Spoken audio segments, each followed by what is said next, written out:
David, how in the hell do we get from here to there? This is just the craziest, most upsetting, outrageous, traumatic. I'm waking up in the morning and I just start screaming. I just find myself so triggered and traumatized. It's horrible, son. What are you doing right now? You're probably happy, aren't you? Yeah, you're probably as happy as you can be because your big hero took away the golden prize, and bronze and silver doesn't mean anything in this battle, son. It's winner takes all. And I think I know where he's going with this, and I think I know what he wants to take, son. You better watch your ass, boy. I have had it.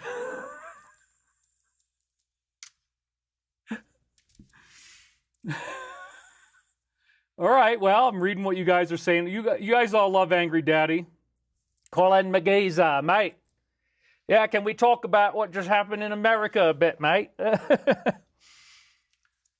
Seems to me that you Yanks have got a bit of your own idea about how you want to do things, mate. We had it all set up for you so nicely, mate. We had these ingenious methods in which we always make sure that we're in control and nobody ever has to worry about the power that we got, mate. But y'all blokes went and bollocksed it up. You Yankees came out there with your military alliance or whatever the hell that thing is, mate, and you screwed it all up for us, mate. So we're really quite a bit grumpy right now, mate. We've got a bit of grumpiness going on, and it makes me want to hit my smoky smoke a bit more than I already had before, mate. I just don't feel very enlightened or inspired right now, mate. I've kind of been in this state of melancholia. It means sadness, mate. It's where you're not really feeling as well as you could be.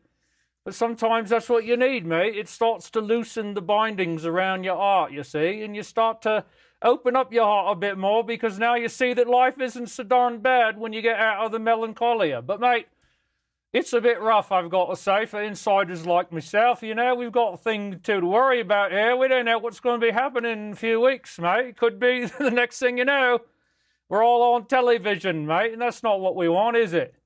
So, yeah, mate, I'm a bit blue, I'm a bit obscure right now, but I hope you can stand there with me. All right, well, what do you think about it, huh? What do you think about those characters? I know you love them. You guys wanted Colin McGeezer, so I gave you a double dose. I hope you can handle that much pleasure at once. You know, I don't want to overload your pleasure threshold by giving you 2 comedy characters in a row. That could be actually dangerous to certain members of the audience who might be prone to strokes, heart attacks, or migraines, depending on whether you... Now maybe the country can heal. Yeah, it's a historic week. I mean, I dressed in black. I dressed all in black in solidarity for the people who do feel bad about this. I am not going to be gloating, and I just want you to know, first of all, it's a safe space. Everything's going to be really safe. So you don't have to worry about anything, okay? I'm not going to be triggering you or traumatizing you. We're definitely not having sex. Sex is out of the picture, sweetie. All that stuff just got put on the back burner for like about 4 years, okay? Let's be honest. Yes, that's my other character. You know that one. That's Chelsea. Chelsea the gay guy, yeah. I've been doing these characters ever since I was in high school. Now I get to make a little bit of money and have a little fun doing it live. But seriously, you know, this is something where there's a whole set of people in our society now who have crossed the Rubicon or the Maginot Line. They have gone over the cliff. They are now thinking that this media propaganda-inspired massive problem that we've all been told to expect is actually happening. Now, they're the ones that are thinking, oh my God, there's this evil cabal that's going to show up, or it has been in the background, and now it's popping out its head, and now it's doing its thing. And now they're going to get active, and they're going to jump in, and they're going to really, really try to take our rights away. And it's like, okay, well, this Project 2025 thing was interesting because he had nothing to do with that, but everybody seems to believe that he did because of, I guess, just misleading information given to them by the MSM. So those who believe that that's what they're trying to do are thinking that abortion is going to become illegal everywhere and that's going to be some sort of agenda to promote to the states, I think that's very, very unlikely. But like, if the baby's already a baby, and then you're like, well, yeah, you know, I'm not going to do this. All right, I'm just this whole baby thing. Yeah, I kind of changed my mind. I know he came out; it was the last minute, but you know, I kind of not feeling too good about this anymore. Can we just kind of like pretend this never happened? Okay, let's make this go away. I mean, that's crazy.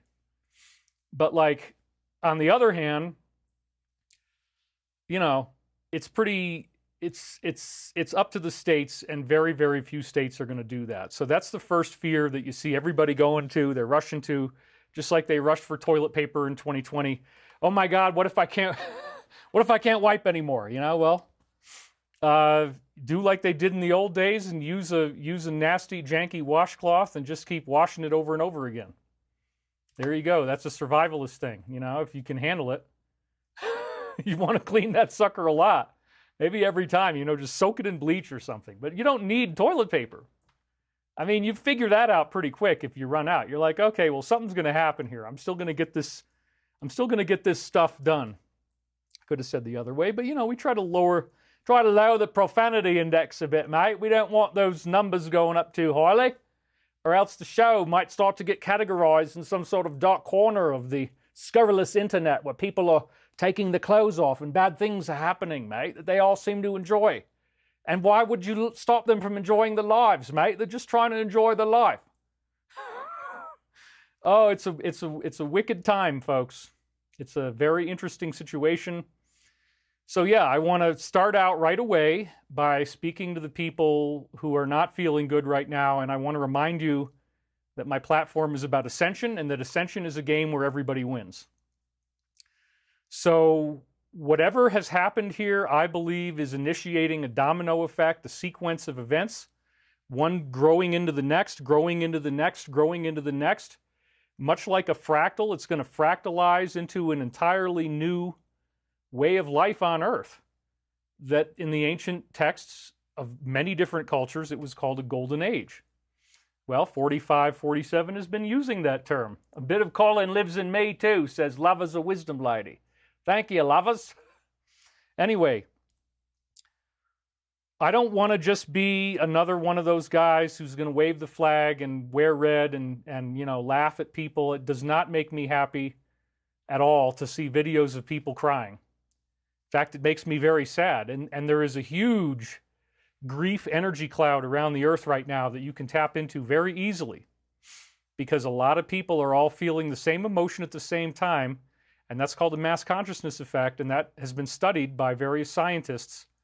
And we know, like, for example, with the work of guys like Dr. Dean Radin, that random number generators inside computers will generate patterns instead of randomness when people start going into large-scale emotional events. They measure, they have this thing called an egg, EGG, and they're measuring the randomness of the numbers that the computer circuit can generate. How random can it be? Well, it's supposed to be perfect, right?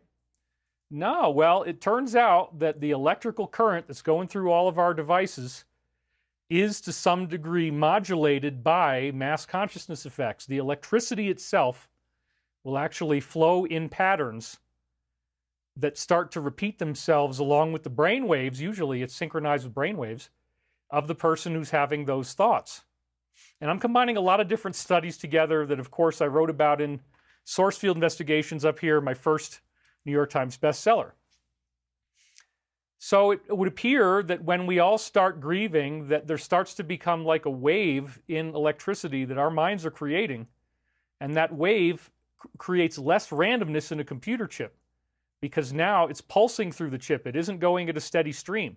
If the electricity went at a steady stream through the chip, it would always come out randomly. But because it starts bursting, then you get these patterns in the chaos, and then the graph goes up. And so these folks, the Global Consciousness Project is what it was called, and they had the greatest spikes in the graphs of these little computers that they had all over the world. The greatest spike they ever saw, from last I saw, maybe something's changed, but was before 9/11. The mass collective consciousness of grief started before 9/11 happened, and then it ramped up And even as the planes hit the towers and stuff, you can actually see the changes in global consciousness. People's minds were freaking out, and the computers that were the closest to New York City had the greatest degree of change. So think about that one for a minute. And then you might start to understand, if you've ever had weird problems with your electronics, if you start to get mad, if you start to get frustrated, if you start to have a bad time or a temper or your sadness or whatever, you might notice that your computer gets glitchy.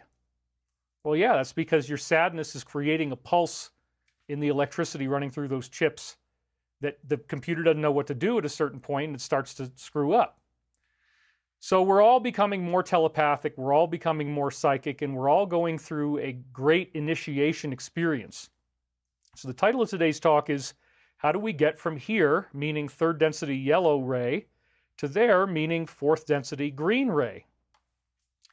And if you are freaked out about this, I want you to commit to an objective survey of information. If you're just now starting to ask questions and say, why were they telling me this was a close race? It sure as heck doesn't look like that was true. And what are they so afraid of? And what are they hiding from? You know, what is really going on here? Why have they been attacking this guy so much? Is it really true that he wants to create a worldwide authoritarian red wave dictatorship like the world's never seen before? Some people believe that, man. That's like a big meme in the conscious gestalt of humanity right now. That's part of what people are wrestling with. Is this what's happening? Are we watching this irreversible slide into absolute chaos, despotism, in tyranny? And so I absolutely do not believe that's what's going on. And in fact, if there was anything remotely like that happening, I would not be supporting the alliance. And they're making shout outs to me every week, and they've done several of them this week. I would not get behind them if they flipped it around and started to become fascists and doing this one world dictatorship type of stuff. That's not my vibe at all. And the problem is that if you don't go to primary source information, at this point, all media that would be considered mainstream is secondary or even tertiary source. You're not getting prime source. You're not hearing it from people who can speak objectively. I worked in television in several different capacities, and I've spoken with other people who were talents in TV. Relatively speaking, I had incredible freedom. About the only thing I couldn't do on Ancient Aliens is I couldn't talk about how angels and extraterrestrials are the same. That was about it. So, and that show's now on all day Friday, Saturday on History Channel. It's in the top 5 on Netflix. It's huge, and it just keeps growing and growing and growing. So I still do get spotted everywhere I go, as I said, because of that show, but it's certainly not all that I've done. But then you have the whole type of fan who meets you and they're like all into Ancient Aliens, and you just, you know, if you haven't learned it, you haven't earned it. I talk to people where they're at. If they don't know other stuff about me, like that I have an aerospace company, I never bring it up. I just meet people where they're at. So there are people right now feeling this type of terrified spiral into what could be a type of insanity or madness. Temporarily going into tantrums. We've seen videos of this online. Those do not make me feel good. Those are very triggering to watch. I worked in a mental hospital where we had to do takedowns of psychotic patients. I worked in a behavior facility for almost a year where I had to deal with tantrum behaviors and spaz outs. And usually a lot of it looks like that. So I've been clinically trained in these types of scenarios. I've been through them. I would come home at night and just lie in bed staring at the ceiling in the dark until the screaming went out of my mind when I was working at that behavior facility. You know, it was just madness. And every day there was that kind of stuff going on. You almost never had a day without some kind of crazy stuff going on. So we got some donations flying in. I want to make sure I'm honoring that. Tarotina, it's 5,000 Argentinian pesos. Thank you, Tarotina. David, wanderers are human ETs? I don't get it. Yeah, well, that's a whole other story we could talk about, which is the wanderer ET soul thing. That's another one of my big things, but I want to stay on topic. We'll weave into that in a minute. The main point of what I'm talking about right now is that I want you, Whether I do it in the Chelsea voice or not, I want you to have a safe space. Okay, I want you to feel safe here because I'm not into a dictatorship. I'm not into fascism at all. And I might actually open your mind and give you some things to think about that you hadn't really considered before in your spiritual journey. There's another perspective, and that perspective might have been sealed off from you if you haven't looked at media like the kind that I'm doing right now before. If you haven't done the homework, if you haven't really learned about the big picture and figured out what's going on, this might appear to be frightening as hell. That's what it would appear that the consensus view of media is telling you. But what if that media has an ulterior motive, you know? What if there's something else cooking behind the scenes? What if there's a fire where you see all this weird smoke? What if there was a scientific way to explain all of these weird things that you're seeing that you scratch your head about, you can't make sense of what the hell is going on? You're like, how do these dots connect? Why am I seeing this and why am I seeing that? And how is it possible that, you know, they could have been so wrong? And what was really going on here when they're telling us it's neck and neck? And then all of a sudden it's this massive landslide. And we thought we had the narrative. I mean, we thought we were in control. I'm just speaking hypothetically for somebody on that side. You know, we thought we had this. We had such confidence. We had such joy. And so now they're going through a grief process. And when fear needs to move, it can't sit still. So I want to move that fear with you. I want to take you on the journey that fear begins, which is the hero's journey. Usually in most movies, Hollywood, screenplays, video games, whatever, it is a fearful event that they call the inciting incident that launches the story. The inciting incident is what takes the hero, who is a person who has flaws, and they're not really all together. You got to show 6 things that need fixing at the beginning of your script within the first, 6 or 7 pages, really. The very first thing you want to do in a great movie is clearly articulate multiple flaws that your hero has. Then they have an inciting incident. What does that mean? That's something that traumatizes them, makes them afraid. That puts them on the quest. So like at the beginning of an action movie, you see these people on a boat and it's nice music and you're watching them on this big tugboat and you're like, oh, dude, it's one of these kind of movies. I know what's coming, man. Just wait for it. And the next thing you know, boom, the boat blows up and off goes the movie. And now there's this guy gunning and running and you're on that journey for the next 2 hours, you know? That could be what the inciting incident is. And then after you have an inciting incident, you have to weigh out whether you're going to go on this quest or not. The quest is ultimately to defeat the villain, whatever you see the villain to be. And you have between pages 12 and 25 or 30 to make that decision. Then you go into the magical world. That's Act 2 in the hero's journey, which is also a Hollywood screenplay. They all follow the same structure. They all have Act 1, Act 2, Act 3. Set up, conflict, and resolution. It's the 3 parts of the story. You have to have a problem, you have to fight about it, and then you have to fix it. And so that involves the hero going up against the villain. He has to appear dead for 5 pages of screenplay before you go into the 3rd act.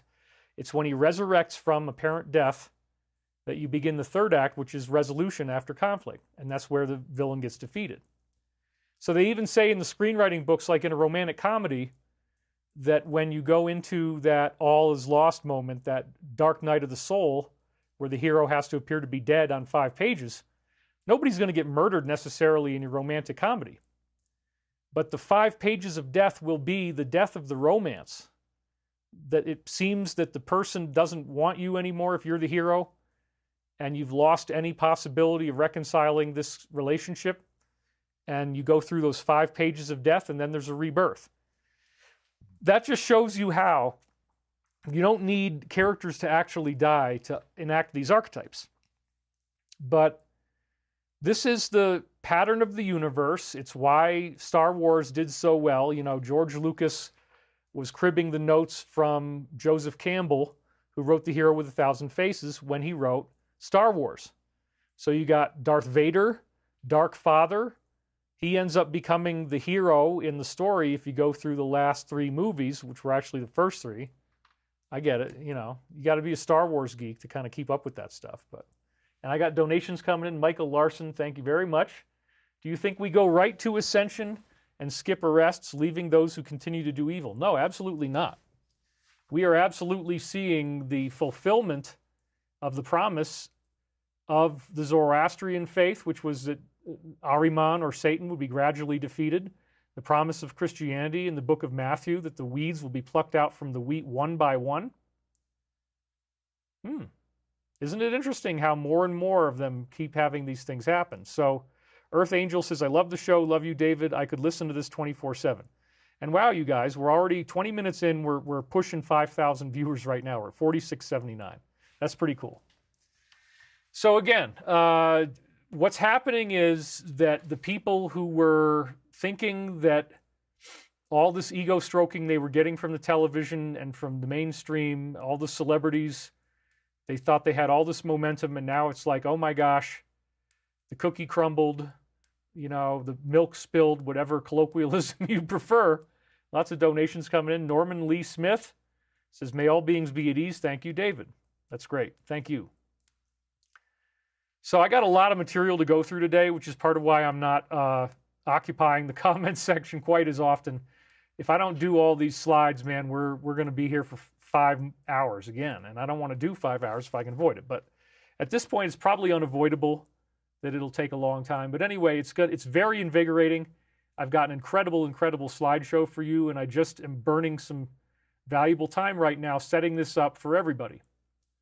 Okay, so the people who are now feeling grief are just for the first time no longer sitting in this bubble of satisfaction where your ego is being stroked and you're told that you're going to win and you're told that everything's going to be fine and you're told that you're on the good side and that the other side is evil, and they're so evil that they're like, you know, the devil incarnate, basically. And you believed all that and you lived in that reality, but as time went on, you had to overlook more and more things that didn't quite feel right. Something that didn't quite feel right, man. I don't know about that. That didn't quite feel right either, you know? This is some strange, you know, that's kind of weird. I mean, and then it comes down to a choice that you're making. Am I willing to look the other way? Well, my side does whatever it takes to win. And this can apply to wars as well, you know? Well, yeah, we had to blow up all those people, but we had to do what we had to do to win. You know, it's that kind of mentality. Well, yeah, you know, in war, there's always casualties. Okay. So we had to do these casualties to get things right. Everybody was being faced with this in the 1980s when I grew up and was in high school, because we had this nuclear fear. Prior to Glasnost Perestroika in 1991, we thought that this Soviet Union was going to nuke the planet, and we're fighting over how many missiles we have. Judy Booth just donated. We've won the battle, but the war is still on. Pray. And I would agree. We have not won the battle. This is just another landmark in an awakening process. It's a very important one. It's one that I personally feel good about. But really, at this point, it's almost like you need a college diploma in alternative reality to really appreciate why this is good. You actually need to study information that will never be spoon-fed to you. It's never going to be right out there. It's not on any cable television or network television channel.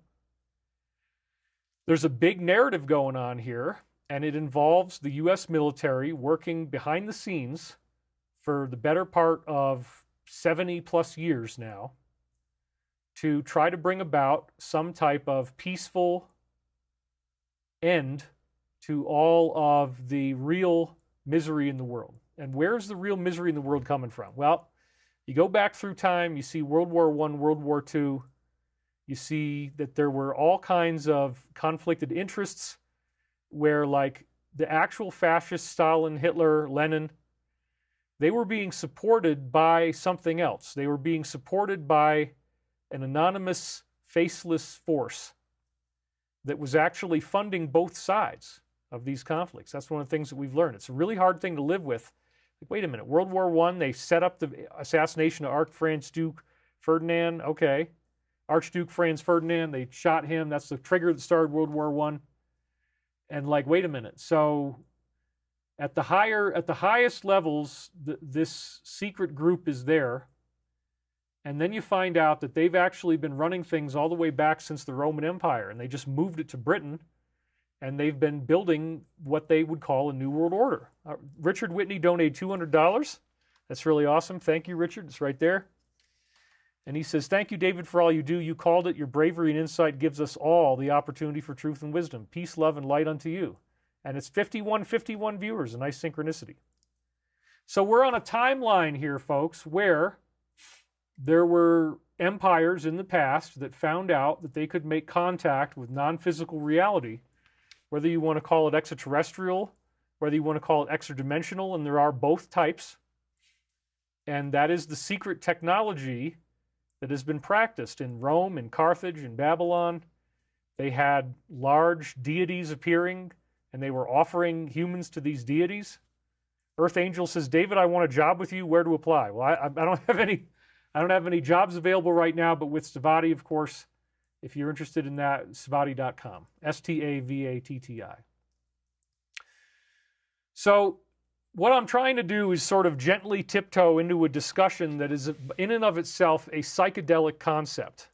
This is the kind of thing that people might not have seen before, and then in certain mind-altered states, sometimes you just suddenly look at it and you're like, whoa, what if? What if there was a force that was manipulating everybody from behind the scenes, and they want to make sure they never lose, and so they keep on kicking the can around, funding both sides of these wars, but they infiltrate the governments on both sides. They have spies, they have assassins. They're doing everything they can do to make sure that they're always in control. But the one thing they never want is exposure.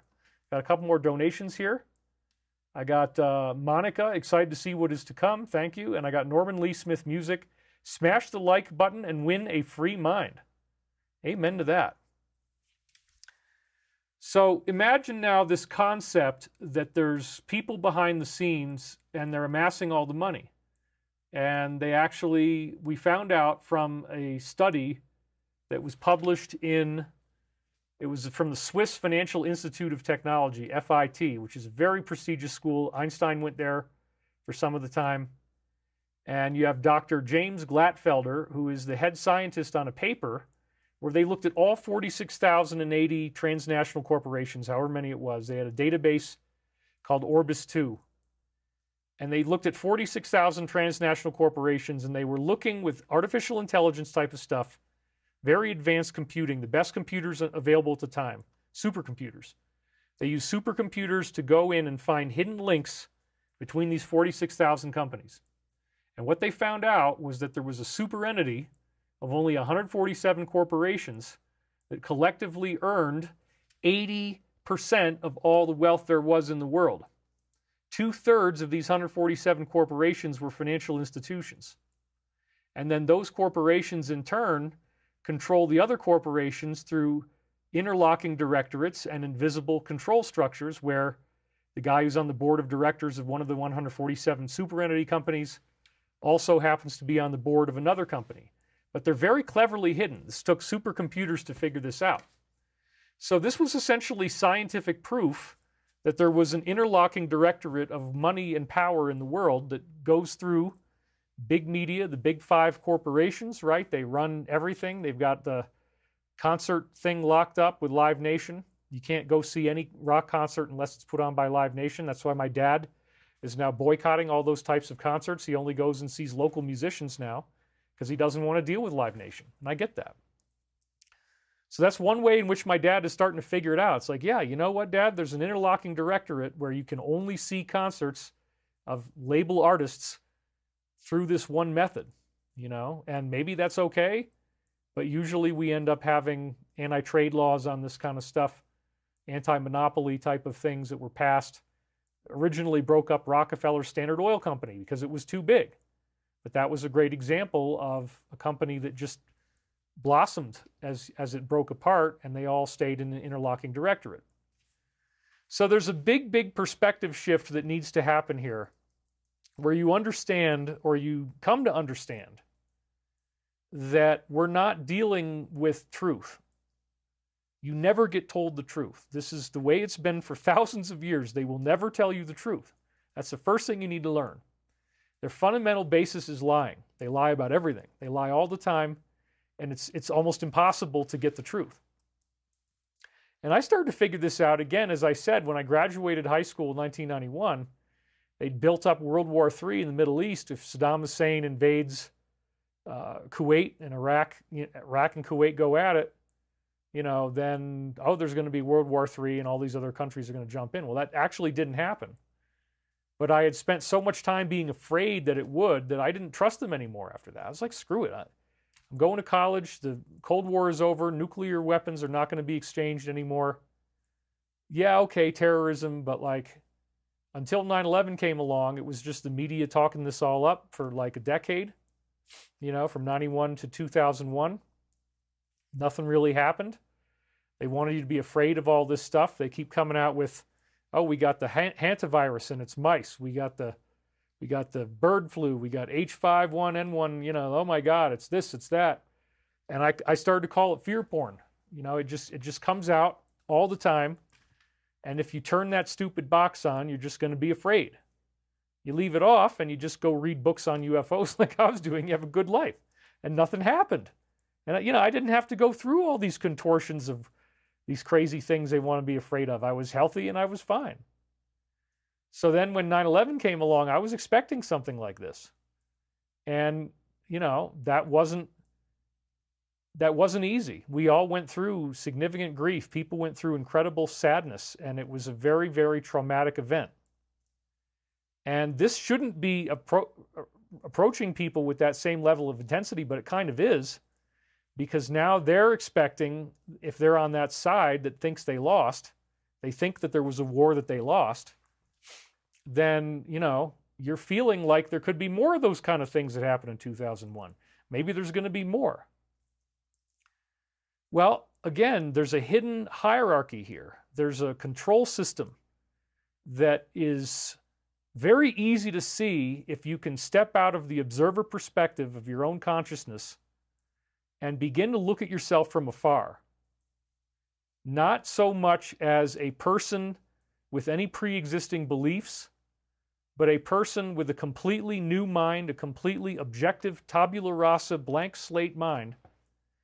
And then you just, without any prejudices, without any prior propaganda weighing on you, you go back in and you look at the same stuff in an egoless mind, where you don't have any of these attachments. And that can be hard to do for a lot of people, but there's certain substances, some of which are legal, some of which are not, that people have played around with that make these things extremely apparent to you, and you can't unsee it. If you watch TV in this capacity while you're in these kinds of states of consciousness, you're going to look at it differently. And that's what happened to me. That was one of the reasons why I couldn't watch it anymore. I'm like, there's something really wrong here. There's something fundamentally wrong that they're not telling us, and that's your first psychedelic trip. Your first insight is like, whoa, man, what if it's not the way I've been told? And so now that cracking of the shell is happening with the Dems. It's not what they were told. An illusion was created for them of a tight race that was absolutely not true.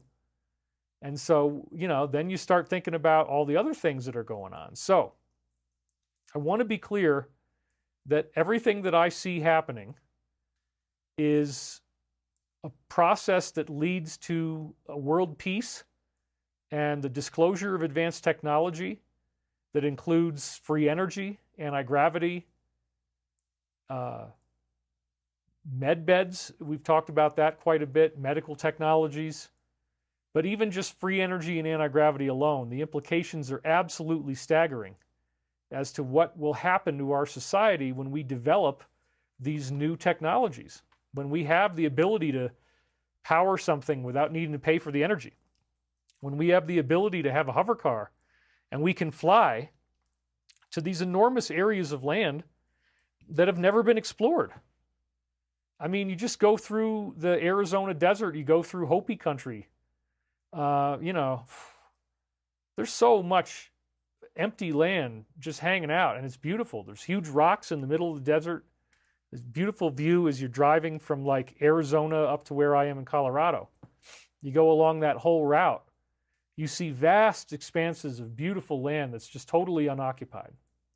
So hover cars will suddenly make us realize that only accessing these areas that we've already developed and that we have roads that go to is like having a dial-up modem. And now we just got like full-blown satellite broadband to the max, like the ultimate 5G connection. You have a hover car, you can go anywhere. As long as your car will let you. There might have to be new passport laws about where you can drive, borders, etc. But within reason, it's going to make things a lot more interesting. The population is going to seem a lot smaller because there's actually a lot of land out there that we can use. You know, there's a lot. So I want you to think about the idea that there could be a group that's had access to this UFO back-engineered planet-saving technology, and they've had access to this since at least the Roswell crash in 1947.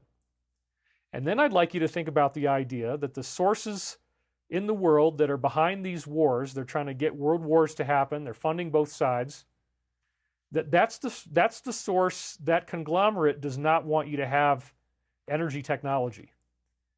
They don't want you to have hover cars because you're too free. They don't want you to have power plants because they want to make money. This goes back to person saying to Tesla, you know who he is, well, where can I put the meter on this energy device that you invented so that I can charge people money for the energy they're using in their home? Oh, there's no meter, it's free. Well, the hell with that, you know? And so when you really start to look at this, you have to break through a lot of layers of conditioning, but the fear will crack the shell around your heart. And then what you start to see is, you know what, there's actually two factions, both of which are secret, both of which we don't know anything about. There's a military faction that has UFO technology. It used to be called Majestic, now it's called Space Force. And then there's a evil faction that actually wants to create chaos and death. And they'll do that by things like funding both wars at the same time, both sides. So what they're really after is actually everything that people on the left are now afraid of. There is a faction that wants a global catastrophe where a lot of people die, and then they could take control. They've always wanted this. This is their ultimate goal. It's what comes out of the psychopathic mind. If the psychopathic mind, with all of its neurodeficiencies, is extended into a worldview, this would represent this group that we lovingly call the DS. It's about dominance, it's about power, it's about control, it's about constant manipulation, which is now, the people use the word gaslighting. You never get the truth about anything. Everything that you see from this individual or entity is a big orchestrated show, and you never get the truth. So what I've been trying to explain to people, and I hope you're at least willing to try to listen to this, and I know most of you already are, so please understand I'm only, working on people who haven't really awakened to this yet, and let's hold space for them. It's just like when you're in Alcoholics Anonymous, God bless the newcomer. If a newcomer comes in, we want to get them sharing right away. We want to hear why they came in, why do they want to no longer be ruled by alcohol, and how did alcohol, damage their life. And you start taking the steps with this person, the 12 steps. And that's what people do in these support groups. And it's mostly just letting them share, and they cry and they're sad, and they were using these substances as a way to cope with difficult emotions, and now they're going to try to go without it because they realize that they're either going to have diseases, institutions, or death if they don't stop. And so it's literally, most of the time when you see some newcomer in the 12-step group, they have to be there. They're going to die if they don't go through this. And so I don't want you to feel fear all the time, and I don't want you to be terrified all the time. So now is a good time to listen to an alternative viewpoint, because again, it's almost like when the chiropractor cracks your neck and it's this big, explosive, big, loud, and it kind of hurts, but then all of a sudden it feels better, and you're like, whoa, man, what was that? Dang, that's pretty good.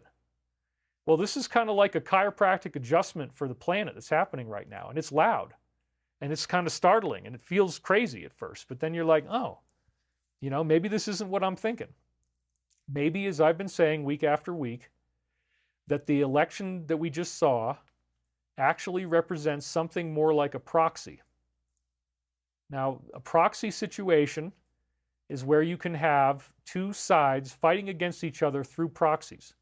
Classic example would be Korea and Vietnam. We now hear in history books that Korea and Vietnam were both proxy wars between the US and the USSR They can't fight each other directly because then they got to use the nukes. So they go at it by proxy where, you know, one side is arming the North, one side is arming the South, and let these other people fight in their own area, but we're not getting directly involved. That's an example of proxy war. So what I'm saying here is that the bigger expansive perspective is that we, up until 45 came along, there had never been an organic win. There had never been anybody who was outside of this weird system. We've been living in an illusion where nobody is ever allowed to step into power unless they're under complete control. And that's a big, big psychological perspective shift for people to make. Like, wait a minute. Okay, wow. Yeah.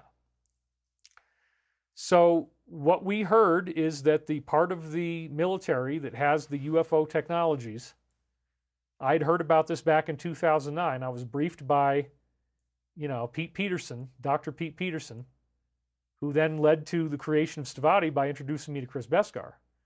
And we're getting very close now to some wonderful things happening. There's multiple things that are very close now. So we can feel it. I mean, we're right at the finish line, and it's kind of amazing that it hasn't happened yet, but we're very close. So Pete Peterson told me in 2009 that there was an alliance inside the military that was aware of a group that was essentially working on the basis of pure evil. That does exist, that does exist in the world, and there are people that are participating in this, and that's what that super entity that controls 80% of the world's wealth ultimately is. There is an actual religious spirituality that they hold that is extremely different than anything that ever is talked about openly, and it's a lot more disturbing and a lot more dangerous. It's a negative faith from our perspective, and they have to go through a lot of intellectual contortions to think that what they're doing is good, and to think that what they're doing is actually of value. They want to make humanity stronger, but then in the course of trying to create strength, they're also accepting a great number of losses. And so the military wanted to fight against this. I heard about it in 2009, and they were going to try to get the whole thing exposed, and at some point there would be massive retaliation in the form of these people who are actually trying to create as much fear and as much loss and as much pain and as much suffering and as much violence as possible, okay? If that is true, if there are people like that, hypothetically speaking, I'm not saying there are, just for you, hypothetically speaking, if we can do a thought experiment that this is the hidden secret that's behind why 80% of the wealth is all in this small number of companies, 147. If we can accept that they have some type of philosophy, then they would represent one side, and the other side would be the majestic / Space Force secret military hierarchy that actually knows that these guys are doing this, but they've never told the truth. You've never heard the truth before. So in this alternate inverted reality that most people, you know, are going to have a real hard time with if they haven't seen this before, it's a proxy war. What we just saw in November was a proxy where both sides manifest as individual candidates, but there's something significantly larger behind them that's totally hidden from us. It's obfuscated. We don't get to know what's really going on. We are confused. Both sides are mysterious. Both sides are hidden. Both sides have aspects that we don't get to know about yet. And so in this new reality, what we're seeing is that there is a plan to expose the darkness through gradual sequential steps leading up to a grand reveal, at which point there is no more hiding, there is no more insider whispering. It becomes publicly known, and it's publicly disclosed. Now, we thought that this was going to happen through kind of a paralysis of society, through no power, no water, no electricity, no internet, whatever permutations of those you may or may not have. 10 days of darkness, we heard about that. Well, Pete also told me that that wasn't necessarily what needed to be done. There were ways in which they could accomplish this final goal that did not involve any of those types of things. And that would be the optimum, most peaceful timeline. That's the one that we're supposed to be on.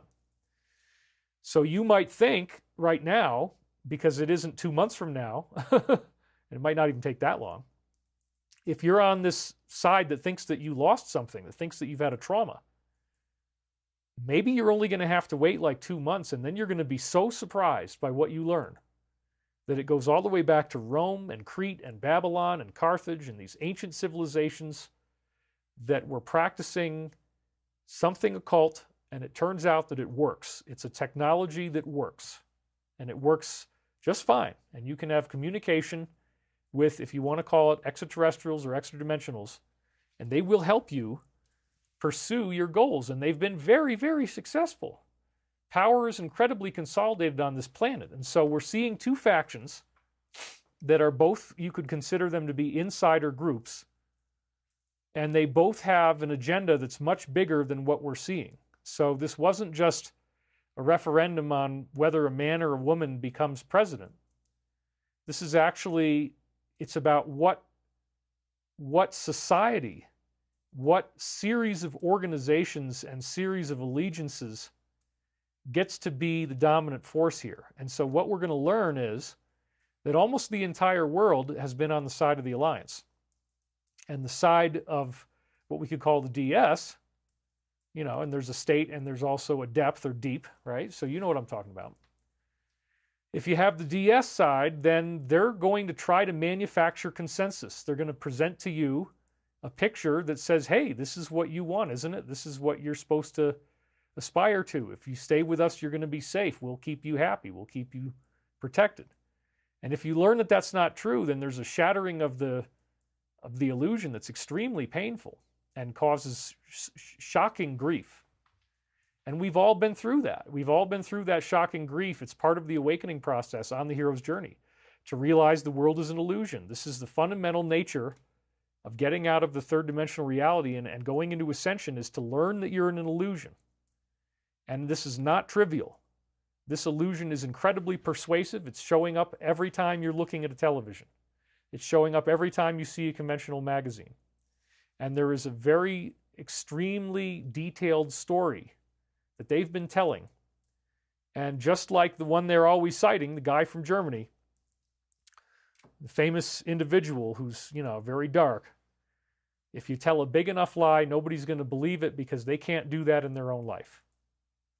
They can only tell small lies and still feel comfortable. They can't even imagine something this big. So that's the, and again, you know, it is a psychedelic realization. When you flip the universe inside out, when you flip the world inside out, and everything that you're looking at is now funhouse mirror.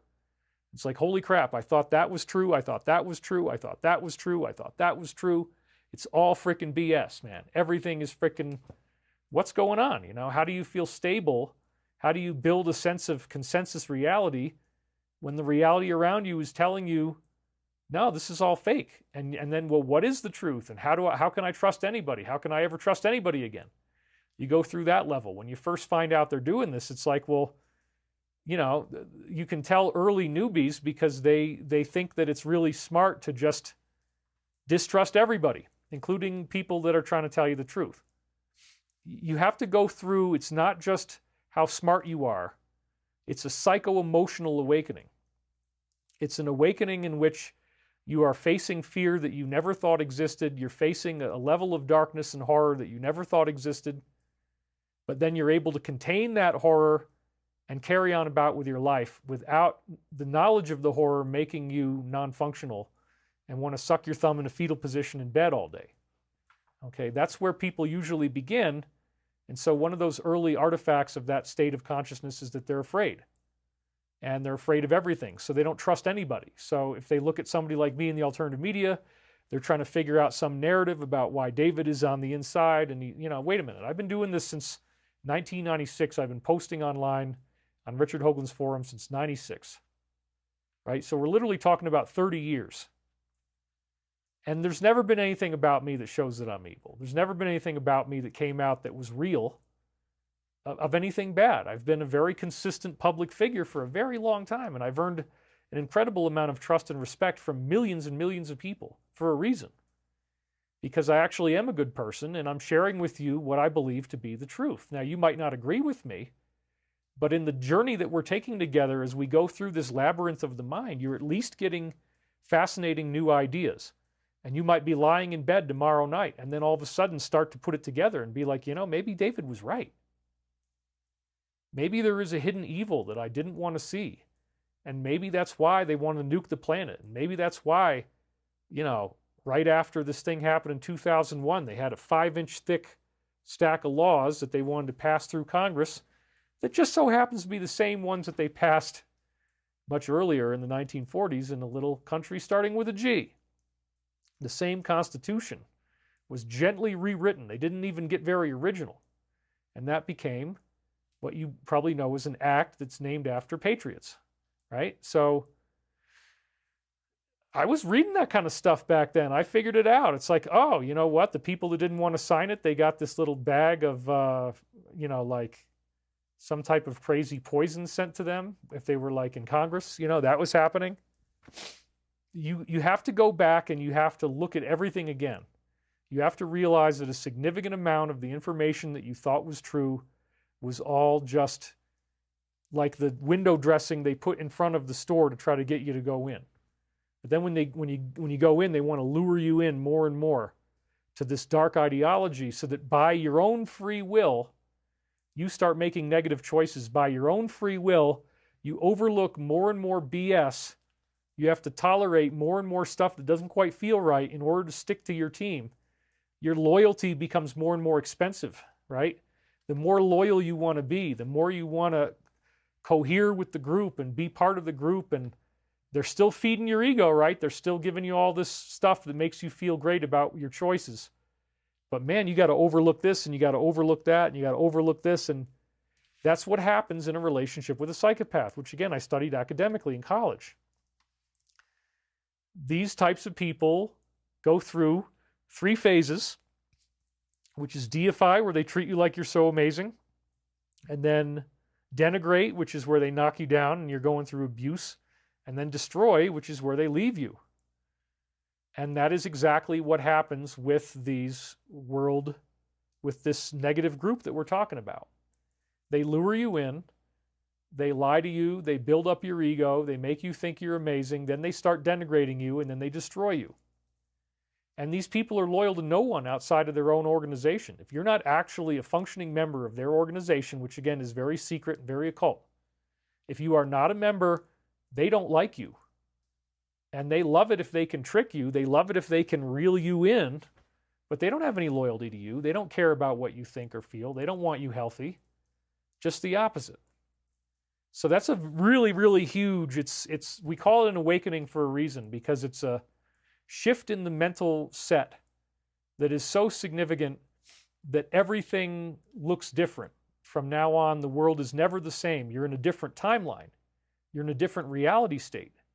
And some people can handle that and some people can't. I mean, not everybody is able to contain a view of reality that includes a place where this level of horror could exist. But you're going to lose the opportunity to be able to deny that very soon. So, what I learned back in 2009, I've been promoting it ever since, is that the military was working behind the scenes to expose this group. That's the one thing they never ever wanted. They don't want anybody talking about who they are. They don't want anybody exposing what's really going on. No embarrassment. So what's been happening, especially for these last few years, is being worked behind the scenes by groups that specialized in stealth state capture, as we see in the Confessions of the Economic Hitman book. Stealth state capture means that you have military and intelligence apparatus that are working behind the scenes to create the outcome that they want in that particular country. They got this guy, he's going to sell us all the rights to the minerals, to the farming, to the land, to the oil. This is the guy we want. So let's make sure that the guy that would actually give those people their wealth never gets in there and that they all hate him. They all hate that dude, man. The guy that was going to save their ass. Oh, we want to throw things at him. We want him dead. You know, that's what they do. So that system, John Perkins was the author. It's all over the world. This apparatus, this DS, is doing this in countries all over the world, and they're hip to it. So there's been this very gradual but real taking back of control from this hidden Western elite so that they're not the ones running the things behind the scenes anymore. And so what we see is what I call the Alliance, which again is an international group. It's got a lot of countries in it, and it's got the American military intelligence, almost except for just a few agencies, all of them are involved. They don't have the media. They can only communicate through symbolism. They can only communicate through indirect methods. But it's real. And it's very, very interesting because they've done a global stealth state capture on the DS. They've been doing the same thing that you would do to get rid of the person who's going to save the people and save their money and save their food and save their land and save their oil and save their minerals. Except now it's that same methodology is being used to expose the actual control system behind the scenes is doing all this negative stuff. They're using the same tactics. They deploy information. Information is actually a tool and a weapon. And these are information weapons being used in an information war. The weapons are pieces of information that change how you view somebody from the way that they would want you to see them. So if you look at it as people, it's like, let's say that you think that your spouse is cheating on you and you go through your text and sure enough, there she is, texting some guy and they talk about this hookup that they had. This did not happen to me, thank God, but I'm just trying to give you a hypothetical.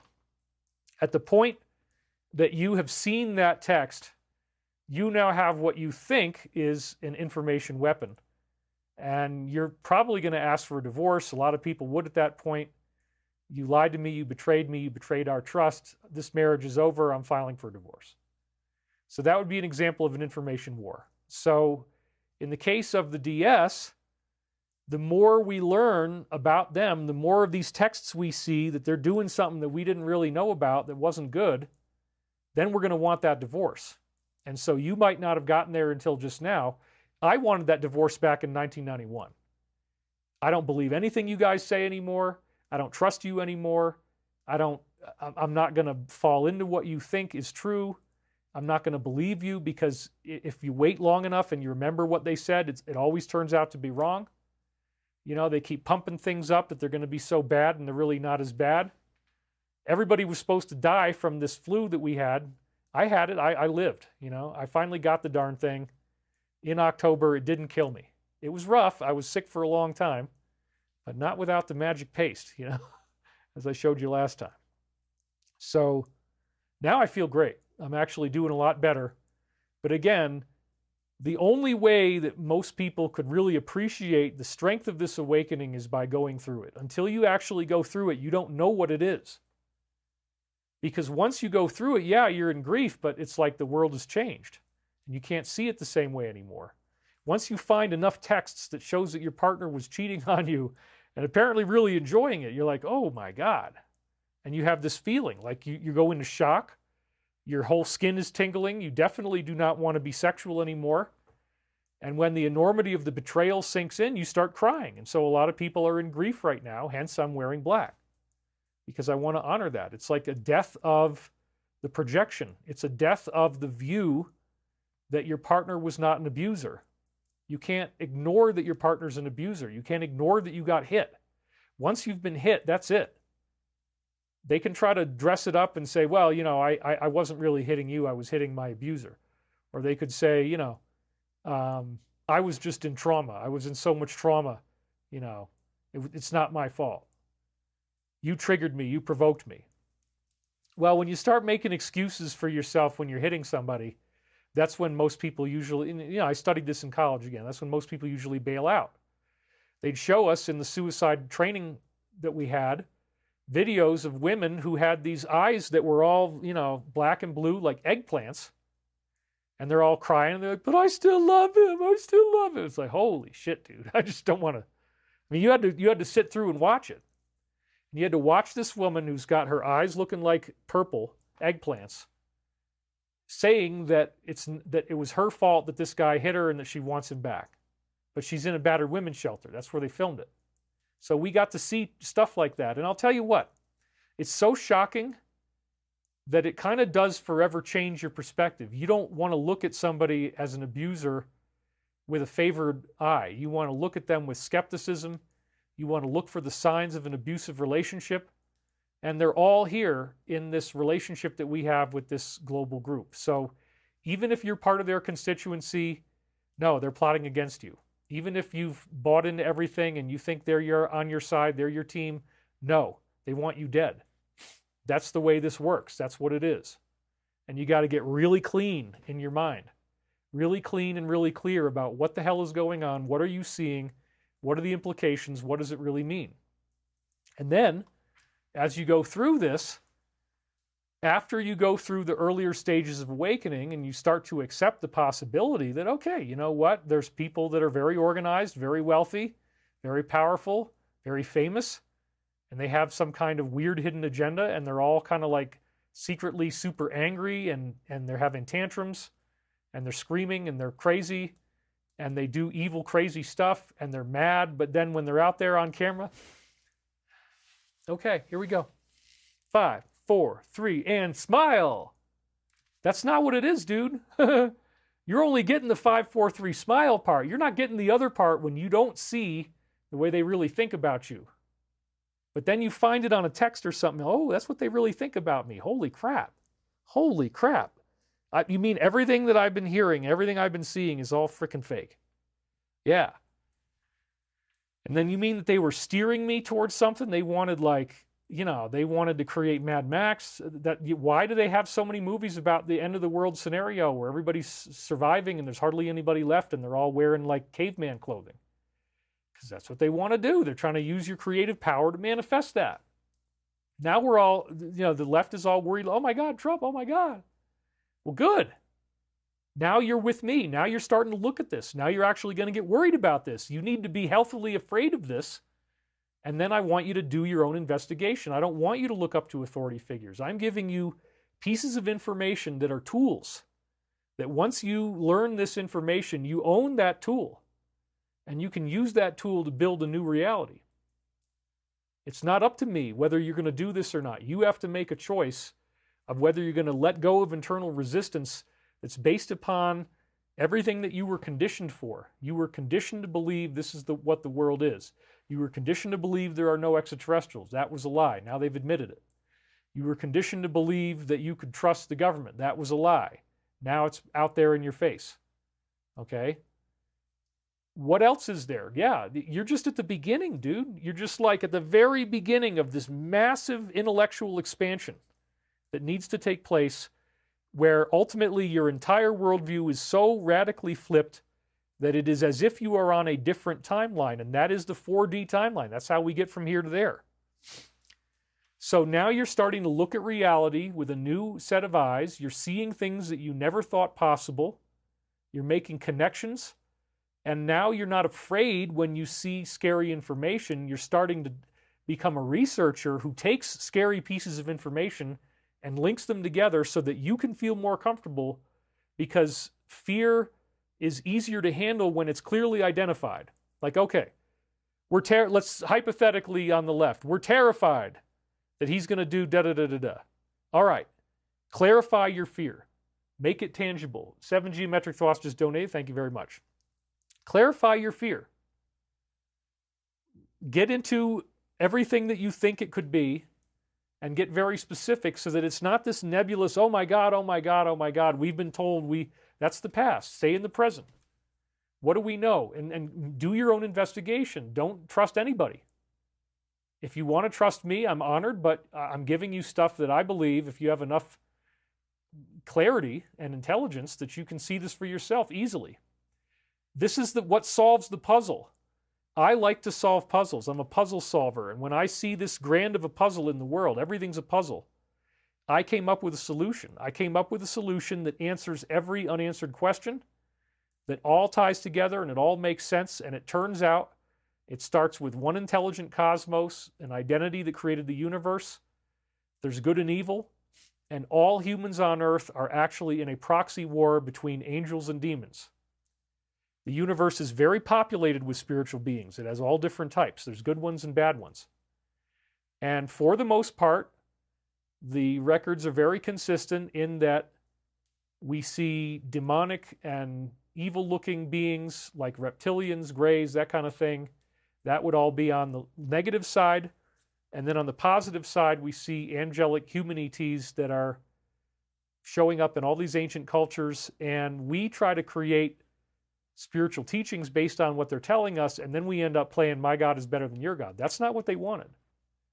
The ageless wisdom is a thread that weaves through all these different ancient teachings, and they all pretty much tell you you need to be more loving, you need to be kind, you need to be loving to other people.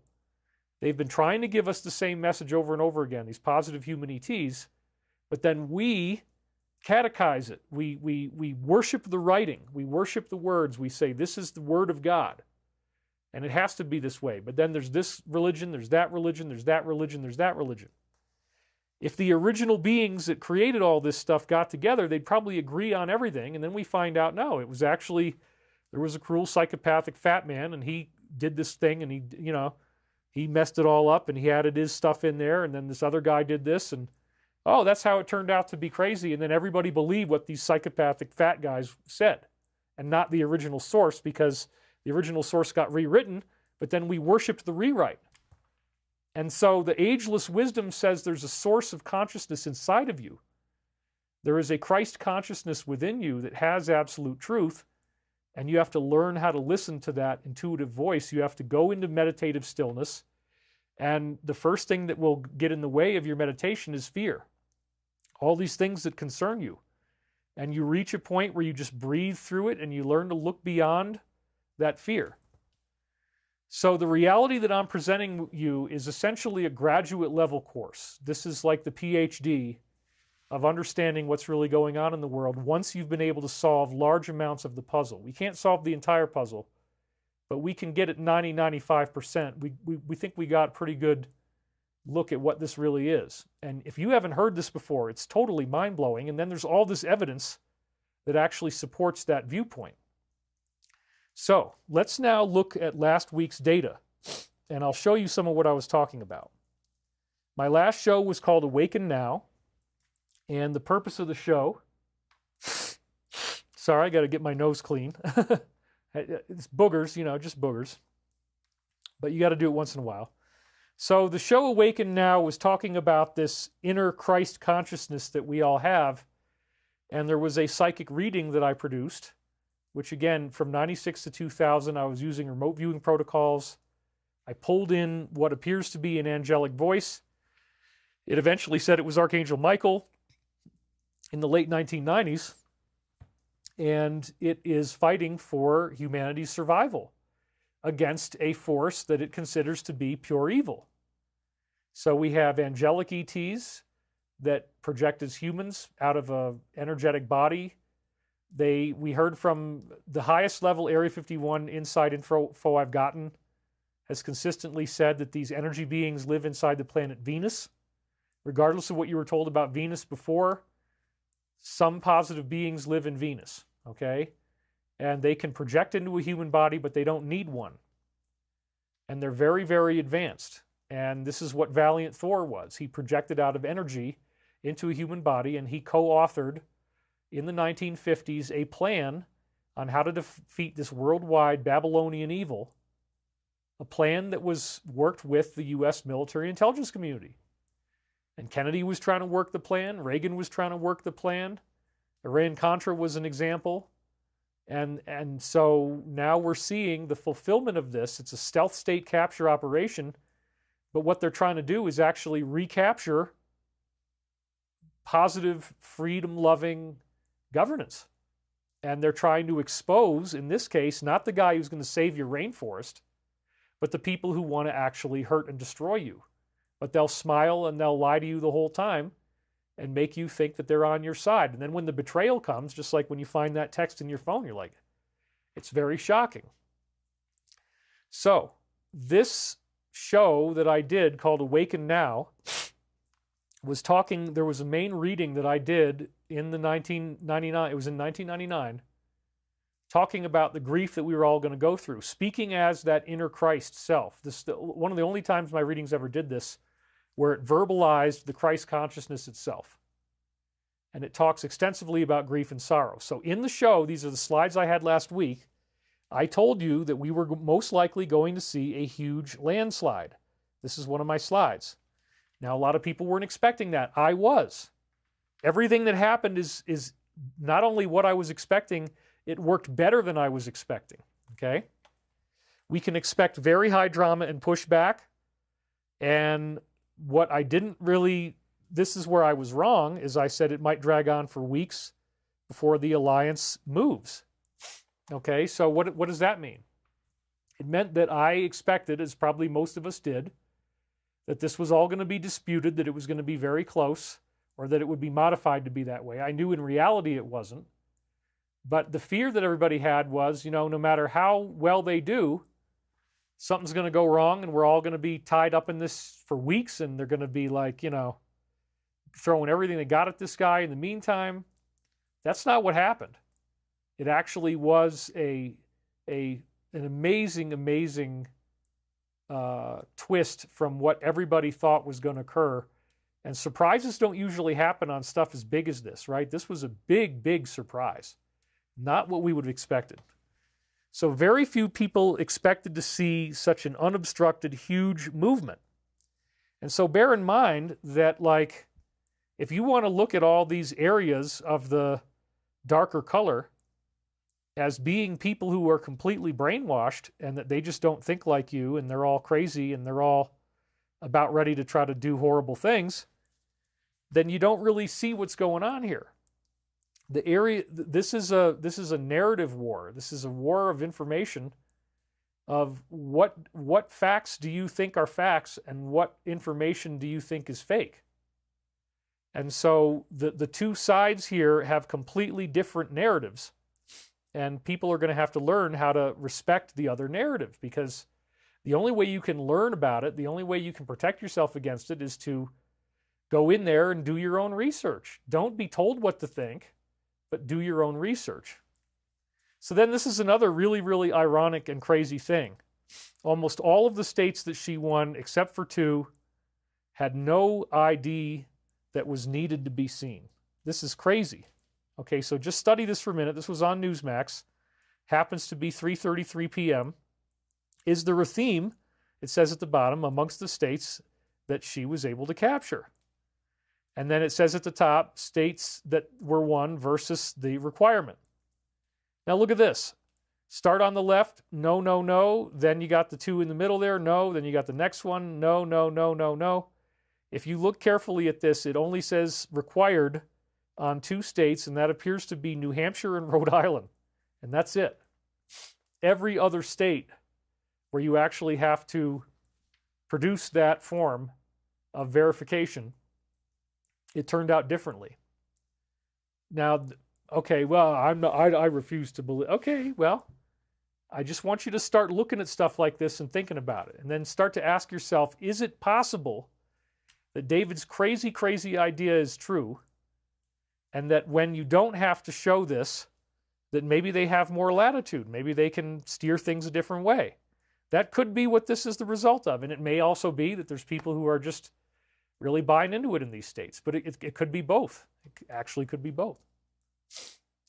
So what we're seeing is that there's mass grief among these people, as I've been saying. That's a big theme of today. And so the stepdaughter, Ella, apparently suffered a mental breakdown over what happened. The rumors are circulating that she was actually hospitalized. This is very sad. It's not something I'm happy about at all. And then it says here, this is one of the Alliance briefing sources called The General. It's one of the 2 that you're supposed to, in my view, you should be subscribed to both of them. Now that I'm subscribed to both of them, I really like that. The Alliance has certain ways in which they're giving us information. They're getting millions of views in the case of the Shadow one, but then most of us don't know anything about it. And so I am reading them to you as a way of giving you the voice from the unseen faction that is actually fighting for the good side, which means that there's not going to be some secret evil anymore that's trying to wipe you out and always wants to lie to you. You're going to actually get the truth. You might not like the truth, but you're actually going to get the truth. Isn't that cool? Wouldn't it be nice to know that you're being told the truth? Wouldn't it be nice to know that you're eating food that's healthy? It's not got poisons in it and weapons in it. That would be nice. So the same woman experienced cycles of addness, stranger and anger and stress 10 times in a single morning. And then apparently, the rumor was that she went to the hospital.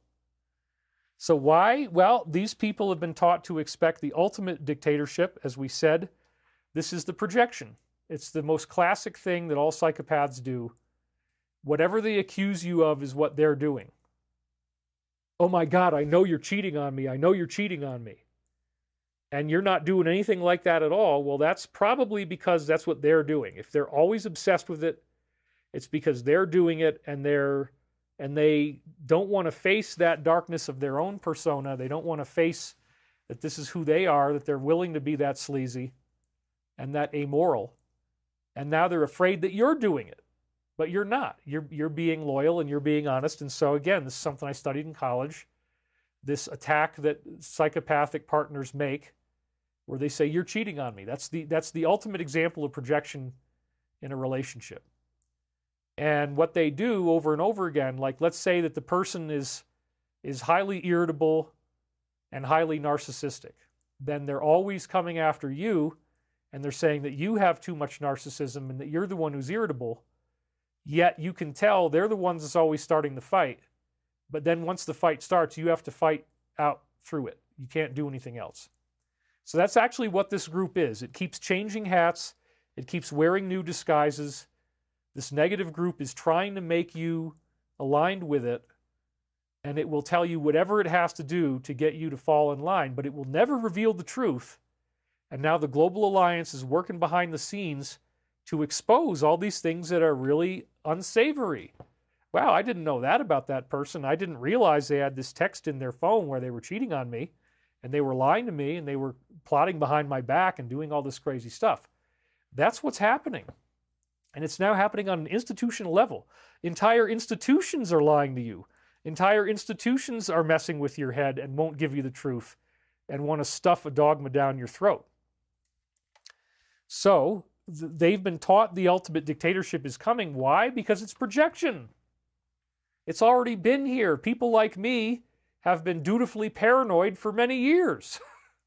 I've been afraid of this for a long time, but I decided, you know what, I'm not going to be afraid of it. The Alliance has done so much good work now. They're so much weaker than they were that you can talk about this with relative safety. It's not like there's millions and millions of hitmen running around knocking everybody off.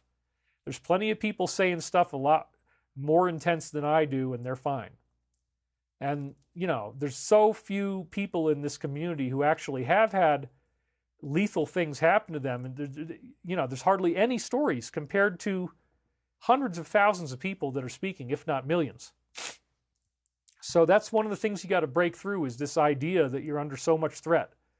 The propaganda of so many movies, you know, most hilariously described in the latest John Wick, the John Wick 3, where, you know, they want to get this guy and all of a sudden there's just hundreds and hundreds of guys that swarm at him out of nowhere as he's trying to go up the stairs. If you saw John Wick 3, he's just trying to get up the stairs and he's got to kill hundreds of people in public with a gun just to get up the stairs because they all got called to come after him. There's never been any actual event that I can think of where one person shot so many people in public as what you saw in that John Wick thing when he's going up the stairs. But they want you to believe that they have these agents everywhere that can pop out and just start killing people. No, that costs a lot of money. A typical assassination, intel I got is it costs you $5 million to set it up and make it look like it was an accident, you know, or that you did it to yourself. They don't have tons and tons and tons of tranches of $5 million to spend on these. So it's actually like the emperor has no clothes. You know, there's just so much information coming out from every side that they're kind of in a state of shock, and they just have to try to do a lot of boo stuff, make you, you know, boo in your face and make you afraid, but they can't really do damage like they used to be able to do. If there was only a few hundred people who would dare to speak about this, then yeah, you could send out agents after them. But when it's millions of people, you can't send out agents after them. So they got to do it all electronically, right? They got to, control the sliders from behind. Well, you're not able to write anymore. You're not able to be seen anymore. You think you're writing stuff, but nobody's really seen anymore. Isn't it interesting how your views went down? I wonder what happened. That's the kind of stuff that's a lot cheaper. That's the kind of stuff that they don't have to spend $5 million a person on. It's much, much less expensive. So they're projecting because they want you to think this thing is happening when in fact that's what they were trying to do. And so from my perspective, we got saved from this timeline. The fact that it worked out this way is good because again, they've concentrated all of their ammunition on getting you to hate one guy. They've barely ever spent any ammunition even alerting you to the idea that there could be a massive alliance behind this one guy that actually consists of intelligence, of military, and is very, very international. And, people that want the same thing that Nelson Mandela wanted. They're never going to even alert you to that. Let's just put all the cone of fire on this one guy, right? So then, if that one guy actually wins, it shows that they're not being listened to anymore. Some people are, but most people are not. So there are some people who were still listening to this. They believe this is what was coming our way. And Awaken Now, the reading I shared with you last week, again, apparently from Archangel Michael, speaking as the Christ consciousness, predicted a mass grief event. So here's where it says that whole thing about sorrow. This is now, again, the only time I used these remote viewing protocols. I was getting, if you do it right, they say it's 99% accuracy. I was reading this stuff from that higher consciousness out of, I hear the words, I don't know what they say, and I just speak them, and I follow the protocol. And now we have 7 Michael Prophecies books that actually demonstrate very compelling information suggesting that some type of non-local intelligence was responsible. In other words, prophecy is the ultimate yardstick. If you have accurate prophecies of the future, that's where you can have a lot greater faith in the validity of the teaching. But I think ultimately that I am the validity. The fact that I've lived this way for 30 years, I haven't wavered on my positions. I've had the same opinions. You don't go back 5 years and watch a video of me where I'm totally contradicting myself like some of the people we saw. I've always been saying the same stuff. I've always been telling you there's an alliance, there's a negative group, they're working behind the scenes, it's a proxy battle, and the alliance wants the negative group to be exposed in front of the world so that people say, wow, I've been lied to all this time, this is what's really going on. I've always been saying this.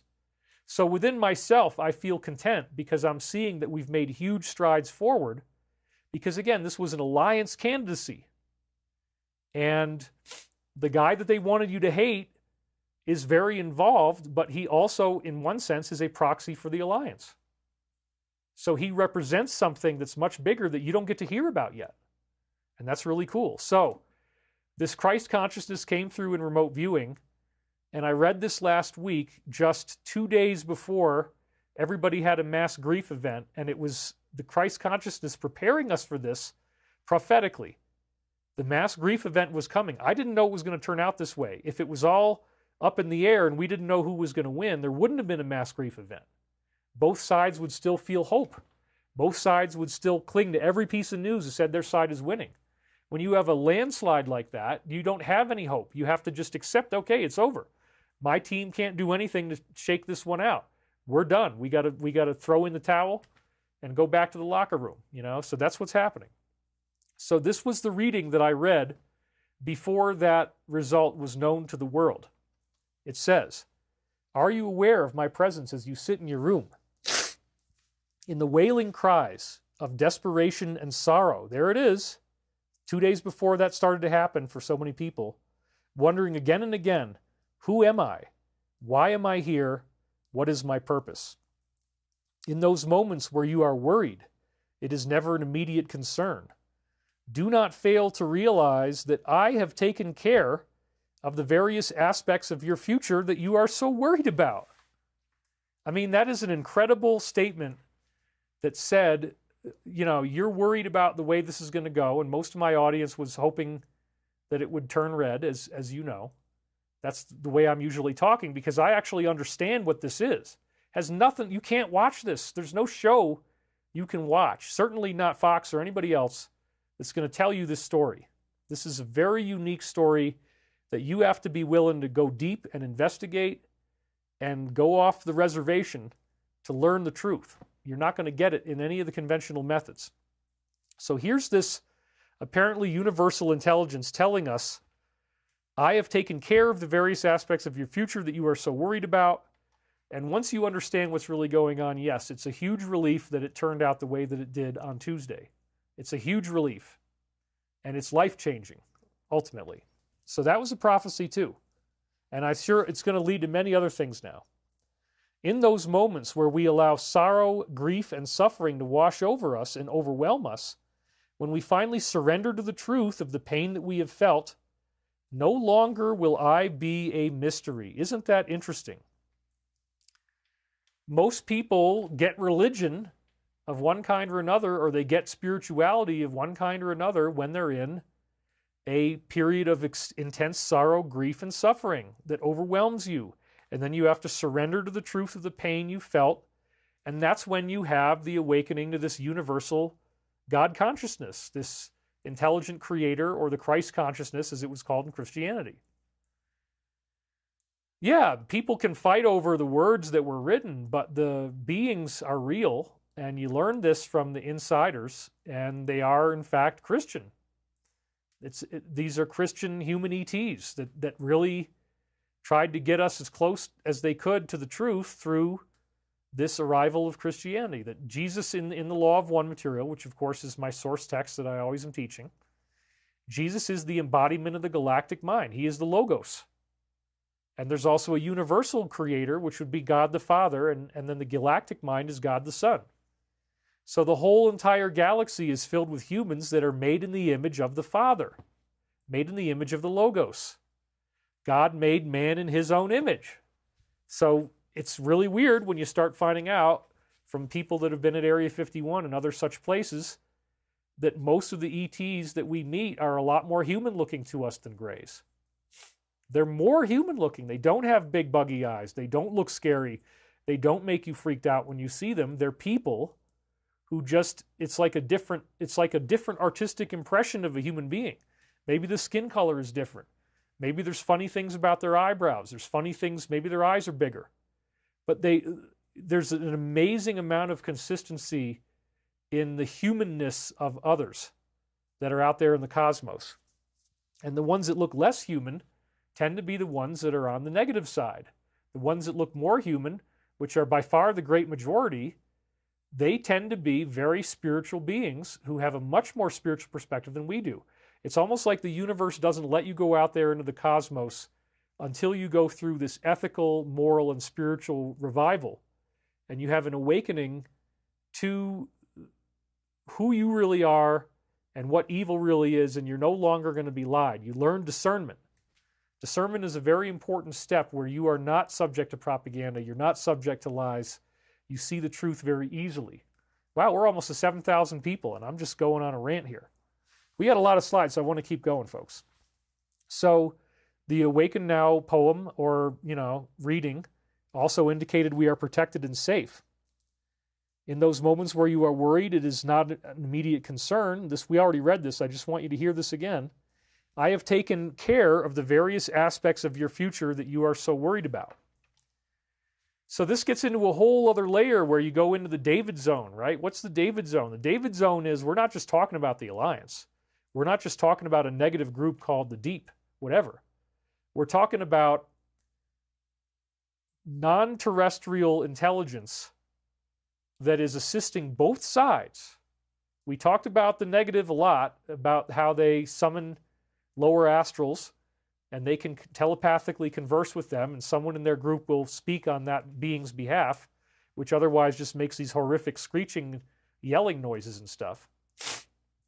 But then on the positive side, we have beings like Valiant Thor, who, was horribly distorted by American Horror Story. They made him into some vampire. The original guy was Christian. He was always talking about Christ. He had unusual organs. He had, a lifespan that was expected to be 700-800 years. He came in a flying disc. He had a suit that was made of impenetrable metal that was very thin and lightweight and stretchable. So, yeah, much better than a typical bulletproof vest. This was like a magical device, this magical technology, magical to us in the 1950s. And they tried to cut through it and they couldn't cut it. They tried to burn it, they couldn't burn it. So what we're actually going to find out is that angelic human ETs have projected in at various times into humanity and altered events. And so the most infamous example that I've been going through over and over again is Saint Germaine. Showed up in the 1700s, ultimately worked his way into Benjamin Franklin's mind, George Washington's mind, and they invited him there, and he was the last person who spoke according to secret Masonic records that are very old now. Saint Germaine, as the unknown stranger, they gave him a pseudonym, was the last person who spoke before all the founding fathers signed the Declaration of Independence in July 4, 1776. He showed up inside the room when it was closed and locked. He knew all the highest level handshakes, which means he's telepathic. He can read whatever you're expecting him to know. He would talk to people and he'd know the names of their family members. He'd know what was going on. He was very, very psychic. And he gave this rousing speech that got everybody to sign, even though the penalty for going against Great Britain and being an independent country was that they would hang you until you nearly died and you became unconscious. Then they wake you up and then they carve your guts out after you wake up from being hanged. That's how bad it was. Treason was punished that way in 1776. So these guys had to face that to sign that contract. Saint Germaine was also taking diamonds and then blending several cheap diamonds into one really beautiful diamond that was worth a lot more money. He could make emeralds, he could make rubies, he could make any gemstone, he could take silver coins and turn them into gold coins.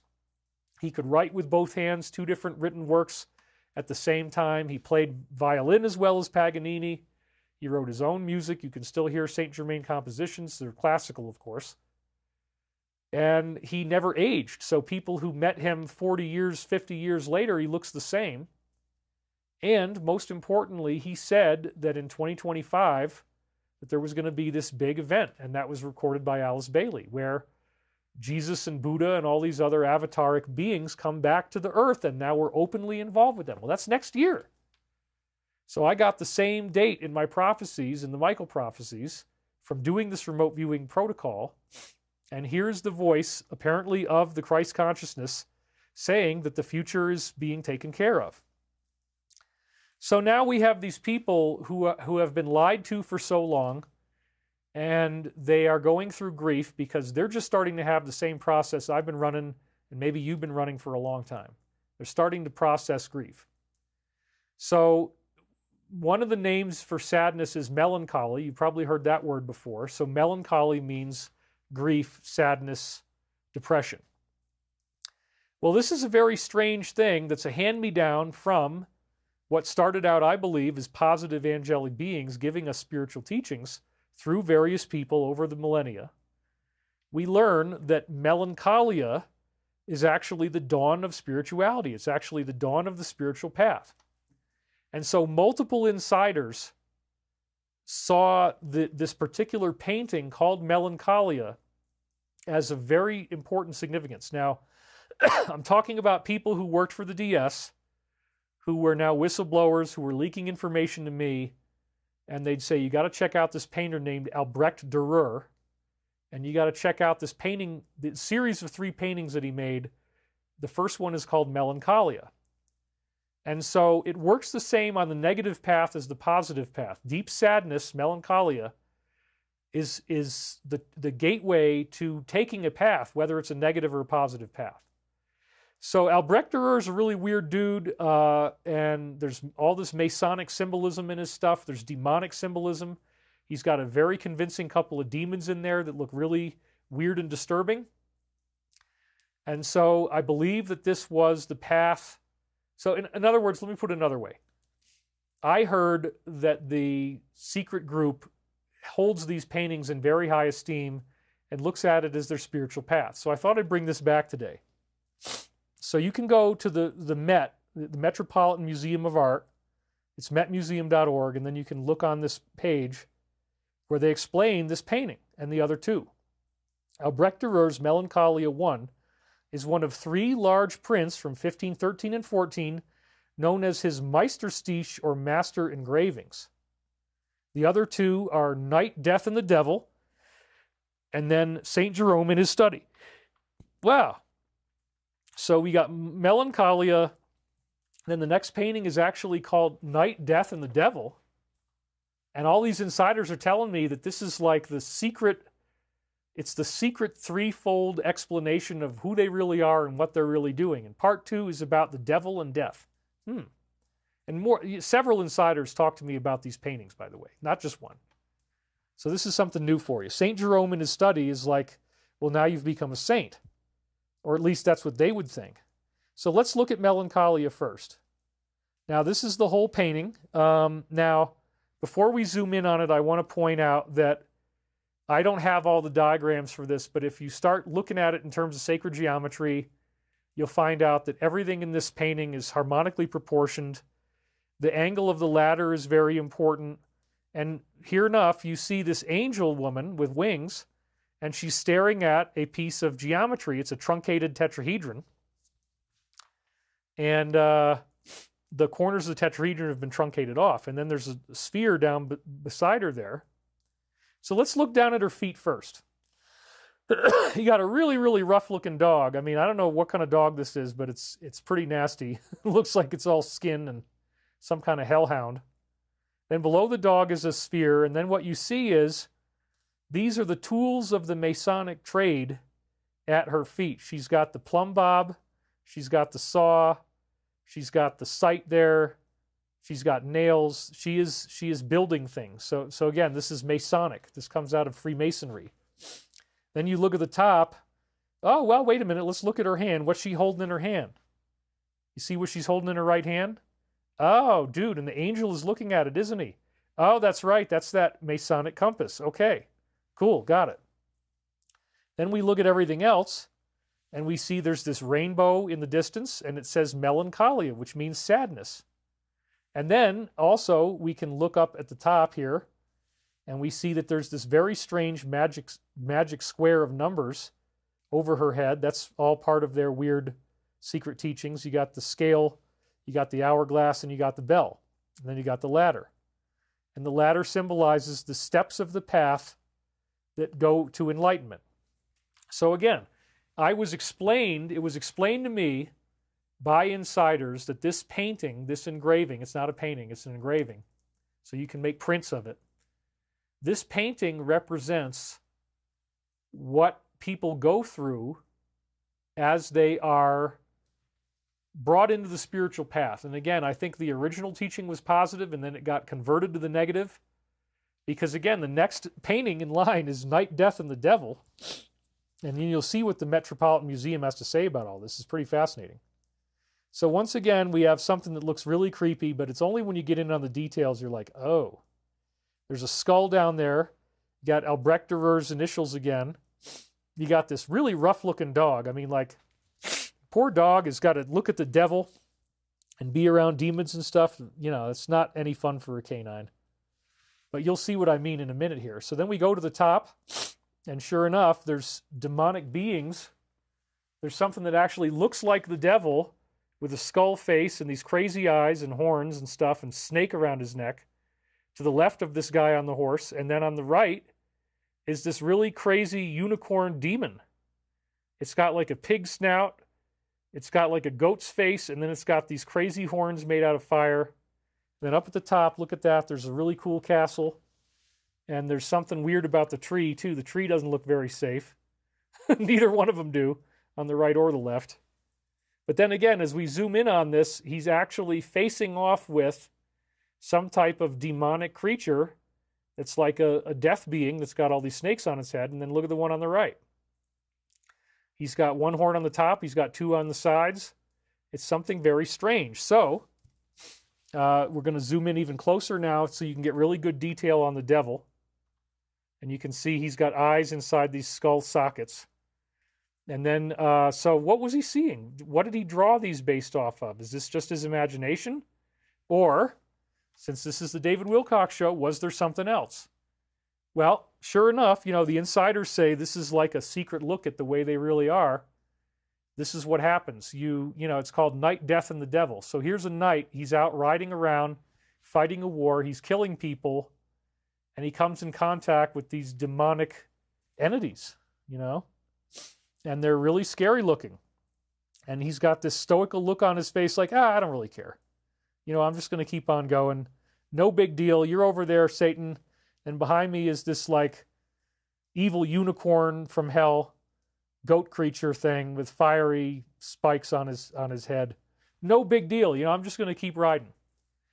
So in the original spiritual definition, this would be looking at, the initiation, looking at the dark things that happen in your life and rising above them and not being affected by them. So that would be the positive spiritual spin on this. But of course, the negative spin is, what if they're actually revealing to you that they've seen things that look just like that guy on the left while they do these ceremonies? What if a ghost, if you will, what if Albrecht Dürer actually saw that? What if he was drawing something based on what he saw? Well, one of the crazy things you learn is, you see those gargoyles they put on top of buildings? Turns out those are the beings they actually saw while they were doing these evil practices. So that's why everybody's telling me to go look at Melancholia, because the next one after that is Night, Death, and the Devil. And you got the devil pictured in there, which apparently what we're learning from these teachings is that people actually see things like this, these very creepy, psychedelic, scary thought form demons. Then the third one is more normal looking. It's St. Jerome in his study. And now this represents, in the positive interpretation of it, it represents spiritual mastery. So look at this. Here he's got complete dominion over this lion. A man-eating lion is chilling out on his floor, just purring like a kitten and sleeping next to some kind of, dog, like a more wolfy type of looking dog. Nothing too creepy about having a skull on the shelf up there on the top left. That's totally normal. Nothing too creepy about having magic sigils on the ground above the lion's butt. That's totally normal, right? Remember what I was told. I was told that this is like they're giving you the course on what they really think. And so this represents, this Saint Jerome represents their idea of how you would become a saint within their own society. And so you've mastered your fear. You've mastered your fear. And so the lion is able to be there with you and you're not worried about it. And then there's this magical stuff on the ground above the lion's butt. And then as you see above here, he's got the light shining in through his windows, churchy looking windows. And he's still got tools of the trade, tools of the craft. He's writing now. And you can kind of zoom in there and see, he's got an hourglass on the wall. He's got a hat up there. There's that weird spiral symbol to the right of the hat. What's that all about? Did that ever show up in a database? Yeah, isn't that weird? There's that crazy symbol we were told to look for, but this is from 1514. What the heck is it doing in an illustration from 1514? I wonder, that weird spiral. And then here he is, and he's got glow coming off of his head. He's doing his writing, and he's got a Christian crucifix on his desk. So this is, again, it's supposedly St. Jerome, and this supposedly represents the end of the spiritual path. So the conventional spiritual teaching that I think these three were derived from is the idea that in order to go on your spiritual path, to become the guy who is the saint, who has the glowing light around his head, that the first step is melancholia. That's the entrance of the spiritual path, is feeling really sad and depressed. And that's what breaks through the conditioning to get you to go on this path of spiritual seeking.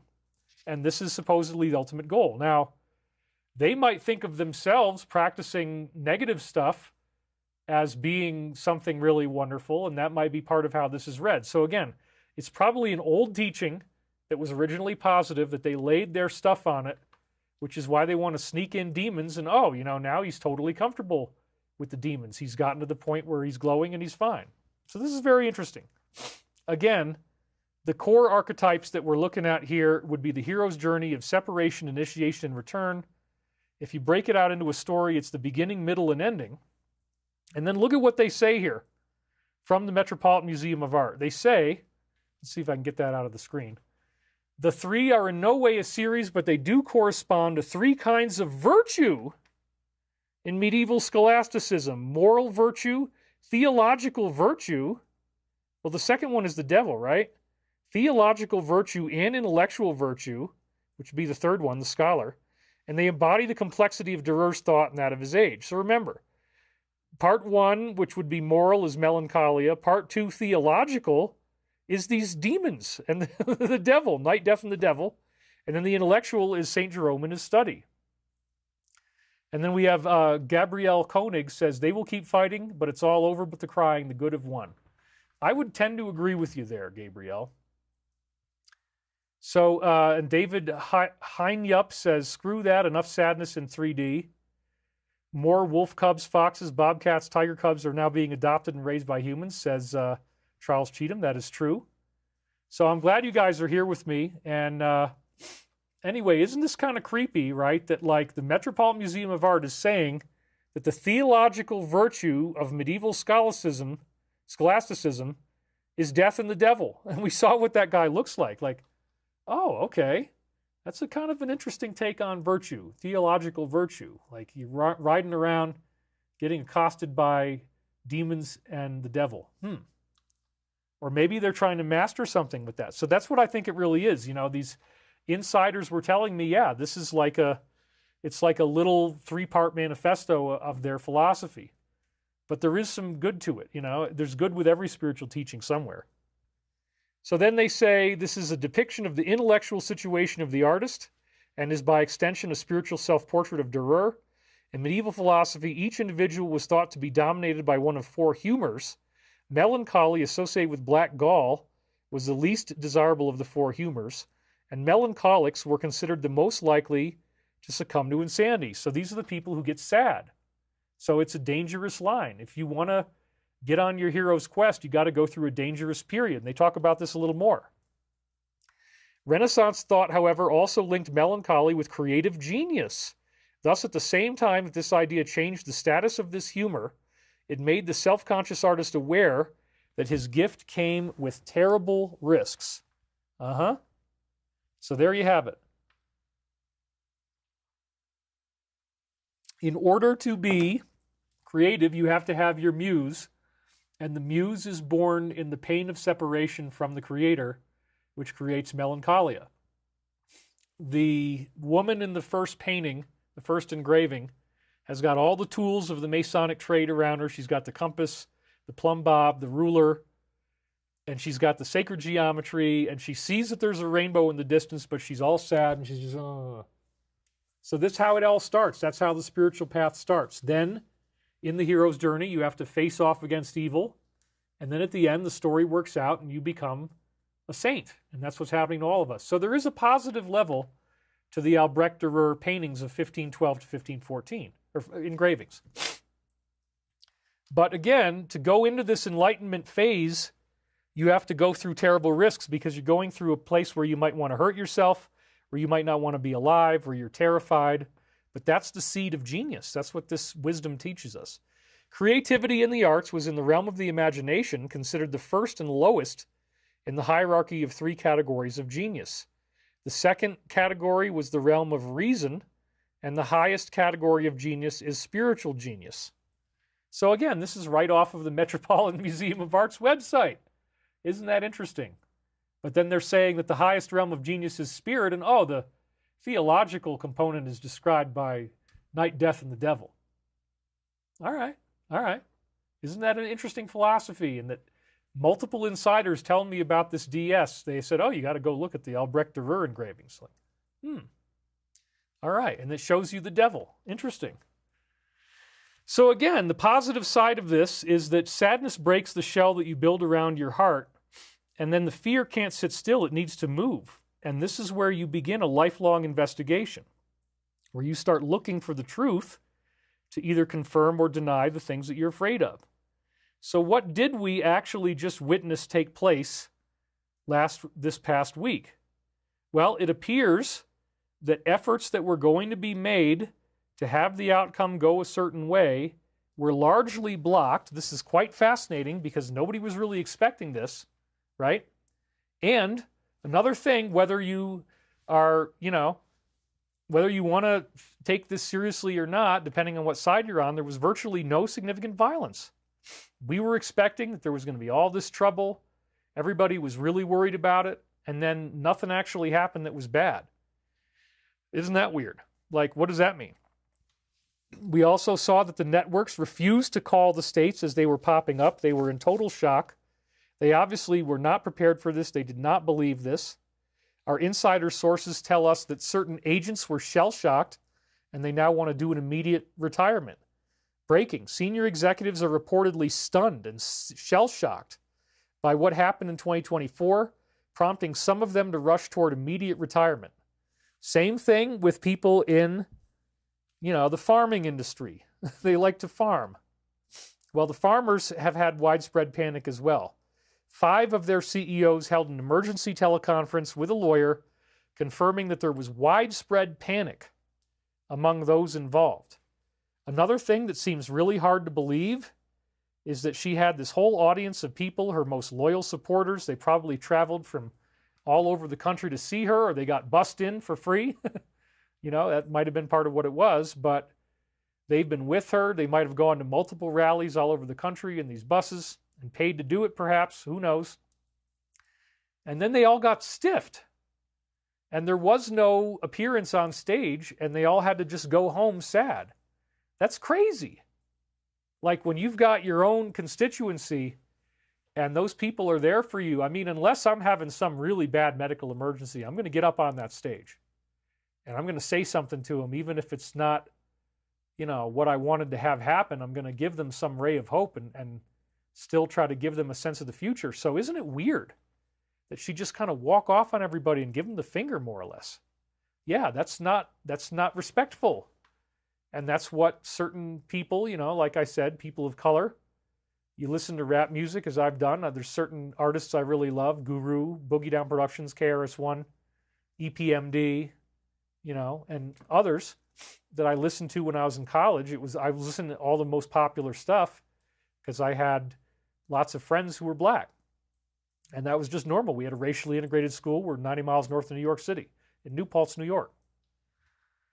Well, if you listen to any rapper, pretty much any rapper who was like the real thing, because they always would fight amongst themselves about who's sold out to the music industry versus who's a real, authentic, actual hip-hop artist.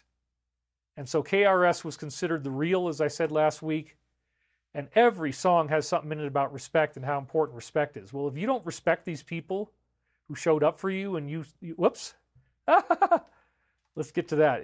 She stiffed the audience, right? She sent them home alone. That's pretty crazy. And I hope I was on the slide before, but if not, I apologize. We had this slide over here where it said five of these guys held an emergency event. The lawyer confirmed there was widespread panic. And just in case you missed the other one, this was the same thing, except in this case, it was the investigators. They were stunned and shell-shocked. So nobody saw this coming. She didn't see it coming. She couldn't actually, whoops, let's go back to that. She couldn't actually pull it together enough. She had no emotional preparedness. This probably meant she was in some type of deep grief and just couldn't pull it together enough to make a speech. Like, no expectation whatsoever that this was going to happen. It was a big surprise. Now, Archangel Michael in the readings last week called this polymarket percentage of 61, 62%. That was a particular polling group that was apparently very accurate. Called it in advance. So this was from January 2nd, 1999, in my time loop I was telling you last week about. 61 camera angle is looking super alien now. Let's move to the most present realm of focus. Okay, camera angles, well, that's what happens when you're on TV all the time, which both of these people were in this election. So who's at 61%? Who has the 61 camera angle? Who is in the public eye at 61%? Well, that person is looking super alien. This is talking about 45. And then they say, let's move to the most present realm of focus. So as I say, it could refer to the overall advantage he's having in many polls. He's at least at 61, if not higher. And Elon recently discussed this boyish prophecy that it would go to 69, 420, which is just him being silly, sexual, and, weed-oriented numbers. But anyway, That's where he said that. As I said last week, he was at 62%, which is really right next to 61. And then he's playing around, says, as foretold in the prophecy. So poly market stayed right around 61 to 62 right through Election Day, making that a very interesting prophecy from January 2nd, 1999. Here it was on Election Day from Real-Time News, 61.8%. I could not believe that Michael was so accurate. It really blew me away. And then even just as we were heading into the very, very final stages, right before, everything really was starting to become results coming back, it got up to 62.3%. So why is it looking super alien now? Why would that be? Because he's very public. He's on camera angles. The original wording was 61 camera angle. And many people have been deluded into thinking he's the bad guy. So he's looking super alien. There it is. 61 camera angles looking super alien. Let's move to the most present realm of focus. What does that mean? Now we got to look at, okay, instead of looking at this like the skids are being greased for somebody to become this horrible person, let's just begin with the fact that everything's really cool. There's no violence. And let's move to the most present realm of focus. It's surprisingly calm. All these things we were worried were going to happen didn't happen. And if you were in support of this individual, then you know that the lawfare has now vaporized. This is another briefing we got. DOJ is evaluating how to wind down these criminal cases before anything else happens in January. And that comes in order to comply with longstanding department policy that somebody who's sitting cannot be prosecuted. So again, as I said, the people on that side are just now experiencing the visualization of some type of planetary evil, but we've been going through this for years, and so it's sad when people are going through grief all at once, that what they're not seeing is this is actually going to save our butts in a really, really amazing way. So here's a headline from Zero, and then, of course, Hedge. The victory proves that these elites no longer matter. And so, once again, they told you something. They told you it was close. It wasn't close. It turned out very differently. So if you are still freaked out by all this and you're like, oh my God, what's happening? This is the beginning of your hero's journey. So once again, this group, the Alliance, has been very favorable to me. They've signaled me many times, and I want to be clear. I do not support fascism. I do not support dictatorships. I do not support, rule by force and, lying to people, manipulating people. That is not where I'm coming from. And if I saw, in my own view, that that's what this was, there's no way I would be out here talking about this stuff. I'm interested in the truth. I'm interested in freedom. I'm interested in everybody being able to have the safety where they're not being plotted against by hidden forces that never tell you what they're really up to. We got to get past all that crap. So there are probably two main ways that this win happened. It's a very strange thing.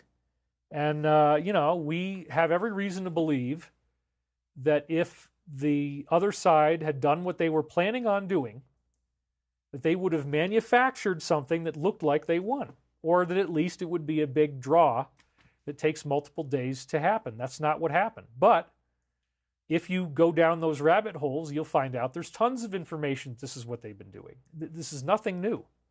So how could you have stopped them from doing that? Well, number one, as I said, there's probably two main ways. Number one,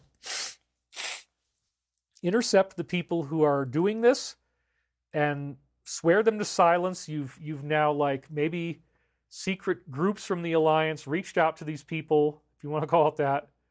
They get unpleasantly grabbed somewhere and they say, look, you're not going to be participating in this. You thought you were, but we're going to give you a deal. We're going to give you a way out, but here's what's going to happen. You're not going to be letting this happen. So that's one way that it could have happened, that there could have been secret threats of prosecution and or that they cut deals. Therefore, people who needed to perform, people who need to do something, they were saying, you can trust me, I'm going to do this, but then they actually had been secretly contacted, and so they called it off on the secret level. That's one way. We also see a massive surveillance of all potential means. This is another thing that the Alliance is probably doing. They had to look at the entire chessboard. They had to use their advanced technology, the surveillance technology, to make sure that every possible way they can stop this from happening is stopped, and that the people who are going to be stopped don't realize it until it's too late, because that way it's a surprise. So then, as the day is going on in November, they intercept any attempts that happen in real time. So this is my buddy Nino. I'm going to be taping with him on Wednesday again. He says, here you go. This is not vetted. It is still unverified. They were freaking out and trying to figure out what to do. Apparently, 9 mail trucks were sent that had a total of 1.5 million in them to this particular area in order to push her forward. And PA, okay, there you go, said the mail trucks were stopped, and they've not been honest about this. His brother-in-law, who works in the Pentagon, is the source. So that's very interesting, right? If those 9 trucks had made it in, if this is true, Beverly Adams, thank you for the donation. We're at 2 hours right now, and we got 7,000 people watching. You guys are like a big, big, warm audience. Thank you for being here. I'm so excited about being here today. I will take a pee break at some point, but I'm going to hold on longer because I'm not going to go until I really need to. In fact, let me drink some more water.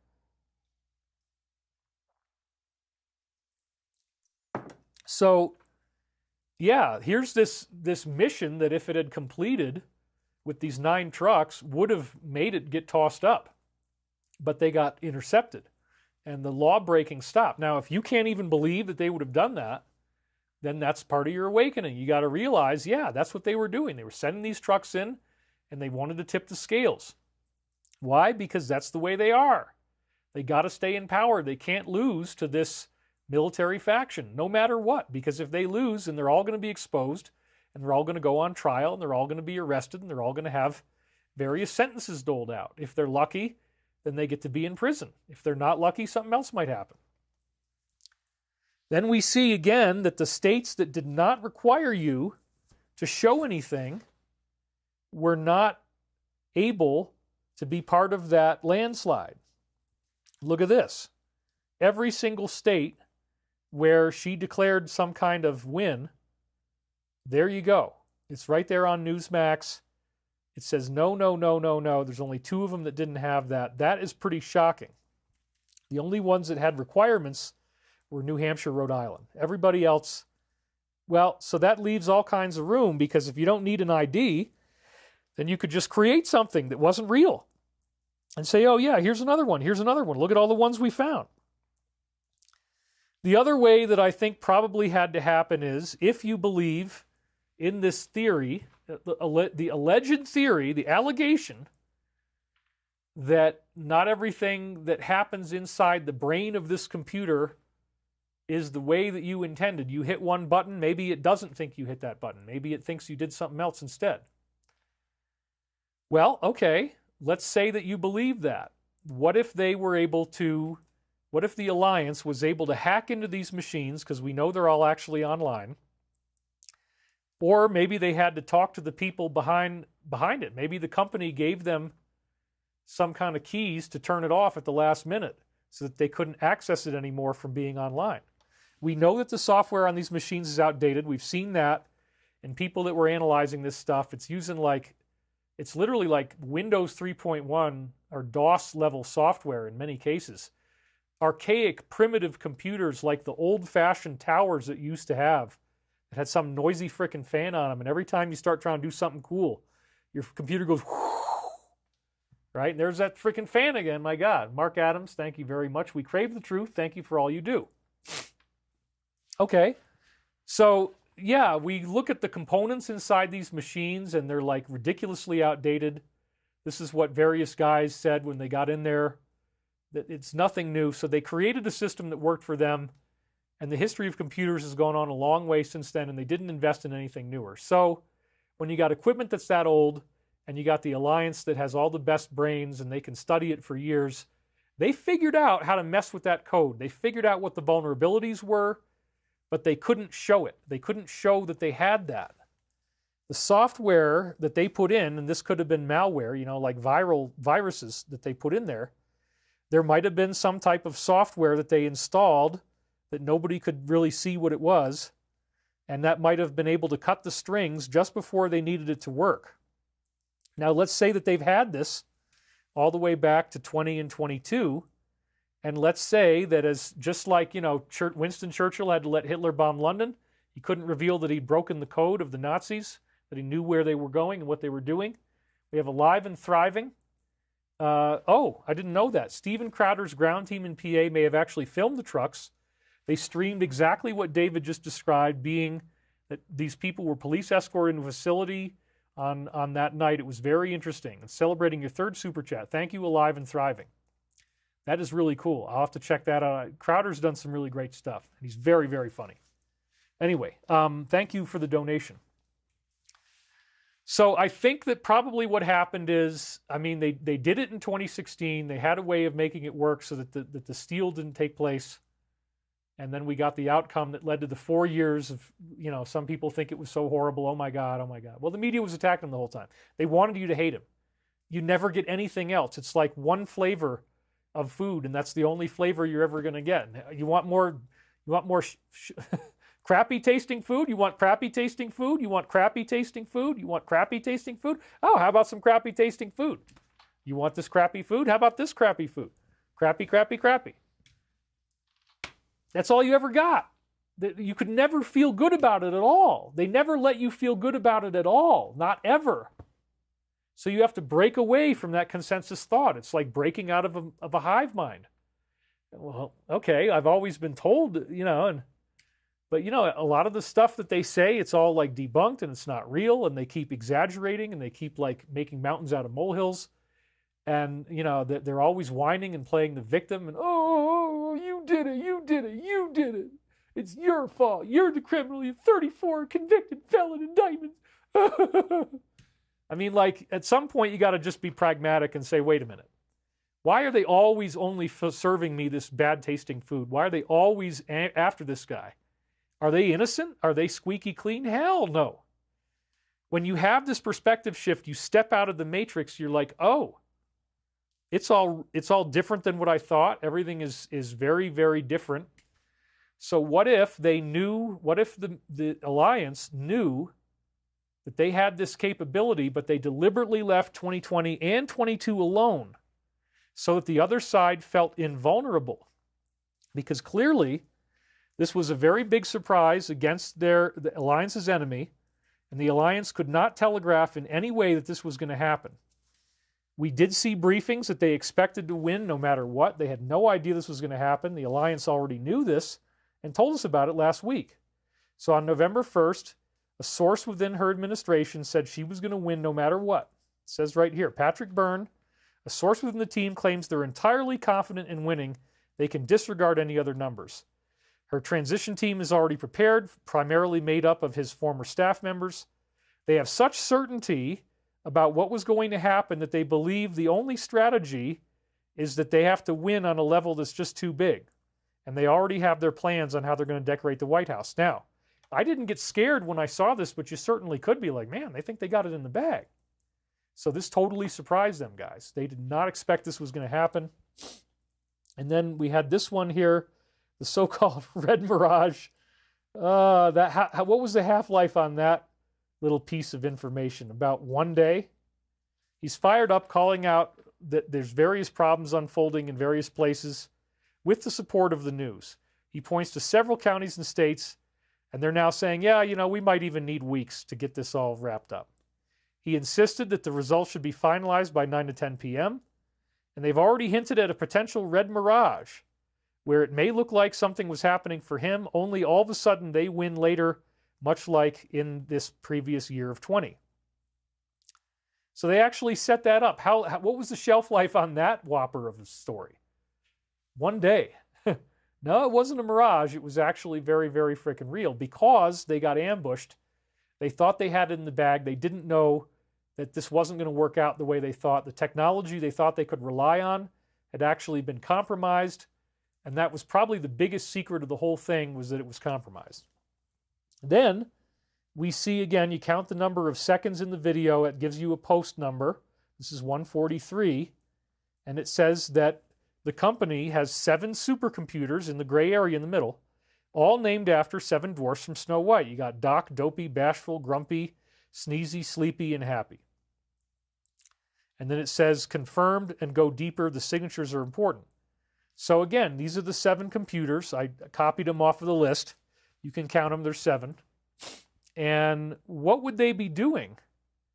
Maybe they were going to be tampering with the results. Maybe that's where it was orchestrated from. Maybe these seven dwarfs are actually supercomputers that have some kind of AI, and they can intelligently alter things just enough so that it's always that, it's like so close, man. They're almost, it's like neck and neck, and maybe that's what Doc, Dopey, Bashful, etc. are doing.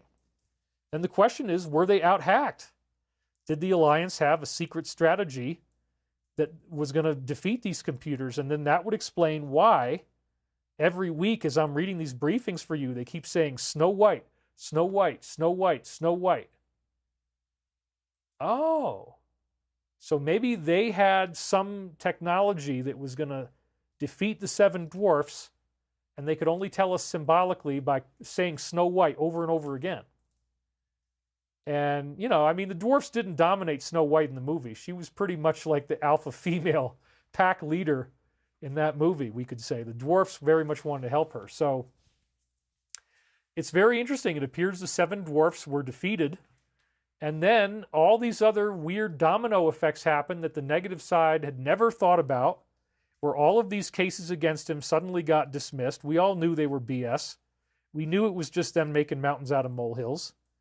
And then also the actual victory, because of the way this was, arranged, because it was actually done honestly, we got an authentic recognition of who actually voted and what actually was happening. It was just way too big. They can't make any type of counterattack that way. And you remember when he was in these various debates, every moderator had the same snarky comment. It's so funny how this came around and bit him in the ass. Are you prepared? Are you prepared to accept the results no matter what? We want you to say on camera right now that no matter what happens on that day, that you will accept it and you will certify it. And that's the way it is, and that's how it turned out. Are you prepared to accept no matter what? Yeah, you guys kept saying that, right? So now you got to live by that. You got to live by your word that says you're going to accept the results no matter what happened. Isn't that weird? So their only option is to create a big emergency. If you really understand what the hell is going on and you want to go into the paranoia for a while, okay, let's do that a little bit. Yeah, you're seeing it. It's just that they're projecting it in the wrong direction. You're seeing this terrifying thing that could happen to the whole world, but it's actually something that they're doing, and they're the ones accusing their enemies of doing it. When the enemy actually wants a golden age, wants peace, wants this all to work out very nicely, so then what do they have to do? Well, this is the other part. It's just like so mind-blowing, people being this evil, and it's hard to really, you got to, again, almost be like in a psychedelic mindset to take it in. Like, wait a minute.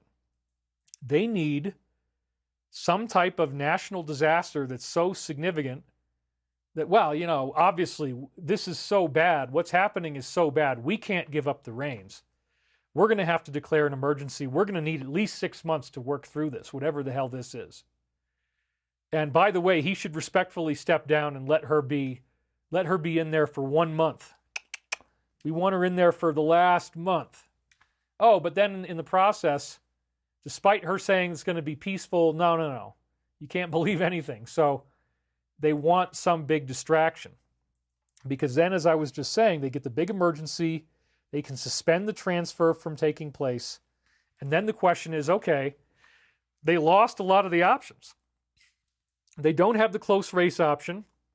They don't have the lawfare option. So what do they still have left that might actually be big enough to get this to still not work out in the Alliance's favor? Well, the first two would be the financial collapse or the fake alien invasion. In either case, if they were able to pull this off, they could say, well, this is such a big emergency. We just have to suspend all that. We have to just deal with the emergency. This is an emergency government. That's the first two. The next two would be like if World War III actually started to happen, which it seems like they've been trying, but it hasn't really worked. Or there's domestic attacks. Maybe they're really bad. But again, we were expecting those already, and these things haven't happened.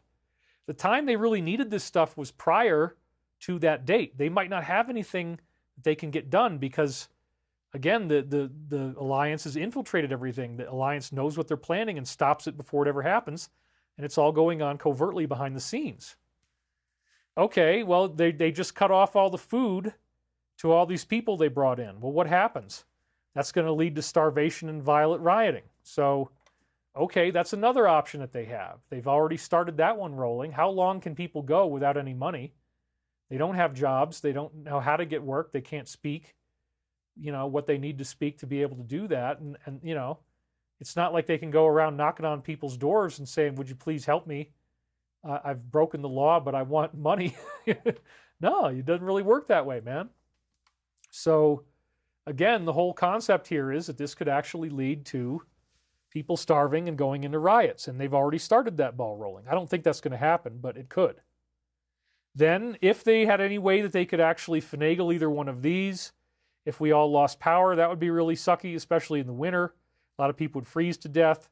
Or if we lose internet, that's not as bad, but it could still be a very, very disabling type of thing. I don't know if it would still stop the transfer or not. It could. And then last but not least, we have, there's another one after this. More attempts made on these people. Well, they're both gone now, but even then there'd be right of succession, and it would be any one of the others after that would be put in by our side. So that wouldn't even really work.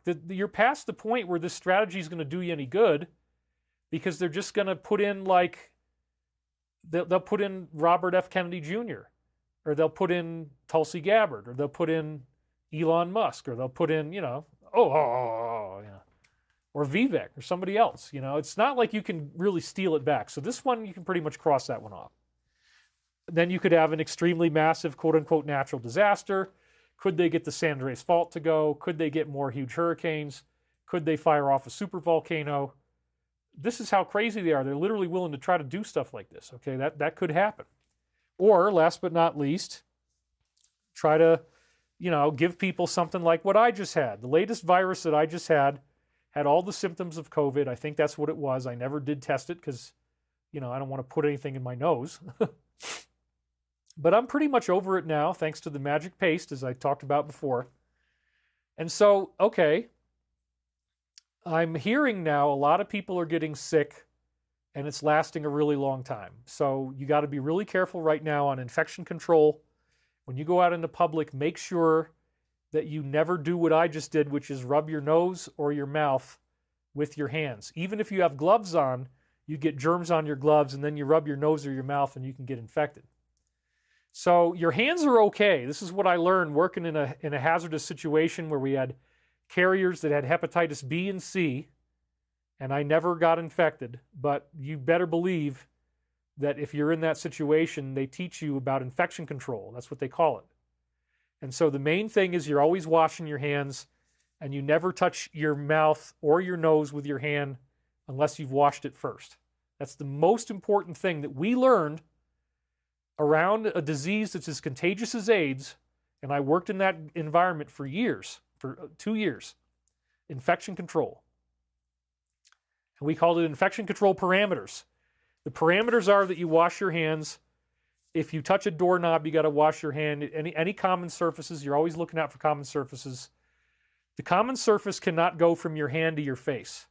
You got to wash your hands before your hand touches your face, and that is the most important thing that we were taught on how to avoid this from happening. So there are people, like for me, I was very debilitated for like 40 days.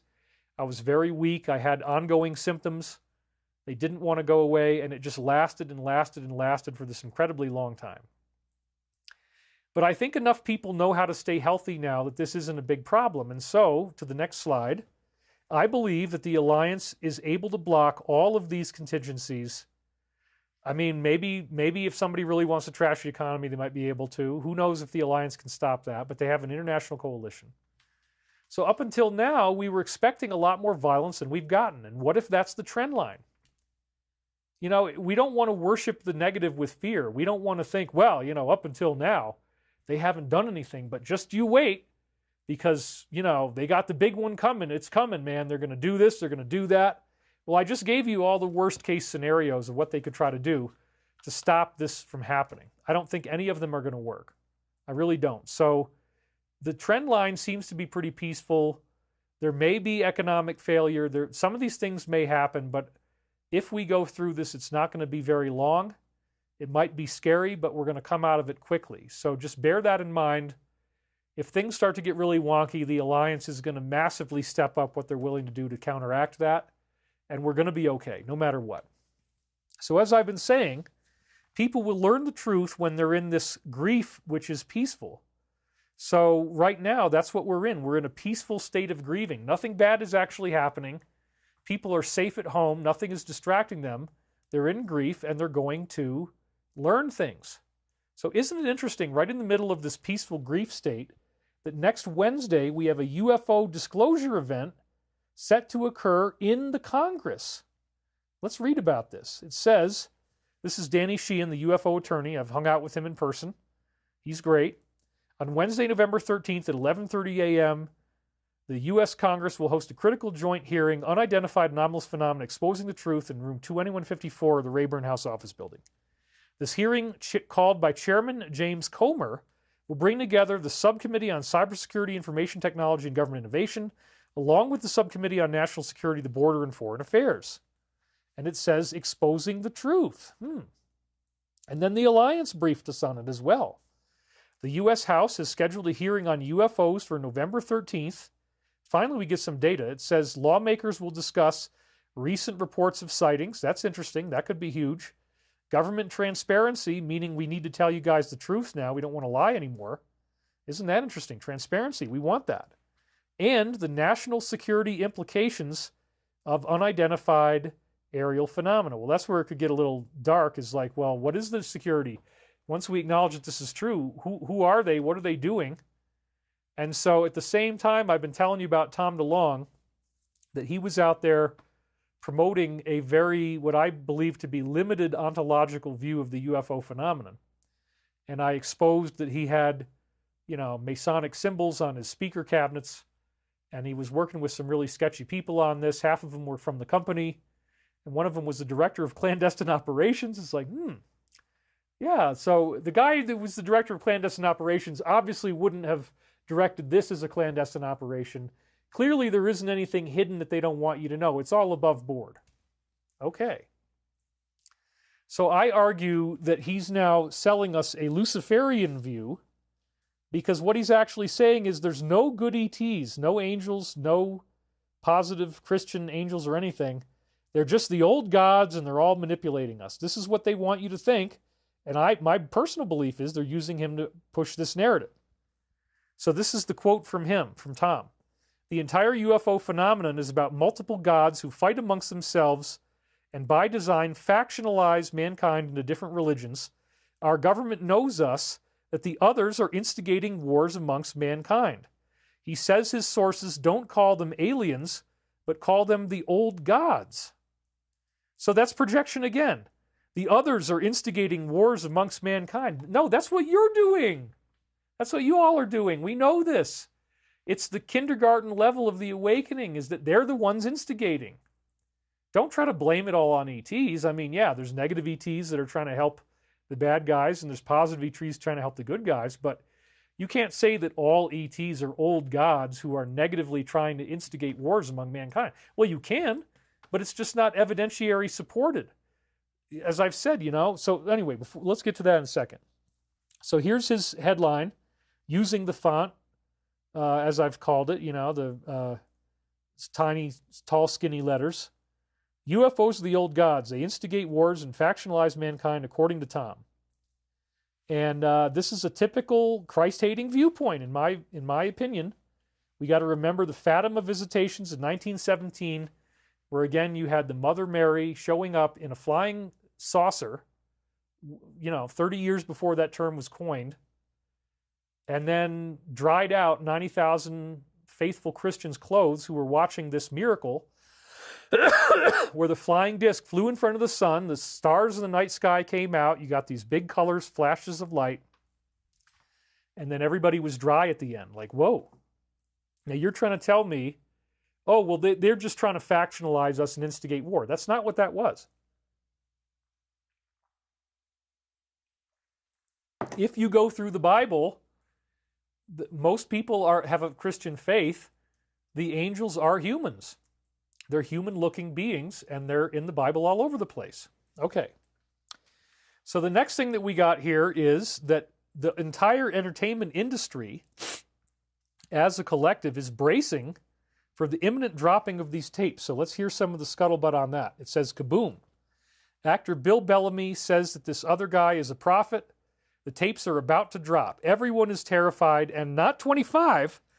Whoa. 2024, which is only like, what, a month and a half left, just over that. 2024 will be a year of jail. He says, I will tell you right now, they're quiet. It's a ghost town in Hollywood. People are trying to get their alibis together. It's about to go down. Holy crap. So some really, really big stuff is getting ready to happen, folks, and it's going to be amazing when we see it because it's unlike anything we expected. So then, again, 1.3 million views there. This is very popular stuff. Here's another one. It says the tapes are about to send hundreds of A-listers off to a new destination. And the house might not be as nice as the one they were living in before. And then the other guy said it's going to be this year. So imagine what starts to happen when you realize that the entire apparatus that's been feeding you information, getting you to worship heroes that they inaugurate, they make them into icons, they put these people out there in videos, they put these people on stage, they use bots to give them huge view counts on their music videos. There's all this weird symbolism in the videos. It's very dark. It's very disturbing. Then you find out, we're at 7,134. Woo! We broke the 7,000 ceiling. Smash the like button. We're now in a record-breaking show. This is the biggest audience I've ever had since I had 45,000 once several years ago. But woo, we did it. We're here. So yeah, what happens when there's a criminal indictment of the credibility of all these people and you find out, there's these weird texts on your phone. You all have been cheating on me. Look at that right there. I found this, I found this, I found this. You guys are doing this weird frickin' stuff that you didn't tell us about. And it's actually criminal behavior. It's really bad criminal behavior. And you all were in on it and nobody was saying anything? Holy crap. Nobody ever spoke about this? How did you keep this secret for so long? It's crazy. That's part of the awakening. Like, wow, how did that happen? So some people are now realizing that they've been lied to on an extremely large magnitude level. And they secretly believed, I think, they worshipped the technology that their side was using, and they secretly believed, we don't ever have to worry because we know that they're doing some funny stuff, but it's okay. We got to stop him from getting back in there no matter what. That's the party line. You got to stop him no matter what. Yeah, they might have some magic secret sauce. We might throw a bunch of jiggers of that in there. Might be really spicy, but what the hell? We got to make sure that he's stopped. We can't let this happen. That's how they set you up. That's how they lied to you and infiltrated your thought process to make you support them when they're the ones projecting and they're actually doing really bad stuff. So here's an example of somebody who's having that awakening. Some of these people are realizing they may have been wrong and we're living in an echo chamber. Quote, I genuinely was riding the blue wave. I felt like we were really unified. Obviously, I was aware of this presence. I didn't realize how massive it was. It's becoming abundantly clear to me that the reality that I think I'm seeing is not the same as a lot of you. And again, they want you to be afraid of everybody who has the other opinion. No, most of these people are very peaceful. There's a few radicals, like with anything. But we actually want this to be a good planet. We want this to be safe and free. So then she says, I want to hear what you have to say. What is it about him? What is it about the campaign? What do you feel like he's going to do to push our country forward? I'm genuinely confused and I want to know. Well, that's the law of confusion. Understanding is not of this density. You have to recognize that you're confused to be able to progress spiritually. And this video had 6.6 million views. I mean, imagine going that viral. Her name's obviously Emily. Emily went viral, man, just for asking that question. So, okay, if it's this whole terrifying thing and it's all this horrible stuff is going to happen, then what were the changes in the first 2 days after the victory was clinched? For 2 days, stock market hits a record high, caravans dissolve, Hamas calls for an end, Bitcoin goes to record high, Ukraine's all done. Qatar kicks out Hamas. EU's now going to buy from us.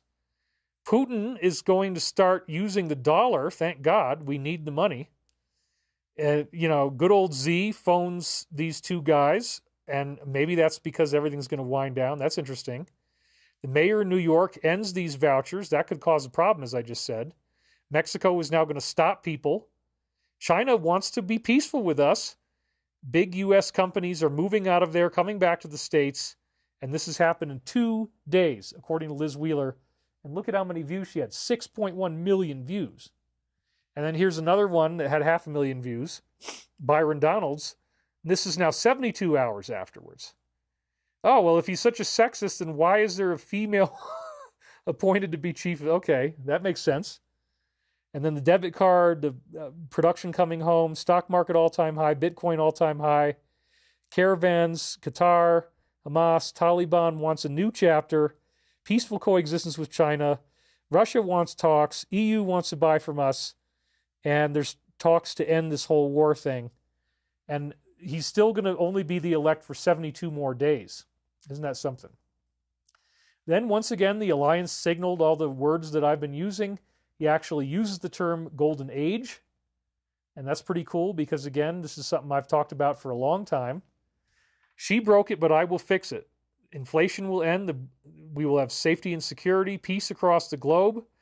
And it says right here, America will enter a new golden age. Well, that is total David Wilcock territory.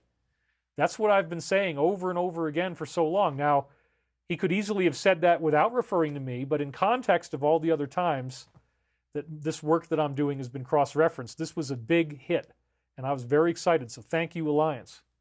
Lion Media just donated, and he says, so glad my prediction from the last stream about the German government falling came true. We in the independent media are now pushing for a new patriotic government. Germany's the bridge between East and West. Pray for us. We will. Thank you very much. My God, we're now at 7,257 views. This is the biggest crowd I've had.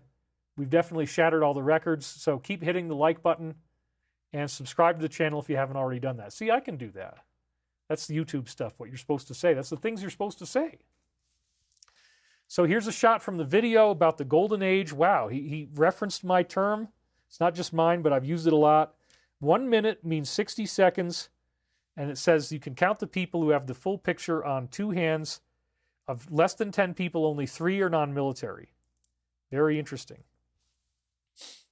And then, Alice in Wonderland, Snow White, they either always seem to say one or the other. Now, here's another thing that you may not have heard of, and I got to be careful, Brunson.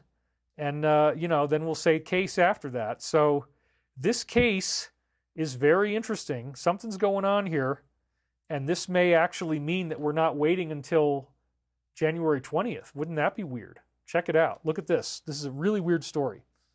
Supposedly, the Supreme Court has already made a decision on this case, but they're not telling us yet because they don't want people to be in the streets. And if they announce this verdict, then we may actually see him returning well before the time that we're now told to expect. I would keep your eye on this because it was given to us by none other than Dr. Jan Halper Hayes, who in my view is one of the only people who's really, really real. And I've got a lot of data on this. I've done way beyond 10,000 hours of study. I'm in the hundreds of, probably over 100,000 hours of study by now. I don't know. That's even possible. It probably is. But anyway, if you want to really tap in, she's right next to the source of the plan. And she's one of the realest of the real insiders. And she's the one that leaked this on this thing called Elijah Streams. So it says here, we'll read it from the top down. For all my beautiful friends who have so many questions regarding this piece of the puzzle, the phenomenal plan, this is an excellent video to watch until the end. She reveals details. This is Dr. Jan explaining the court has in fact ruled in his favor, which means that yes, bad things happened and we weren't told the truth in that particular process. That's a huge decision. That means that it was all not what we thought. So they ruled in his favor, and what you too can do to make it known that you agree that this actually happened. She broaches the subject of any vagaries inherent in the still protected judgment, purposely placed, I'm sure, and the capacity for apparently one judge by himself to have made this ruling. That could be from some type of military law, we're not really sure. But apparently there's a law that says that you can do that. Yes, this man signed an NDA, a verdict was reached, and Dr. Jan states that he said it was in his favor. Wait for this, the military has not allowed the Supreme Court, and remember, this is coming from the top insider, okay? They have not allowed the Supreme Court to release the verdict in order to prevent anything bad from happening, i.e. the storm. So rest assured, the court case really did happen, she told us, and a positive verdict was handed down. He will actually go back well before the event time that we thought. The sooner the better, in my humble opinion. So get ready. Now, is this really true? I don't know. I mean, it's fascinating to think about because, you know, that would be the next really, really big plot twist of others that might be coming too. Oh, it turns out we're not waiting 3 months like we thought. Isn't that weird? Yeah, that could actually be true. It's a fascinating thing to think about. Anyway, this victory that we've now been through was predicted in readings that I originally did between the years 96 and 2000. As we've said, this was done with remote viewing, and I really can say now without hesitation that it seems like my life was built around this, that this was the moment that we're now in. This is what I was designed for. So, again, you've seen there's really crazy facial similarities between me and the legendary psychic Edgar Cayce. This is him sitting at his desk. And, you know, I can do the same thing with my face as I look into the camera lens here. You see, yeah, you know, these faces are surprisingly similar. And if you can't see it that way, then let's look at this. That's a picture of me. That's a picture of him. There is a whole science of reincarnation from Dr. Ian Stevenson, where he studied over 3,000 children, many from the Middle East, who claimed to remember a past life. And he would fact-check their memories with the truth. And he found the names of people, and he found the memories were correct in many cases. And in those cases, they had a face match. So the basic scientific study of reincarnation, which has been going on academically for 60 years plus, since the 1960s with Dr. Ian Stevenson, this is what you expect to see when you have a real reincarnation case. The facial similarity. In fact, this is better than a lot of the reincarnation cases in terms of how similar they look. We also have this weird astrological similarity I was talking about, and we talk about the two charts, and it's not even just this, but yes, Sun, Moon, Mercury, Venus, Mars, and Chinese zodiac, they're all in the same sign, and that alone is billions to one against chance, and the moon is within 1 degree, 1/360th of a degree. And again, it's not just 1 out of 12 probability. Most of the alignments are only within a few degrees. So we've looked at the chart before. We did all that. You can go back and watch that. So it really does appear here. Here he is with the derby hat. Here he is as David. Weird, huh? The faces are really strangely similar, and you can't fake that. I couldn't have fabricated that my face would look like that and that the astrology would match. It's really weird. So this is how the Michael prophecies apparently came about, as I've been doing this for multiple lifetimes. And Cayce also, as we've said, his readings, he did 14,000 in a deep trance, and he said, you know, there was people coming in of other lifetimes of his, including King David. Pythagoras was another one, the author of the book of Luke, Lucius of Cyrene in the Bible, later known as Saint Luke. You know, you have these very, very interestingly high-profile lifetimes that his own weird readings attributed to him, 14,000 of them, where he was totally unconscious, sleeping, and then he starts speaking while he's asleep, but he has omniscient intelligence, and it addresses itself as a we. Really weird. And it was very, very, very Christian stuff. So this work might seem fringe, but I keep getting good support. Dan Scavino, who seems to be another one of the very high-level insiders, maybe not all the way up at the top, but he knows a lot, gave us 2 shout-outs this past week. Last week I said, you know, I don't want to do a voice impersonation, because I found out from insiders, like I was warned, like you really don't want to do that. If you come up to him and you try to do that voice, he actually gets really mad. So you don't want to piss him off that way. And then I also found out from these same people that he likes to be called boss. So that's, I made that statement publicly. You can go back and watch the show. And then Dan Scavino said, no sleep in 3 days for many of us, including the boss. And then to share his view during his victory speech. So he actually, on November 6th, after this happened, he dropped the name boss. So thank you for that. That was another big validation, and I appreciate it. Then I had showed you last week, or 2 weeks ago, something like that, in the reincarnation story, that my father was sneering after we went to a Metallica concert in this particular picture I have, and that he had been Casey's father as well. So this was the slide I had last week, or whenever it was, 2 weeks ago, after we met Metallica. And that's Casey's father on the left and my father on the right. And again, we were hamming it up for the camera. It was silly, but notice how similar they are.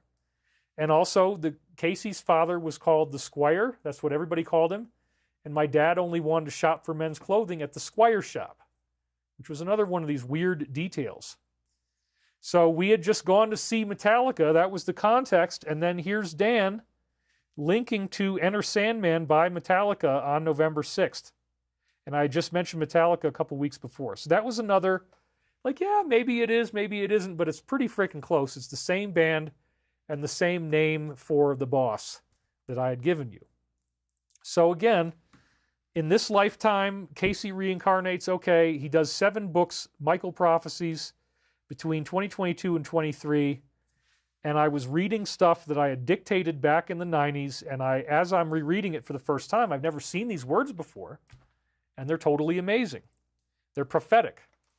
So then there was 21 new tapes that we found between January and March 99, and in the last 3 or 4 shows now, I'm not even counting, but something like 3 or 4, we've featured these dazzling time loops.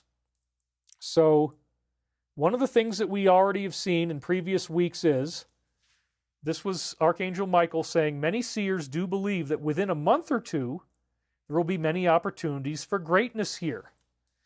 Other than that, believe us when we say the world of organized materialism is soon to collapse. There are those who point the finger towards the churches of organized materialism and insist they will bail it out. The Fed will lower interest rates in such and such a date. But again, let's not get lost in all the specifics here. Within a month or two, there will be many opportunities for greatness because organized materialism is about to collapse. So they gave us a range of a month or two. We heard about that Supreme Court case that could be coming out. Within a month is a lot earlier than January. But it said many opportunities for greatness. So what happens if all these crazy arrests start happening, truth starts coming out, UFO disclosure starts coming out?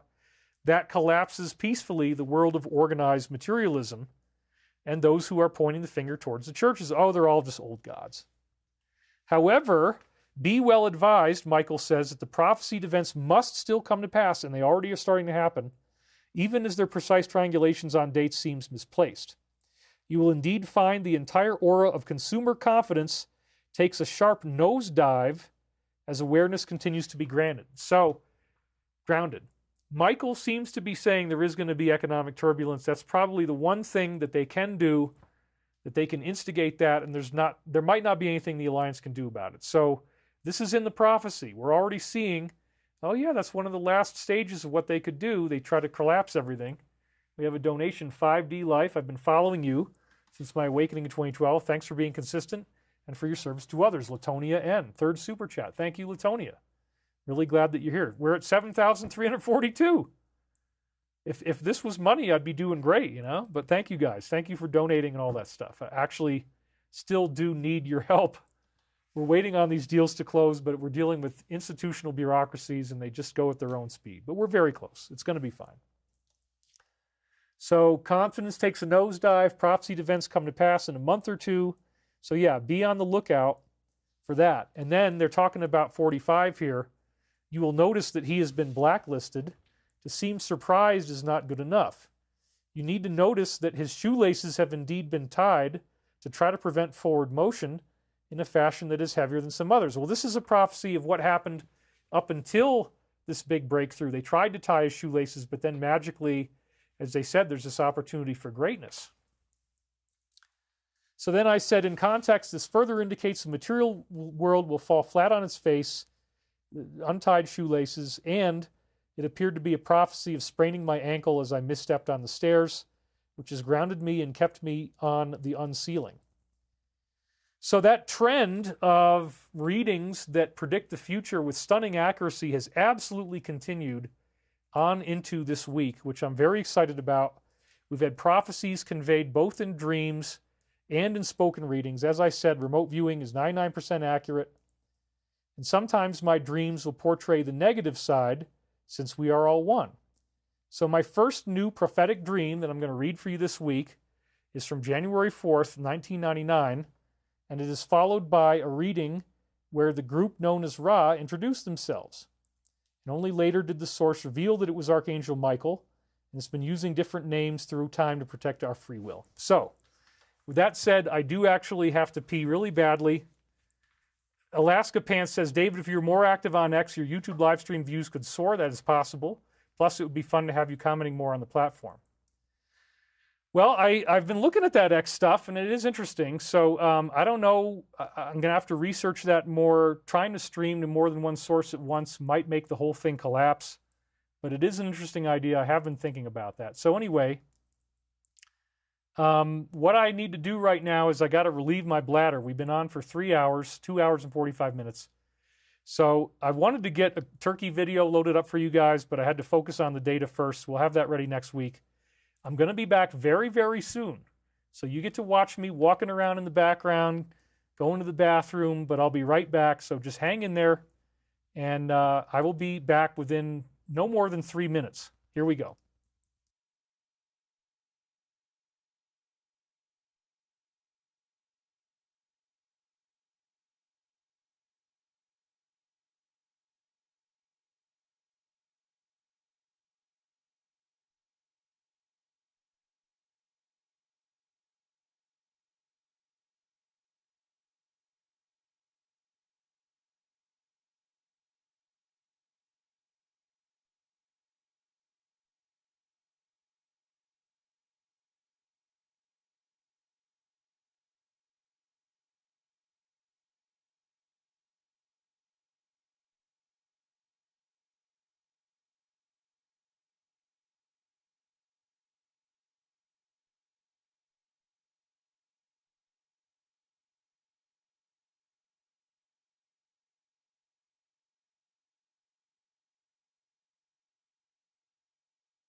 Did you get sad? Did you get sad? Yeah, we got some sad people. We went down to 6,900. So, P-break donation, somebody says. S. Jules. Love you, David. Your stream has become part of my Sunday routine. Thank you for making a lot less of us feel alone. I appreciate that. Yeah, we only lost, what, 300, 400, something like that. That's not too bad. And everybody is staying up late in Europe, and then they use this break point as a way to, you know, go to sleep now and get up in the next morning. But Paul Cannon is still here. Somebody just donated 2,000 Argentinian pesos. Gooby, a few weeks ago, I dreamt I saw you and Corey Good with scars on your faces, and you were mean to me. LOL, don't know what it meant, just wanted to share. God bless. Well, thank you. Yeah, there has been weird stuff going on, actually. So it's interesting that you would have that dream if that is, in fact, real, and I believe you. So, yeah, you know what? New levels, new devils is a saying, and as I'm going through this final stage of, you know, walking us all through this amazing awakening that's much more peaceful than we really thought it was going to be, strange things happen. So, strange things are happening, negative greetings are happening, but I'm still out here, I'm still fighting, I still feel good. So with that in mind, I wanted to share with you this very strange prophetic dream that we had that came in the same little nexus of time, starting this time on January 4th, 1999. Now in this case, the reading from the 4th is in the Michael prophecies. So we have these 7 books that I made out of the readings, and this particular reading was before January the 10th, so it is in the books, but the dream is not.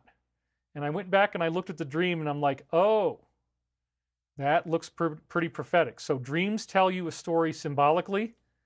And so check this out. This is, whoops, let's go to the slide. 5:48 a.m. And in the first part of the dream, there was something that looked like a cigarette ad, but it wasn't presenting in a bad way. It looked like Parliament lights with a blue sky and blue water. It was very beautiful, very artistic. Very stylized, artistic, and high-end production value.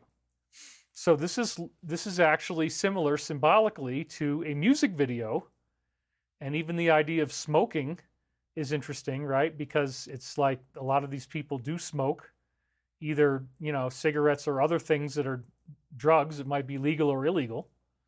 So you got the smoking, and then you got the name Parliament. Ah, Parliament.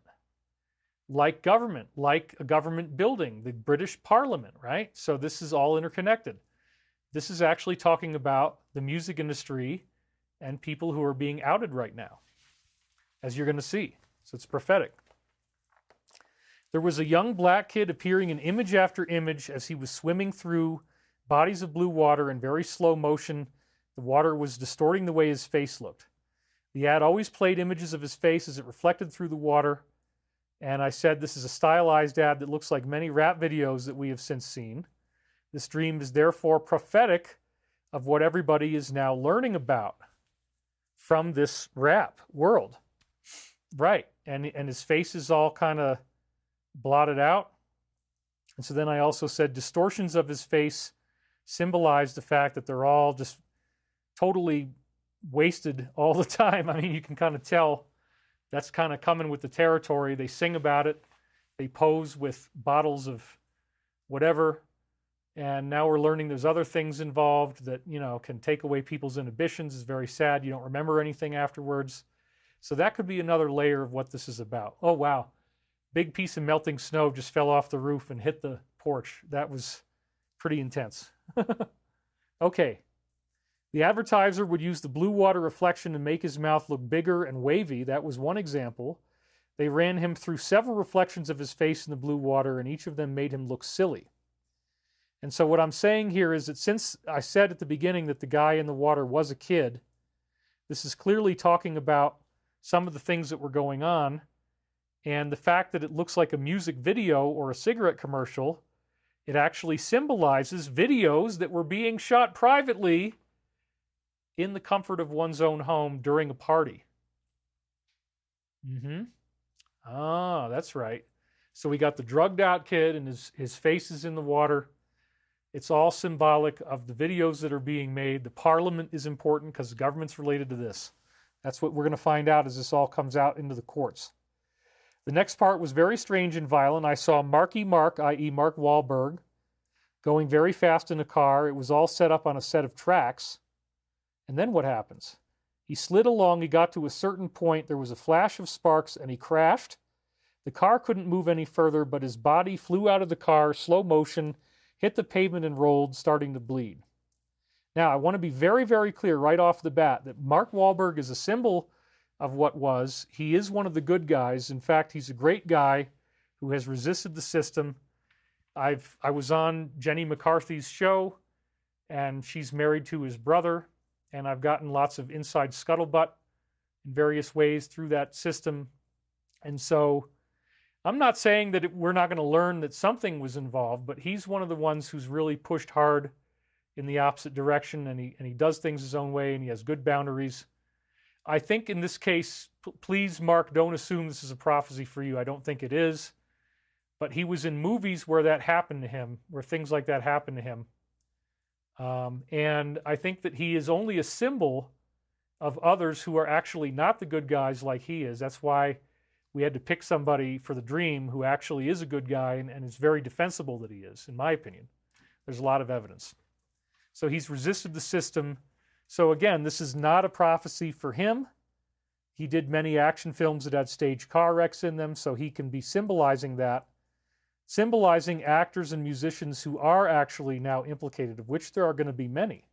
So think about what happened. He set this up, the implicated person, what he symbolizes, the implicated person set this whole thing up, the staged car accident, and then they end up not making it. They fly out the window. It's really, really bad. So that symbolizes what might be happening. A whole series of these shows involving people doing dangerous things, setting themselves up. And the first part of the dream with the kids swimming was much less horrible.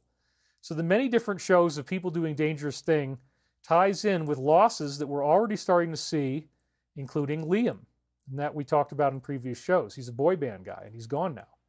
As the dragnet closes in, we may see a number of people do dramatic things if they have been accused.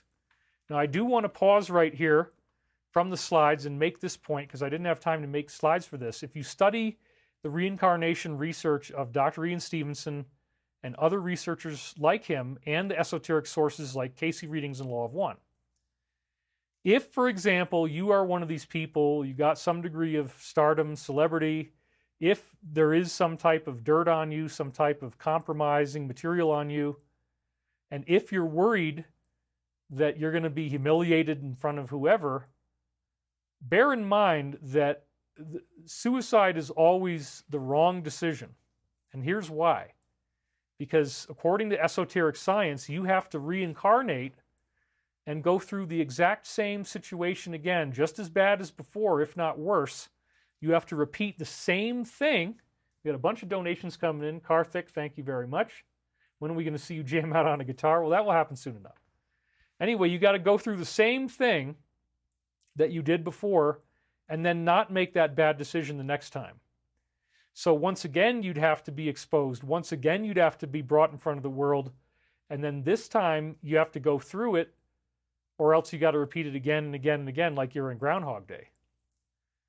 So I really do believe this. I think this is a very important element of esoteric teaching, and that is why you want to be incredibly generous with yourself, actually, and you want to be willing to give that gift to yourself of letting your karma play out and not taking the easy way out. Let your karma play out. If people are going to yell at you, guess what? That's the hero's journey. One of the heroes that we know the most is Jesus. Jesus is crucified, and people are throwing things at him, and they're yelling at him, and they're scourging him, and they're throwing rocks at him, they're hitting him in the head. He's got a crown of thorn on. He gets his body pierced. He gets stabbed. He gets nails put through him. Okay? So that is an archetype of the hero's journey, that we all have to go through this crucifixion of the ego. And believe me, if you actually were brought in front of the world for some reason, you're going to work off that karma. You won't have to go through this again another lifetime. You can burn off a hell of a lot of karma going through your trial. And, you know, if I would imagine most people are not going to be receiving any type of death penalty. There may be a few. But again, to presume that and then to go and take that exemption on yourself, that's a very bad idea.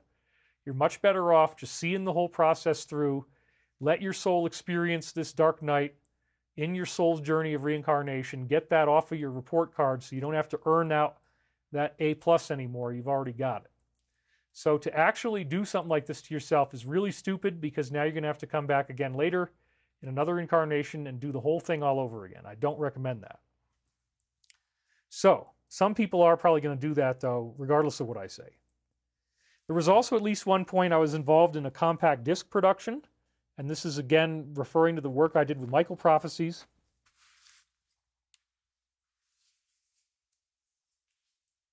So, the dream was immediately followed by Michael identifying himself by the name Ra, who was positive and had his teachings distorted. So for me, this reveal was breathtaking, as I put the law of one already ahead of all other sources. I had built an entire scientific and spiritual cosmology off of it. After 2005, I was only doing it scientifically, and I rarely talked about the readings until the time loop began in October of 21. So they do identify themselves in the reading that follows. Now, this is another thing that we've had to deal with from the adversary, the DS, is that for years they've been putting out stuff to try to make you afraid of this, to say, oh, this is evil, this is bad. So once again, I'm going to give you some quick information here that will really help to shape this up. The Great Pyramid is actually something that has a timeline in it, dating 1 inch equals 1 year. And this was one of the first books I read by Peter Lemzurier called Great Pyramid Decoded. And out of all the different pyramids in Egypt, there's over 100 of them. The Great Pyramid really stands out. And there are chambers inside that are very sophisticated. And the legend is that the king's chamber has a sarcophagus. If you've seen it, if you've been in there, it's there, made out of granite. And you lay down in that and supposedly, or lie down, as my mother would say. Thank you, Mom. That voice is always there. It's lie down to produce ascension. So here's Napoleon lying down in the sarcophagus overnight, and then he got so freaked out that he ran away. He had apparently demonic spirits coming to him. And then in the morning, he drew this. This was his own sketch. He was a very meticulous artist, drawing the 3 pyramids and then writing all this stuff over the top in French of how terrified he was by what happened when he was in that coffin. And so this is a Manly Palmer Hall illustration of classic Egyptian priests holding meditative space for you in the king's chamber while you go out of body. And originally it was supposed to be an ascension machine where you would go into this granite sarcophagus, you would face off against your own shadow, and you'd actually burn off all your karma. And it's by burning off your karma that you become a light being and you have these ascended powers. And so apparently the pyramid was used to graduate people into that power, and the Edgar Cayce readings did say that the Aquarian Gospel of Jesus Christ was an accurate channeled work, and in that work it said that Jesus finished his ascension in the pyramid, that the pyramid was built to have the final energetic kick that would allow Jesus to make it to the full logoic incarnation by the age of 33, which is pretty freaking young, no matter how advanced you are. So apparently the pyramid was part of what was designed non-linearly. You got time-traveling beings that built the pyramid possibly 11,000, 12,500 years ago, and yet they built it with this timeline in it that actually goes right through our present. So we've talked about this quite a bit before. It uses a slightly different inch. It's 1.00106 inches, or 2.542 centimeters. But one of the cool things that happens is that if you take the height of the Earth from the North Pole to the South Pole, and you do it in these pyramid inches, you get exactly 500 million. That's the 1.00106. So exactly 500 million units of this inch, which is almost the same as a regular inch, from the North Pole to the South Pole. Well, that sounds like somebody did this on purpose, and that they built the pyramid knowing how thick the Earth was, that there was 500 million of these inches. It looks very frickin' deliberate. And then the pyramid reveals the exact length of the Earth year in its perimeter in these pyramid inches. You get 365.2422, and it's like 3652.42 or something like that, but it's the same. And then even better, this whole cycle that all the esoteric sources, 35 different ancient traditions around the world said that there's a 25,000-year cycle. It's the shifting of the stars by 1 degree every 72 years. It's called precession to equinoxes. And after you go through the 25,000 years, at the end, your sun goes flash, and there's a dimensional shift. And maybe it's catastrophic and maybe it's not, depending on which one you look at. Some of them are very catastrophic. The Michael prophecies told us that catastrophe is not going to happen. We're on a non-catastrophic timeline. But again, all 35 of these ancient cultures that were discovered by these historians, Santayana and Van de Schend, as I've said before, all 35 of them talked about this precession of the equinoxes. They had mythology encoded to get you to look at this. And then what we see is that the length of this cycle is in the diagonal lines over the top of the pyramid. It's exactly 25,826.4 pyramid inches, very close to the real measurement of the precession as calculated with lasers. And what you're doing here, let's start from the left at C. You go from C up to little c, little d, little a, and then down to big A. Those are your diagonals, okay? And it's exactly 25,826.4 pyramid inches, very close to this presumed wobble in the earth causing the stars to drift, that they say is 25,920 years. So let's go back and look at that again. This is a very important point, folks, that in pyramid symbolism, the pyramid right now, as you'll see, has a flat top. You got the bottom as one side, you got the 4 sides, that's 1 plus 4 is 5, and you got the top, that's 6. So the pyramid has 6 sides. The flat top, however, can be fitted with a capstone, and we are told that the original capstone was made out of pure gold, which is probably why somebody stole it. And that capstone turns the top into there's no longer a flat surface, so you lose one of your 6 surfaces. Now you're down to 5. When you put the capstone on the pyramid, you go from 6 to 5. And in numerology, everything matters in the pyramid numerology. It was also given on the pyramid texts how this numerology works. That's all in Le Mesurier's book. 6 means evil, 5 means ascension. So the world in its current state is ruled by evil, hence the flat top. When the capstone is returned, you get ascension. Oh, David, now you're talking about that Illuma symbol, right? The all-seeing eye on the top of the pyramid. Yeah. The whole point is these were Christian ETs that gave us this as a symbol, thinking that it was going to be positive, and then the Egyptian priesthood manipulated it for the negative, unfortunately. So, again, the diagonals add up to 25,826.4 pyramid inches, which is this Earth cycle, and that means that when the capstone comes on, that symbolizes the time of the end of the cycle. Now, we know the Mayan calendar was supposed to end in 2012, but according to Archangel Michael, they've held off the Ascension Event for as long as they could, but they can't hold it off past 2025. That's one of the things they said in the new books. Is that 2025 is as long as they can go to stretch 2012 past the point it normally would stretch. And then we're going to have, the sun is going to have to release energy. They call that the first wave of ascension. And it's not going to be catastrophic. They're going to protect us through it. But some people will either be able to ascend and go to a higher dimension, or they might stay here and be an ascended being and have light that is visible coming off of their bodies. And this might be a lot of people, actually, believe it or not. That's one of the things the book is saying, is a lot of people might go through this. So to further add to the validity of the idea that Christian time-traveling ETs made this with such fantastic proportions, 500 million units through the earth, it creates a crucifix during the summer solstice. And if you look at it in the other reflections, this is back when it had gleaming white casing stones on the outside.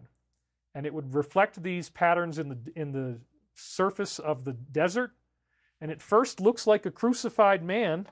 You look at the top one, that's December 2nd and 3rd. Then you look at February 27th, 28th, the arms are coming down. And then look at that, by the summer solstice, it looks like a cross, and this is just the light coming off of the sides of the pyramid, creating visible white, gleaming, beautiful light that you would see if you were flying over it from the sky. It creates the frickin' Christian cross on the summer solstice. It was designed to do that. And it could have only been done at the exact right latitude and longitude that they use, latitude in particular in this case. So that's pretty freaking crazy. And again, the law of one was them coming back and apologizing in 1981 through 83 that their positive, what we find out ultimately is Christian teachings, were abused and turned into something negative. So the all-seeing eye symbol becomes negative. And a lot of their teachings got distorted and manipulated and, turned into some really bad stuff. And human sacrifice was practiced, which they didn't want. So they get misunderstood, but now they're coming back to fix it. That's the whole premise of the law of one. Another really weird one is that the slope angle of the ascending passage, if you draw it out from straight ahead east to west at the pyramid, you draw that line going to the northeast. It crosses directly through Bethlehem. It crosses the River Jordan. It goes right next to Jericho, and it goes right next to Jerusalem.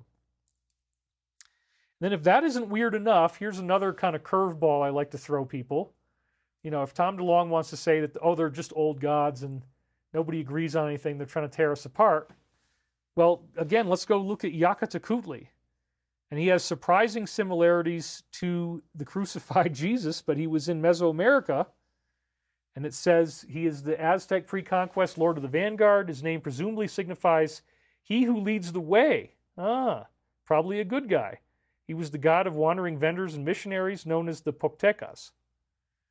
So we had a new time loop that actually mentioned Jesus in the Americas. This was right from where we were reading last week. I just didn't use this before. This is me talking in my own voice. I need to notice synchronicity here. While I was having lunch yesterday, someone was talking about Jesus walking around in America. They had a book that described it. In my own mind, I was very skeptical. I kind of thought the whole thing was BS. After I was thinking that, I got a big ear blast. This is where I would be like sitting somewhere talking to somebody, and all of a sudden there's this feeling of reverberation in my head that's so strong that it's like the subsonics of a jet going overhead, and you can't concentrate, and your mind feels crazy, and you're just like, whoa, what is that? Well, I got that ear blast, and that's like one of the biggest, most dramatic symbols that these positive beings will give you to catch your attention. If they really want to catch your attention, they'll ring the bell like that. So I got the big ear blast. I commented and told the person what I was experiencing and what I thought it meant. And then as I was driving home from this meeting, I was thinking about the idea of Jesus in America again. And I realized it must have been true, or else the people I'm channeling wouldn't have given me this ear blast. As I was having that thought of Jesus being in America, one of the trucks drove by that said, God, guaranteed overnight delivery. And then the very next car I looked at said Vista. And I thought that was pretty cool. So here I am, having that thought, and then I see God, guaranteed overnight delivery, and Vista. That was shocking. And it's made me wonder about Yakatakuhtli and what really has happened. Have they tried to do this before and it just wasn't as successful in other cases? And it didn't get to be the dominant mythology that people copied. Well, Christianity caught on big time. And I think that's because Jesus was the embodiment of the Logos, the mind of the galaxy, also the mind of our star. And it's very similar to the mind of the universe. It's just the galaxy has its own spin. So then we also see that the pyramid passages reveal a stylized hero image. And again, it's about the hero's journey. So you got the king's chamber as his head. The relieving chambers would be his crown as the king. The queen's chamber is his heart. The grotto is his reproductive organs. And the pit is his feet. And then all the passages ascending and descending represents his spine. So it's like a stick man. And they made sure to draw his junk. You got to get the junk in there. They call it a grotto. You can even see what it looks like in the picture. So then we also saw the timeline actually gave us the year 2025 because we found out that the world will collapse to rock bottom by 2010. That sounds about right. And will remain at that level for at least 15 years. Well, 2010 plus 15, as we talked about in other shows, is 2025. So the pyramid timeline actually does crank out the year 2025 as when we dig out from being on rock bottom. And it's looking about right. I mean, we're just about to go into 2025, and all of a sudden there's this crazy thing that's happened where it looks like the Alliance's plan has worked much better than we thought. We're back up to 7,000 again. Thank you very much. Hit the like button if you haven't already done so. Come on, it's free, man. You can do that. Anyway, this is what they said. This is a prophetic reading from January 4th that just talks about how, the law of one source identified as Ra. It wasn't until the Michael prophecies that they say, well, we were called Ra back then. Our message was distorted. But then only when they came back and talked through me did they say, you could also call us Archangel Michael if you frame it in a Christian context, because they're time travelers. They went to both places. Their message got screwed up in Egypt. They're like, we're going to do it right this time with Jesus. We're not going to screw it up. So to say that these are all old gods and they're all fighting each other is really not, in my view, an informed viewpoint.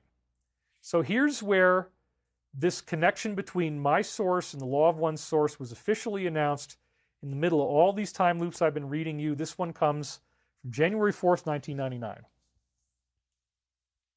The voices from within rise and coalesce, forming into patterns of matter from the unmitigable ethers which surround the entity in question. Thus, you were able to be different in the voice of the mind, the voice of reason, forethought, and planning.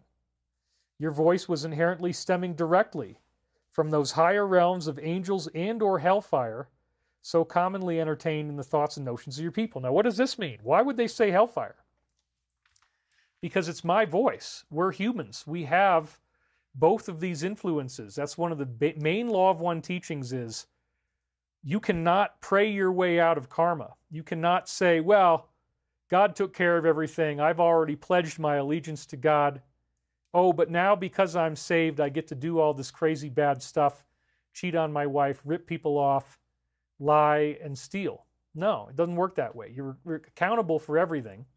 And the law of one specifically says that when you have negative thoughts, when you start doing negative behaviors, negative entities, i.e. demons, send you energy and support you. And in fact, one of the things demons love the most is people having tantrums because they can temporarily get inside. And so, yes, possession is real.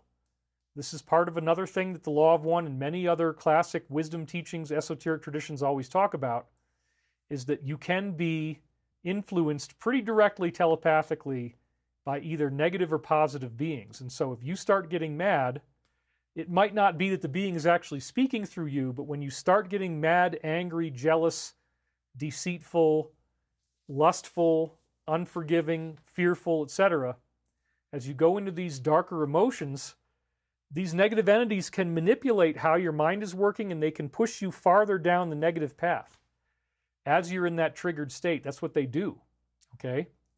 So this is pretty wild because we've had these time loops, and now they're talking about the car crash that was staged by the actor, and they're talking about, people hurting themselves that way, killing themselves. And we had the guy in the commercial, swimming through the water. The Parliament commercial looked like a rap video. Very interesting stuff in light of when this reading came through. The reality, of course, is that there is no hellfire except for those that you create for a time being. So all of us are influenced by the negative until we are well through the ascension process telepathically. Now, there are negative thought form realities. That's the issue. There is a hell, as we've come to understand, but it's created by the mass human thought. If the dream of hell is stopped being dreamed, then we're not going to be in hell anymore, and that would be really great. So we're all being influenced by the negative. If you think negative thoughts, then your voice will have hellfire in it. Commonly entertained, again, in the thoughts and notions of your people. So I was a product of my culture. I had the voice of the negative, and you got to go through a spiritual deliverance process, honestly, to avoid that stuff, which I've now been through, but many people are not. So earlier in my life, my voice had positive and negative, and then I learned to just live with discipline and avoid negative thoughts, negative behaviors. And it's tough because you got to have healthy boundaries still. So you can't get mad at people, but you still have to have those healthy boundaries. Okay. Then they say the planet Venus was made as our starting point. This is what they say in the Law of One, is where they came from, is Ra, designed to open and unfurl an opportunity wherein the source body of a new race could be had. The identity, Ra, is our identity. We are that social memory complex that you have been striving for. We have desired to speak through this instrument with a maximal desire of increased accuracy in contact for some period of time.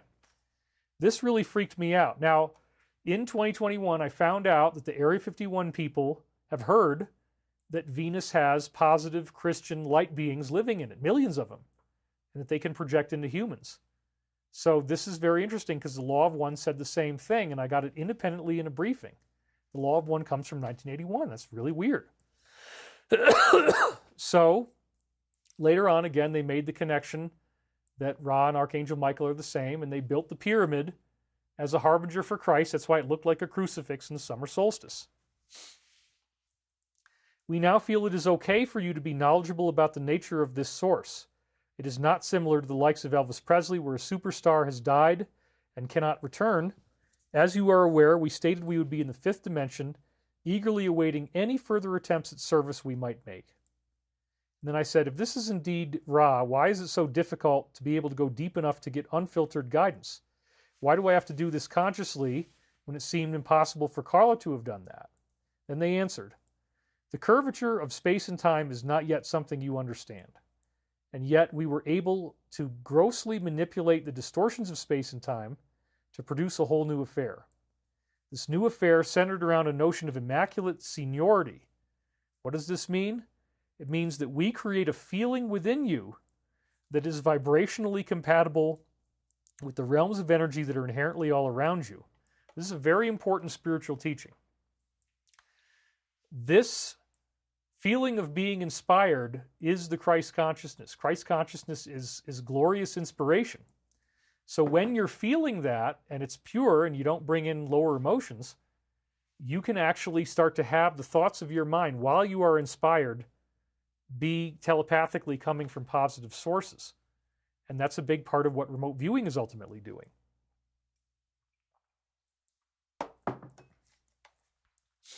Periodically speaking, we find we have the opportunity for an entity to come along who is able to engender a maximum desire to serve, and it is at this time we are then able to produce the greatest results. And yes, I've been a glutton for punishment and torture.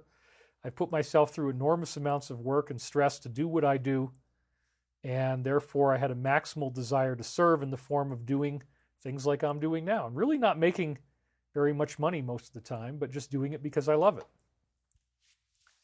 It was believed at the time of said readings in 1981 that this situation would be the only ideal circumstance where contact could be made, but we found that that was a mistake, an error.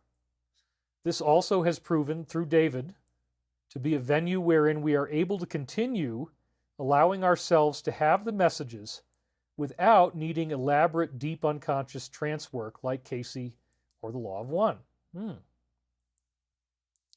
However, do not doubt yourself in knowing that you have indeed produced much comparable material with us, comparable to the Law of One, and it also is a representation of the blending of foci between our own level and your own.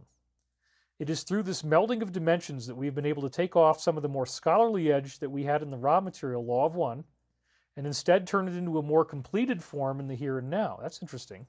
That's a good compliment from them. And then I said, the Law of One has always been the highest source for me. I've always sort of leaned towards phrasing things that way.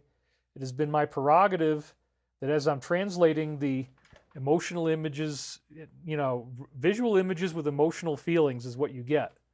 I would translate them into words, and I would use, if I had words available, I would pick the ones that sounded like the Law of One. If I heard that stuff, I'd be like, yeah, let's do that. So that's what I'm talking about here. With conscious channeling, you have to pick some of the words. You want to try to avoid doing that entirely. But they will sometimes fish around for a word, and then you have to think of what's the best word to use. How could I best phrase that particular part of a sentence? And so that's what I was doing. But it ended up still being very prophetic either way. The coarseness of our nature with you at times might seem a bit offensive. We do want to seem to appear inoffensive, as it were, and get you to realize the importance of the request that we would make. And therefore, don't be so sheepish in feeling you need to conform, and that if you do not, there is cause for rebellion. A much simpler process would involve the conscious reconditioning of the mind and body to accept comfortably the notions of immaculate surface, immaculate thought, and immaculate action. So, we can't really nail these points, but it's good to try to be immaculate in our service, thought, and action. And as you do that, you're going to be more open to contact from these higher beings. There is no reason why you cannot strive for this level of impeccability, and this is the yardstick that we present for you. Therefore, you do not need to be overly self-critical, but at the same time, you need to be extremely well aware of the continuing importance of things such as prolonged and variable healthy diet. We know you've had trouble with these things in the past, and up until this point, it was not deemed as being necessary for us to reveal our identity. We've in fact done this several times in the past, only to have you realize for yourself it was not the right time. You then made a conscious decision to reject the words as they were being said. And I noted here that was very true. I was doing a client reading at one point. I used to have clients. I did a total of 500. I consciously refused to allow the source to say the words, I am Ra. I feared that my conscious mind was interfering, and I wouldn't let that go in there. So then they said, understand this is a culmination point in your research with us, and I believe that's what's happening right now, because they're in the time loop, and they're showing us that this is all going to be okay, leading to a galactic family reunion. As you have indeed come back from the dead yet again in your terms, i.e. reincarnation, completing a cycle that was brought to a head with us in the life of Ra-Ptah. So one of Casey's past lives was supposedly the guy who designed the pyramid and built the Great Pyramid as a harbinger for the coming Christ. No pressure, right? Wow. Okay, that's a big one. So too have we gradually been able to get you to understand and adapt the principles of Law of One to sufficiently large enough degree that we have been able to engender the conscious channeling process in this manner. For this we are grateful. It's funny with all the gender madness going on, they'd use that word. I think that's an inside joke for the time loop. So I'd like to know if I could do something to keep my contact pure and not let any negative entities get in. This seems to have happened at other points because I would get earth change prophecies. Basically, they say in the Law of One that if a source is telling you doom and gloom, that it's actually a negative source and not a positive source. And that seems to bear fruit over and over again. So some of the time, I felt bad about doing this work because my conscious mind did interfere, and I started to say, oh, California is going to sink in 1998. Now, I cut those places out in the Michael prophecies, only a few of them, and they'd usually criticize me after I did it. So I didn't want to leave in anything that I said, oh, that's where my conscious mind screwed up. But I felt really guilty about this. The fact that I ever got any of it wrong or that I allowed anything negative to come through, I was feeling really bad about it. So now they're telling me they're the source of the Law of One. It's like, I don't know, you guys. I feel pretty awful about some of those beings that might have gotten through to try to say, oh, yeah, we're going to have a big catastrophe. That's not the case. So then David's note, I'm wiping tears away from my eyes. This event of knowing that they were the ones doing this was so powerful that I was crying, literally. And I felt bad about, like, well, occasionally I got some bad stuff to come through, saying California's going to sink, and that didn't happen. So then they said, your stupendous lack of desire and will to bring these readings out to the public in the past, and that's true. It was going on in 96, 97, 98, and it wasn't until the beginning of 99 that I actually dared to tell anybody about it or put it online. So that's absolutely true. Combined with your own innate sense of self-destructiveness, this did indeed provide a means by which negative entities could occasionally counterattack the positivity of your message to put fear in there. And this is where certain words said California was going to sink. That didn't happen. We prefer that instead of attributing this specifically to negative entities, that you see those entities also symbolizing the forces within yourself. And thus it was you yourself who wanted to harmonize specifically with the desire for earth changes to come to pass and to have that knowledge come in. This is a psychological thing that, we got a lot of donations coming in. What's going on, you guys? We got Betts donated. Thank you for your service to humanity. We got RJ McKay Horton, Ra Edgar David. What are your thoughts on the Book of Jubilees? I haven't read that one, but I will. $50 donation. Thank you. Tarotina, NASA discovered an Earth axis shifting in 1998. Casey was accurate in some point. Yeah, we could talk about Chandler's Wobble and how it shifted in 1998. But anyway, I'm not going to do that right now. You guys sometimes want me to go down rabbit holes, and I'm actually already like at the 3.5 hour mark right now. So we gotta move a little more quickly here, but we're almost done. We're going to get into the Ezra slides. We have never argued upon the validity of earth changes, whereas simultaneously we do not feel it's very important. Were we to provide messages for your people as we are now doing, there is very little purpose in us having you feel any sense of fear. Isn't that interesting? Look at what's just happened. Everything's been very peaceful.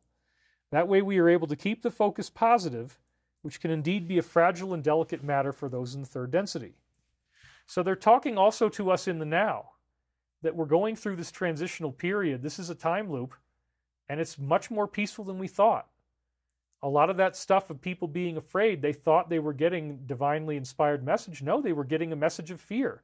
The negative entities want you to be afraid that all this terrible stuff is going to happen. And there are people out there right now who are still worshiping the negative with fear that, oh, even though they lost, November, whatever, get ready for the next 2 months, they're going to do all this crazy stuff. Well, no, up until now, they haven't been able to pull off hardly anything. Even with 2 hurricanes, one of them didn't work. So, I don't really think that these messages are coming from the right place. If you're dwelling on doom, if you're dwelling on fear, you have to be brave enough to say, maybe negative entities are giving me information. And maybe as the more I worry about, oh my God, there's going to be this terror and there's going to be these machine guns and we're going to be drinking water out of the furnace and everybody's got to learn how to drain the water out of your furnace, your water heater, We're not going to have money. We're going to have to use this alternative, da-da-da-da-da. It's going to be so bad. They're going to try to come to your house, knock on the door. They got guns. I mean, that's all fear stuff, and that's what negative entities want you to think. And so I think it's about time that we really, I don't expect people to do this, but if you want to be healthier, look at how smoothly this has gone. Look at how smoothly everything has happened up until now. Not all the big fear stuff that everybody's been projecting. There's probably going to be some crazy stuff. Don't get me wrong. Crazy things do happen, but they already told us in the time loop before that it's not going to take very long. We may see the economy get wobbly, but it will fix itself quickly. And that's why, as I always say, make sure that you don't go paperless. Get your paper statements from the bank. Okay, that's important because you can prove your money. So we are able to keep the focus positive. Very little purpose for you having any sense of fear. And therefore, without further ado, let us again introduce ourselves as the social memory complex Ra, i.e. Archangel Michael, God's highest angel, and say that we are indeed very pleased to be of service in this manner. Remember, they built the pyramid to predict the coming of Christ. You will find that the more you work with us, the more well-tuned and refined our voice will become, and that involves meditation. This is a different contact than what we had with Don, Carla, and Jim in L&L Research. This time it involves a blending of our distortions with your own. This opens up many possibilities not heretofore mentioned, which were also seen in the life of Ra-Ta, and he was a very ascended being, apparently. Ra-Ta was able to take our own innate guidance and combine it with his predilections, so as to fuse together the knowledge and work in a means to provide everyone with a valid measuring tool for the depth and height of the knowledge coming from higher dimensions. Yes, all that Masonic stuff started positively because of the building of the pyramid. And so they idolized and worshipped the objects that you would use to build things. And all that original pyramid-derived positive knowledge gradually morphed into a negative philosophy that still had some remnant of the original, but it got horribly contorted, as did the use of the pyramid, as did the use of that symbol of the all-seeing eye. This was not originally bad. It's just that humans always muck up whatever the higher beings do. That's what we're known for.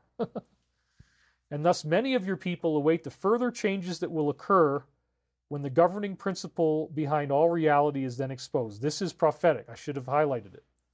Because it's not the government that we thought. It's another government behind all reality on earth. That's one layer of this.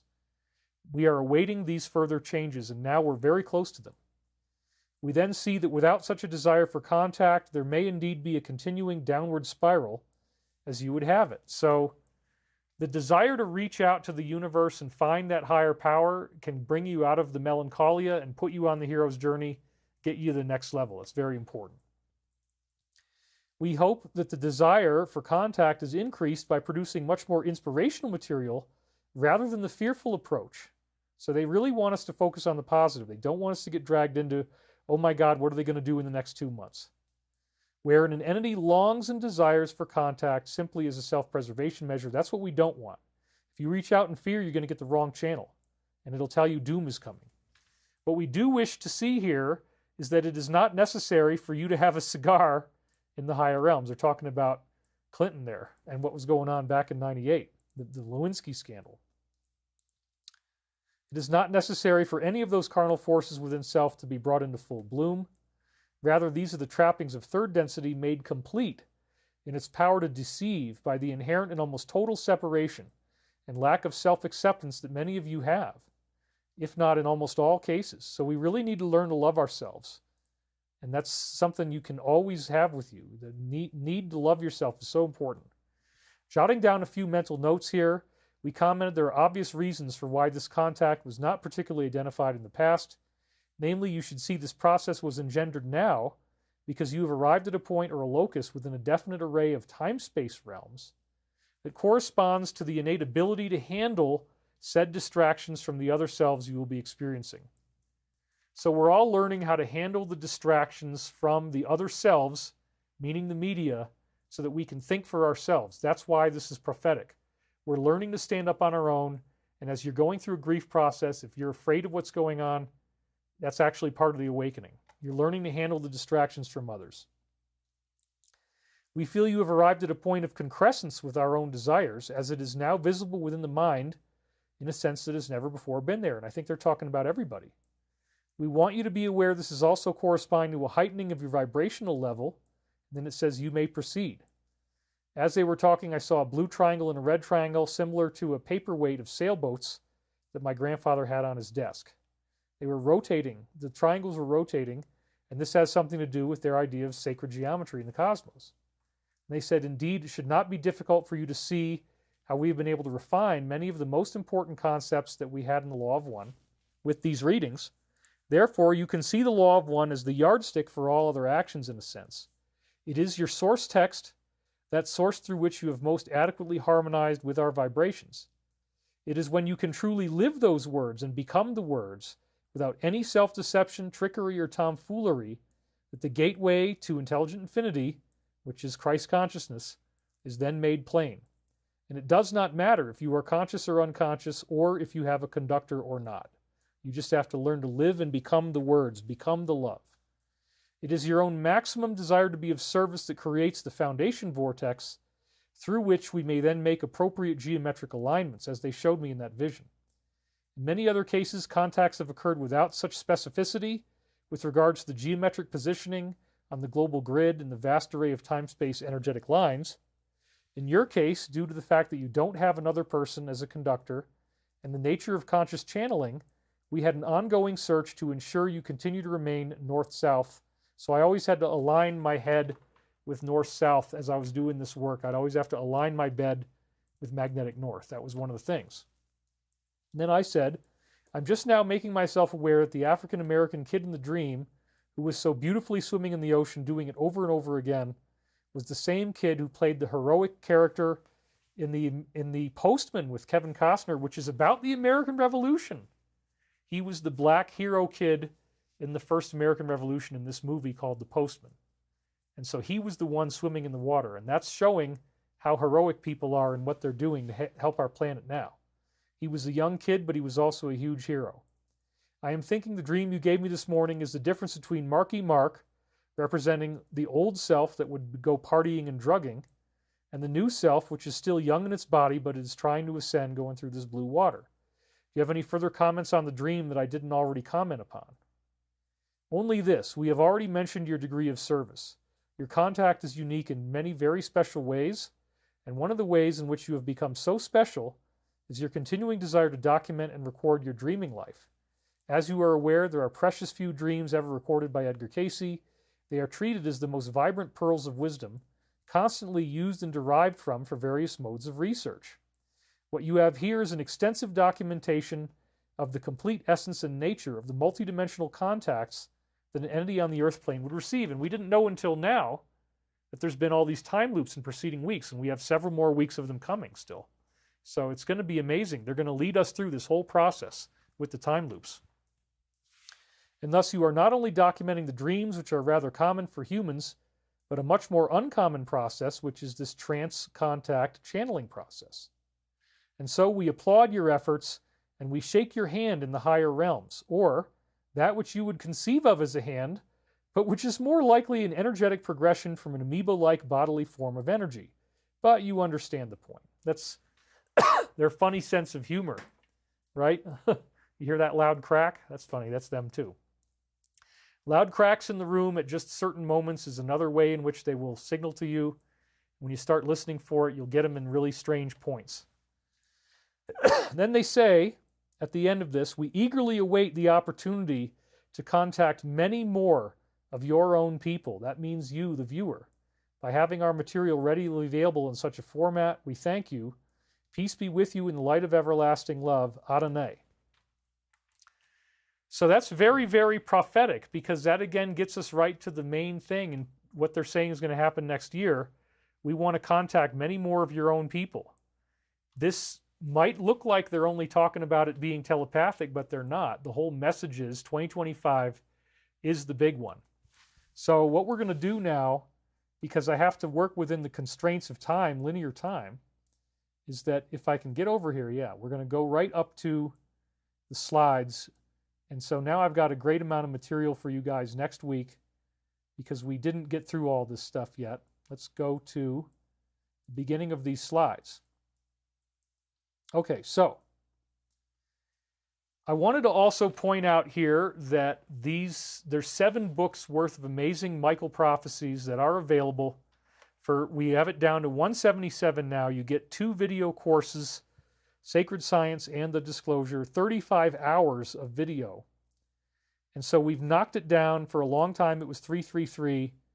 And if you type in the word actualization, ACTUALIZATION, then you apply that $156 discount, you get it for $177. You can read all 7 of the Michael books.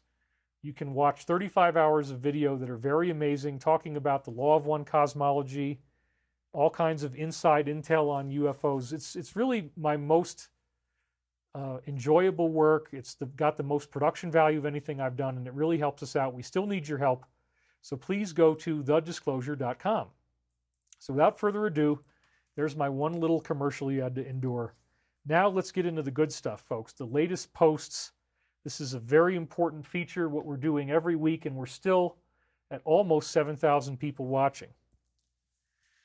So certain substances may be banned if they are deemed harmful. This is from November 3rd.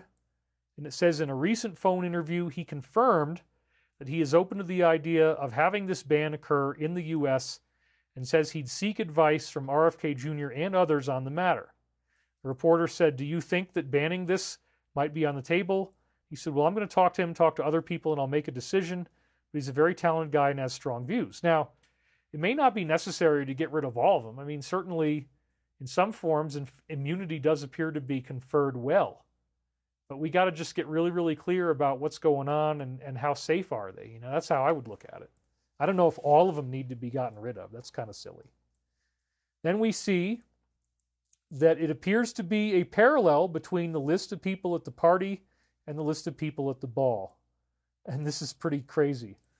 Lady Gaga is set to meet up for these rallies with other stars, including Katy Perry and Oprah Winfrey. It'll be a high-profile event featuring performances and appearances from many artists, The Roots, Fat Joe, etc. With this being a very important state, major celebrity power is being brought out just at the last minute. Apparently it didn't work. She performed the national anthem at another event before, and these recent rallies have been strongly backed by celebrities, which apparently cost them like $2 billion altogether, all the money they spent on this stuff. But some of these people have connections to infamous figures, as you can see at the bottom. Uh-oh. So we got 4 seconds leading us to post number 4, which actually has that very important statement. He will not be addressing the nation on any of these issues. As people start to go through this, he must remain neutral for pure optical reasons. So that's the very first one, really, that they hit us with that has a code in it this week. And it says he's still got to remain neutral. So you're not going to get him telling the truth of what's going on yet. He's just going to keep hinting it. But he's not going to be addressing the nation on any of these issues as these events start to happen. He's got to look neutral for optical purposes. And then you can read it from the top here. He's insulated 100%. Any discussion considering he's a target is false. And then that's what we just read. he must remain neutral for optical reasons. To suggest that he would do otherwise is false, and it should be common sense. Focus on military intelligence, state secrets, and why that might be used versus any three-letter agency. What Supreme Court decision opened the door for a sitting president to activate? What must be showed? Why is he surrounded by generals? Again, there are a lot more good people than bad. Have faith. This was a hostile takeover from evil, corrupt networks of people. Don't fool yourself into thinking these folks have more power than he does. Patriots are in control. Sit back and enjoy the show. So they're telling us that right now. Like, everything's fine. We're in control. It's not going to be as bad as you think. And look, that's what we've been getting. Those are the results. So this was 2 days before, and they already knew what they were going to do, I believe. They couldn't reveal the secret that they were going to have this landslide be enabled as long as it was real. As long as people really wanted to do this, and that's where their vote was going, then yeah, that's what was going to happen, and it did. Then we see good old Kim wearing a cross from Princess Diana in a very provocative outfit. Some might say, a little too provocative. Iconic cross necklace that she purchased for nearly $200,000, pairing it with a provocative outfit. This is the perfect example of two ways of looking at things. She isn't even trying to hide it anymore. And we could say, yeah, Kim, those are some really nice amethysts you got there on that necklace there. Those gemstones are huge, baby. Wow, take a look at those amethysts. They're really nice, Where did you get those amethysts anyway? As if to say, and what I really mean to say is, the amethysts are great. Okay, yeah. Those are some really nice amethysts we got there, aren't they? And we got a 26-second video. Think about it logically. The only way is the military, it will be fully controlled. That's what we're seeing right now. So this is all becoming true, and it's November 1st was the date, very close to when they came out with this. So then we see that a certain family looks terrified. This is a meme that came out during this time. Obviously, I censored it for you, so protect your sensitive eyeballs. They look extremely terrified about what will happen next. 1.1 million views. Then we see he's a good guy after all. The illusion is wrong. He saved an elderly woman from debt in 1986. She was facing a heartbreak of losing her husband and her family farm. He paid off the $77,000, traveled to Georgia in person, and burned her debt papers right there, because that's the kind of guy he is. So that's really cool, That's not the image they want you to think of him. Then they got this classic number 44. Before he departs on Friday, he's going to send us an important message. Well, we haven't seen that yet. So again, interesting things are happening.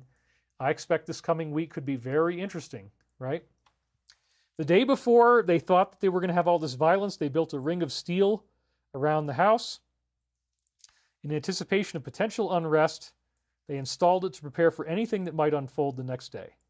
8-foot security fencing encircling this area. Also the Capitol, the Treasury, and even her house, and the Secret Service did all this work. Interesting, huh? The entire police force is going to be fully mobilized, at least through the 5th. The governors of these 2 other states, Washington and Oregon, also ordered that the guards stand by. His comment about using the military to describe what we called the enemy from within has them all terrified. But look at what happened. Very different than that. They prepped for all this stuff that never happened. It wasn't violent at all. And that's great. So decoy is often an excellent military strategy. They were expecting this to happen. That's the decoy. But in fact, it didn't. So they prepared for something that didn't occur. And this brings us to post number 51, which is a guy saying, with all this propaganda and other things, I became suicidal. I can't stand that no one will open their eyes and see that we're being manipulated. I hope with all my heart he will make good on his promise. I've been thinking about joining the Navy for Corpsman Greenside. I would love to serve under his administration if he really can do this and clean it up. I will be praying for all those risking their lives, their safety, that the Lord will guide them, praying that what he says is true, and pray for the spiritual edification of God for our guy and his complete safety in all this. The pieces are coming together for me. If this is true, the people working with him are absolutely geniuses. I would have never imagined there could be any possible way to take back our country from this monster of corruption. And they say, Dear Patriot, we hear you. We hear all Americans such as yourself. The time has come to take back our great land. Whoa! The time is now. Okay, let's just focus on that for a minute. Take back, and the time is now. Well, that's what we're seeing. It's all happening right now. He is backed by the absolute finest people alive who are all dedicated to the eradication of evil and corruption from the U.S. and the world. Find peace. God is with us. God bless you, and be safe. Well, that's a hell of a lot different than the starting of the new dictatorship, right? That's what the projection is. Everything's backwards. That's what you're going to learn as you become more aware of what's really happening. And we see the Amish turned out in record numbers. In a surprising twist, they are voicing their support. They traditionally avoid doing this, but this year brought them an unexpected surge. There's around 92,000 of them, and their votes have the potential to swing the whole thing, especially considering that the same state before was decided by 80,000. Well, that's 12,000 more than that. This could become a game changer in one of the most contested battlegrounds. And there's a video of him talking to one of them, and it's 62 seconds long, where he says, I highly recommend someone take all my crumbs and put it into a massive dump in a single shot. This will be considered the biggest inside-approved dump in American history. They're beginning to understand, as his attorney was just notified, all this is being recorded, but it doesn't matter. Alice in Wonderland, where is he today? So this is the biggest inside-approved dump in history. Well, we're all going to learn that they were telling us the truth. I have no doubt that the connection between the videos and, let me get a little more water here. I have no doubt that the connection between the videos and the number of seconds and then the video length here into a post is true. Okay. Then we see that by the day that we're anticipating that this is going to all start happening, that the trials will be conducted and judgments will be handed down. And, you know, some of the people have some pretty crazy stuff coming their way. Elon just reposted a message suggesting there will be a hammer of justice. This followed the news of somebody who was a friend of John's, who had dismissed everything as a conspiracy, and he was arrested on these very awful charges. And then the next line says that criminal prosecution begins on January the 20th. Whoa. And he's already stated publicly that certain punishments will occur. Now, again, people can make deals. I didn't have it on there. I'm so sorry. See, I guess I gotta go relieve myself again. I do need to take another leak, you guys. So this is going to be a really, really quick one. I'm just going to dash over to the bathroom. It's only going to take 60 seconds. I don't need to do anything else. I'll be right back. That will make it so much better. So here we go. Sorry.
Okay, I actually didn't lose anybody. Thank you guys for hanging in there with me. I'm going to have a much better better experience now. I drank probably too much water. I usually try to keep it to 1 glass over 4 or 5 hours, but I already polished down 1 glass and half of another one, and it really came back. So thank you for waiting. Please help our friend David, says Lucian Godoy, and smash the like button. Tarotina says, you are the real rock star, wearing black, man, that fits so chic and classy. Well, thank you very much. I really did want to have a moment of silence for people feeling grief. I mean, it is sad that people are not seeing this for what it is. So again, back to that slide. The hammer is coming, and the friend of John's, who was previously dismissed everything, was arrested on terrible charges, and then sentences start to be carried out on January the 20th. You see what I'm doing here. And that's about all we're going to read. Now, again, some people might cut deals, but there's definitely going to be certain examples where this is the punishment that you're going to see. So that, notice that it doesn't say anything before that. Now, maybe they're disinforming. Maybe it's going to happen before that. But this actually is a compelling clue that they may actually wait until that date. Maybe it's not going to happen earlier. Who knows? But that's an interesting tell. We don't know. They say disinformation is necessary, so perhaps they're not being honest. It might be before then. We don't really know. I had to zip up my fly, you guys. I don't want you getting the hot dog stand here. My goodness. Anyway, you got to remember to do everything. So 1.4 million views. That's pretty amazing. Now we have Joe Rogan and Elon correlating the friends of these two groups. Elon and Joe dive into how many of these regulars are now rallying behind her.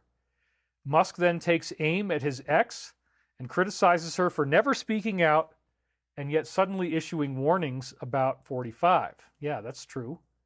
People in the music and entertainment industry must have known that this was going on, yet they still were involved.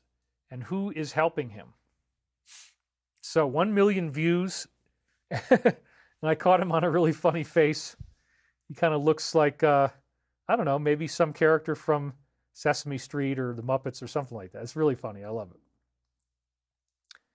Entertaining bald man. So 143 seconds brings us once again to the 7 computers. And we are now thinking, okay, well, look at what they were just talking about. And we got the 7 dwarfs. So once again, that influence, if there was one, was overturned. And this was before all that stuff came out, that they were able to supersede these computers, apparently.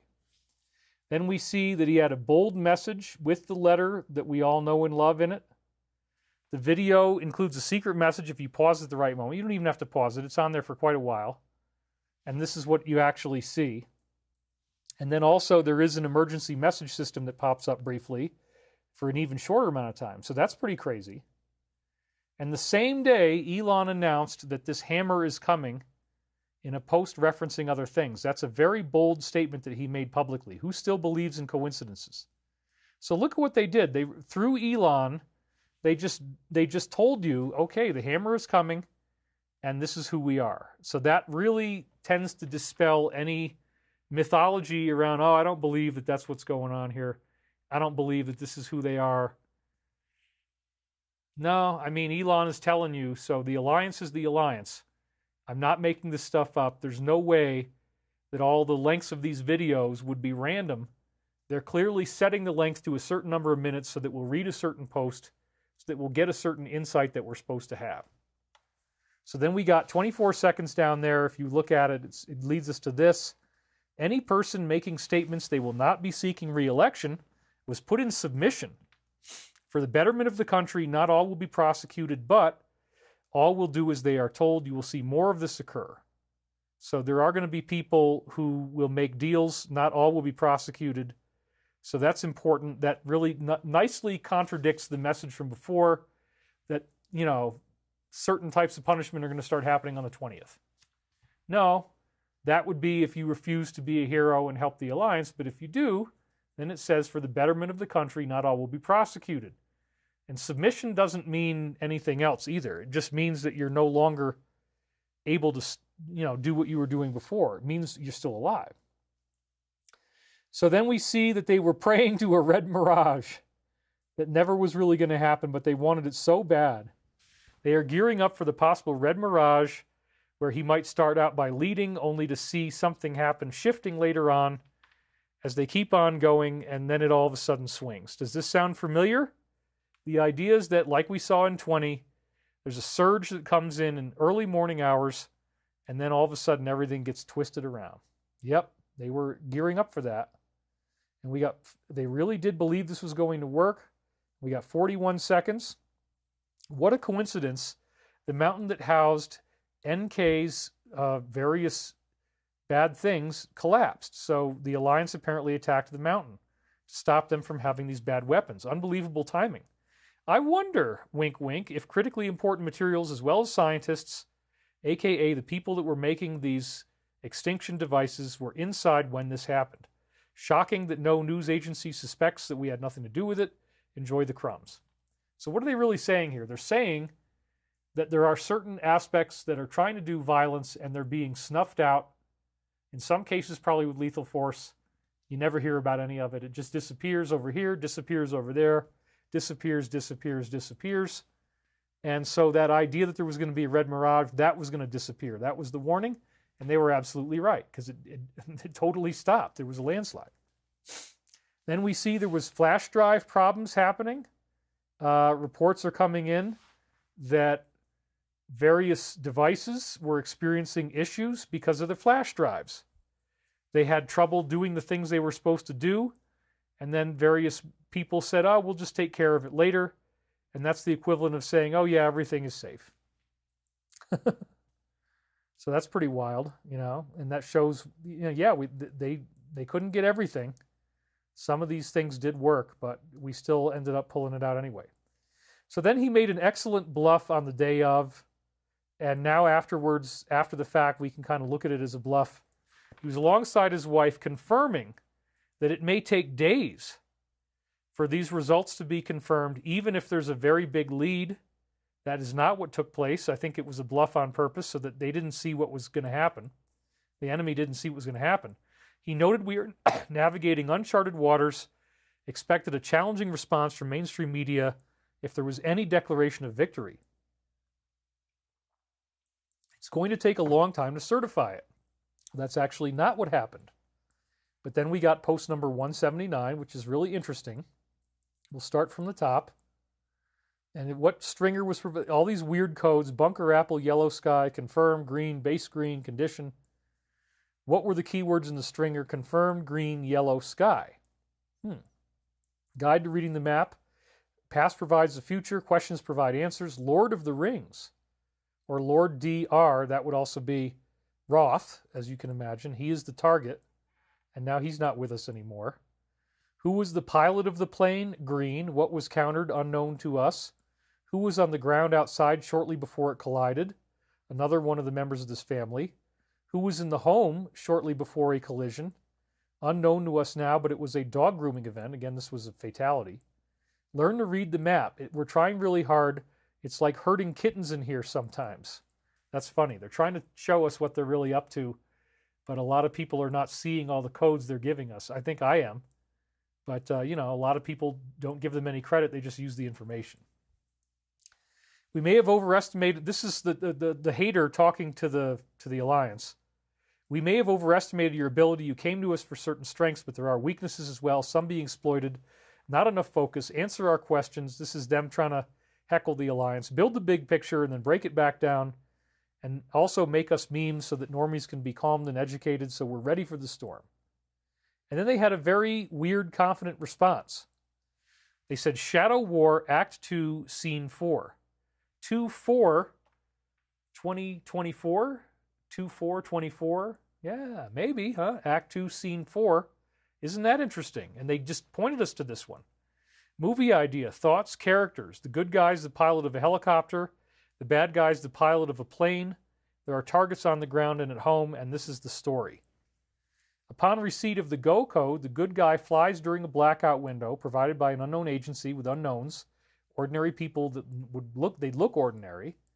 Then he goes to a select location on a highly classified mission. He was given the go order by X to execute, delivery for care.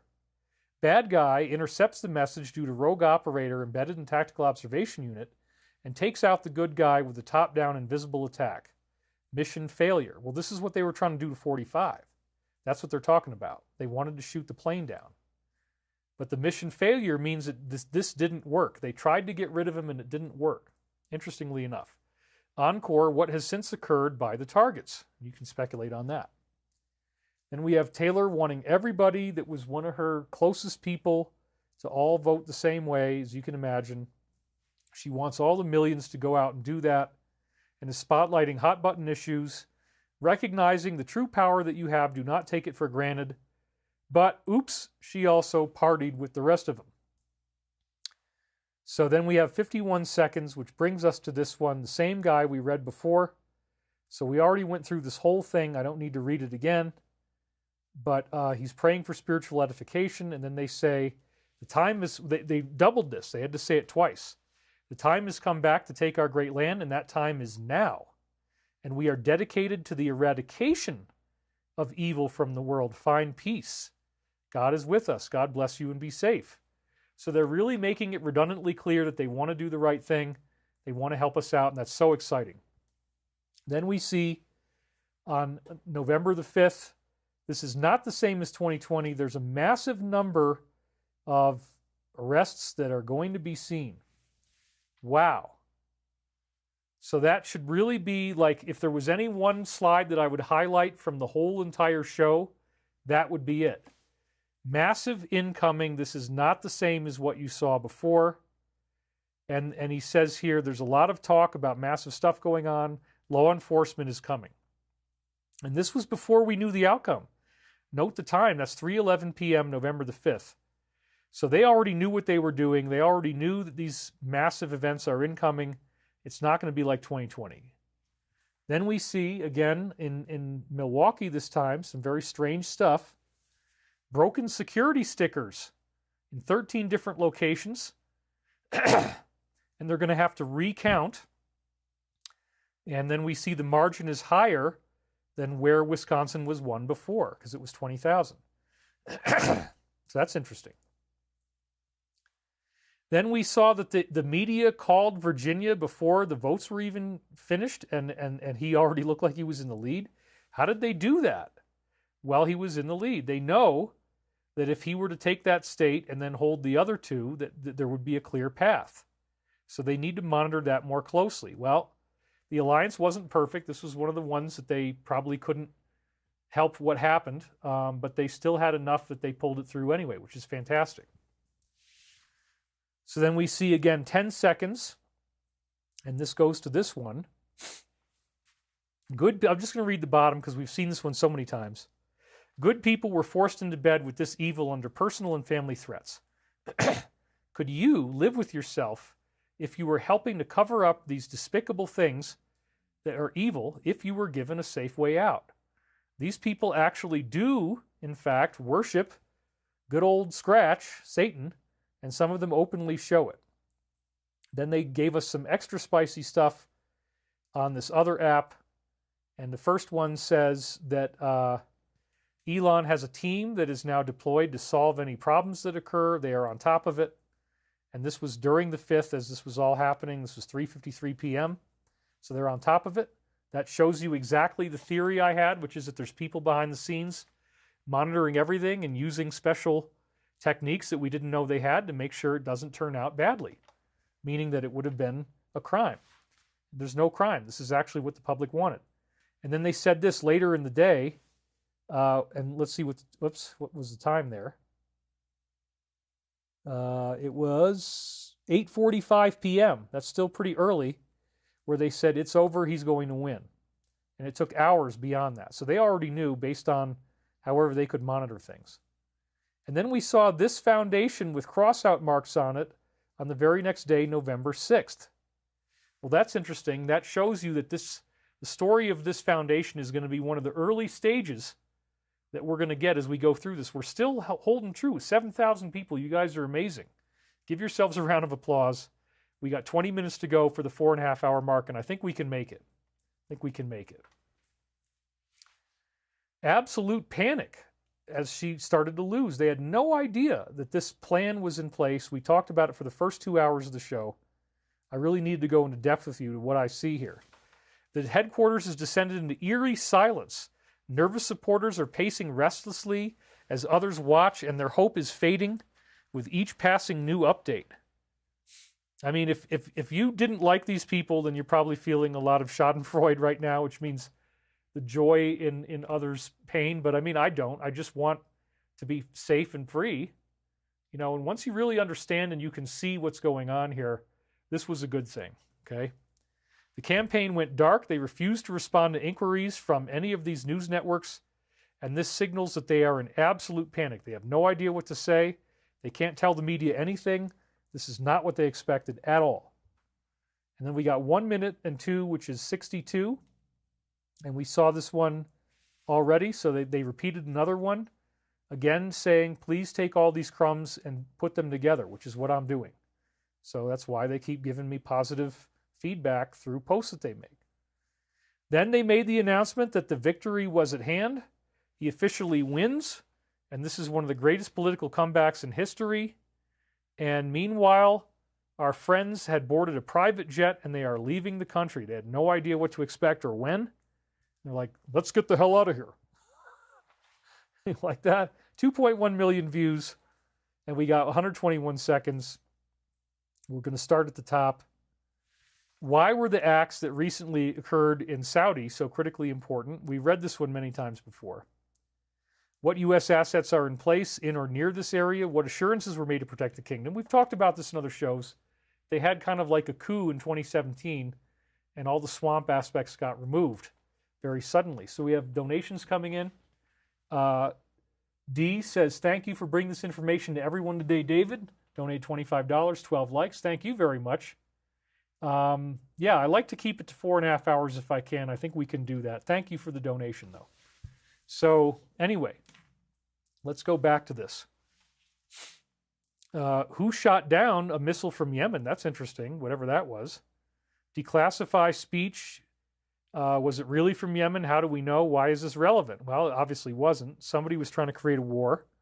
Who are the puppets? Who are the puppet masters? Who pulls the strings and what provides power?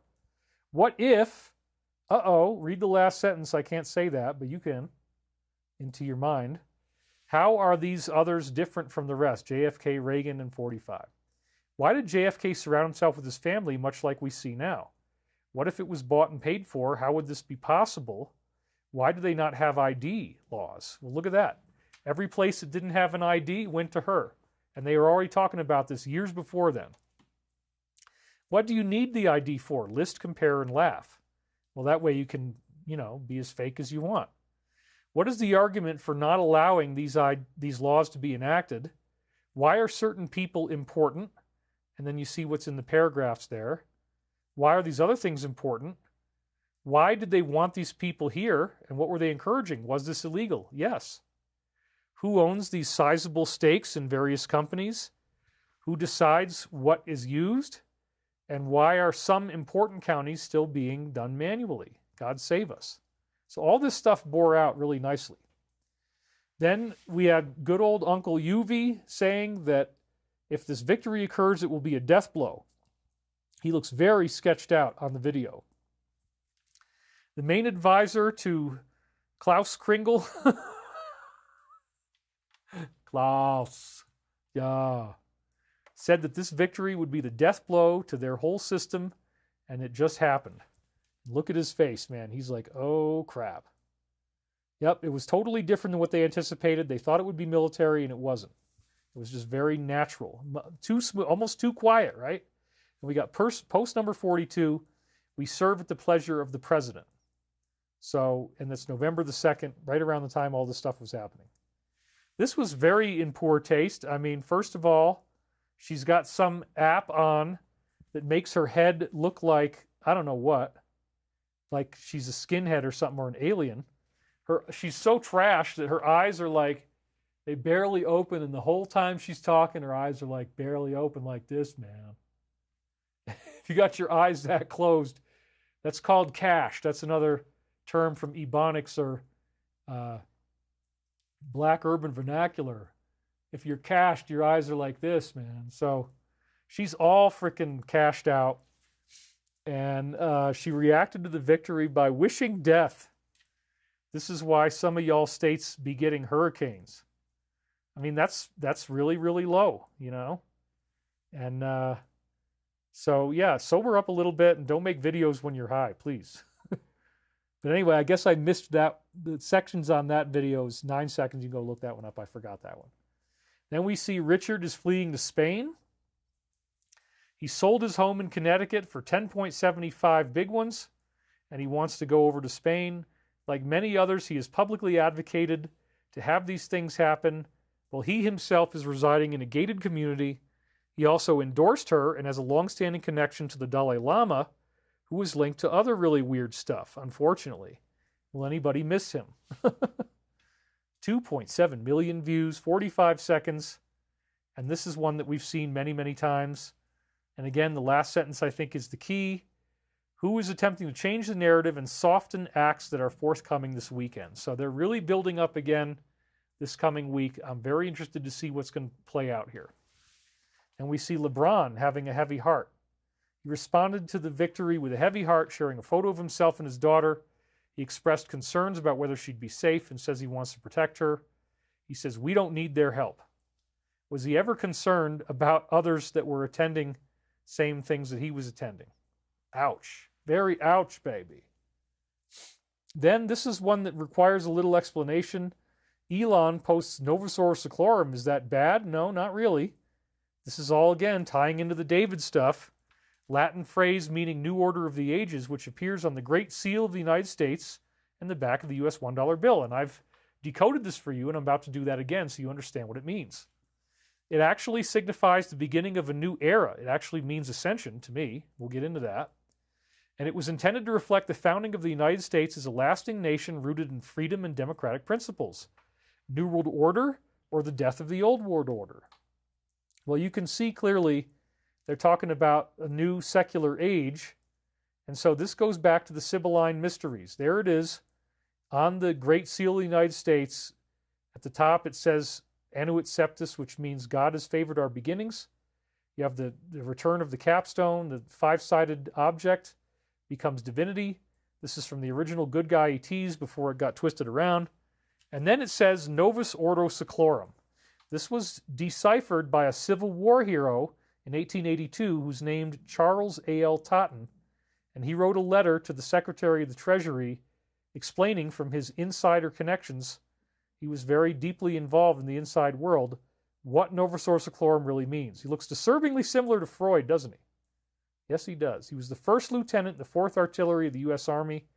He wrote the letter to Charles Folger, Secretary of the Treasury, on February 10th, 1882. And this is where he gets into it. Novus Ordo Seclorum is a quotation from Virgil's 4th Eclogue, and he borrowed it from the mystic Sibylline records. Now, this is a drawing, artistic illustration of the Sibyl. Now, who is the Sibyl? The Sibyl was a prophetess in 539 BC who ended up writing 3 books that survived that became the most valuable treasure in all of Rome. They hid it in the Temple of Jupiter on Capitoline Hill, and it actually was the future history of Rome. It had prophecies of everything that happened to them. They started trying to read the prophecies and make sense out of what they said from her words that she'd written down, just like what I did with Michael prophecies. But when they tried to offset a disaster, they'd end up creating the disaster. So the prophecy says they're going to have a famine. They say, okay, in order to make sure we don't have a famine at the end of the winter, we're going to lock up all the grain in a storehouse so that nobody can access it and steal it until the end of the winter. So then they open up the storehouse at the end of the winter, and all the grain had rotted away, and then they did starve because the grain wasn't safe in there. Nobody bothered to check it. So that's an example of how they tried to prevent the prophecy, but they actually created the prophecy. So they thought the text was so dangerous they didn't want any of their enemies viewing it. But interestingly enough, it talks about the future history of Rome, and it works all the way up through until the ascension that we're expecting to have in 2025. They don't say that year, but it is totally an ascension prophecy that Novasaurus Seclorum was written out of. So Virgil's 4th Eclogue, this is what it actually said. That is translated by the Founding Fathers, as he just told you, as Novasaurus Seclorum. It actually means a mighty order of ages is born anew, Both the prophetic, virgin, and Saturnian kingdoms now return. This is directly the words of whatever she was channeling in 539 BC that became the most valuable records in all of Rome. So they're talking about extraterrestrials returning from Virgo and Saturn. These kingdoms will return. Now a new progeny or offspring is let down from the lofty heavens. That's talking about human ascension, that we are reborn. We become a new birth. There's a new type of human, a new progeny let down from the lofty heavens as these human ETs from Virgo and Saturn return. Now look at this. Holy crap, you guys. This is one of the best prophecies of all. The boy soon to be born, in whom the Iron Age shall come to an end, and the Golden One shall arise again in the whole earth. That is why I believe Elon posted Nova Source Seclorum, because he wanted me to read this prophecy, because they already know I know this stuff, and I want you to know about it. All of this stuff is embedded inside that symbol on the dollar, because the founding fathers were expecting that there was going to be an ascension. That was part of their secret teaching. And now it's happening. We're going through it right now. Whatso tracks remain of our old wickedness, once done away, shall free the earth from never-ceasing fear. He shall receive the life of gods. That means that we will become like them.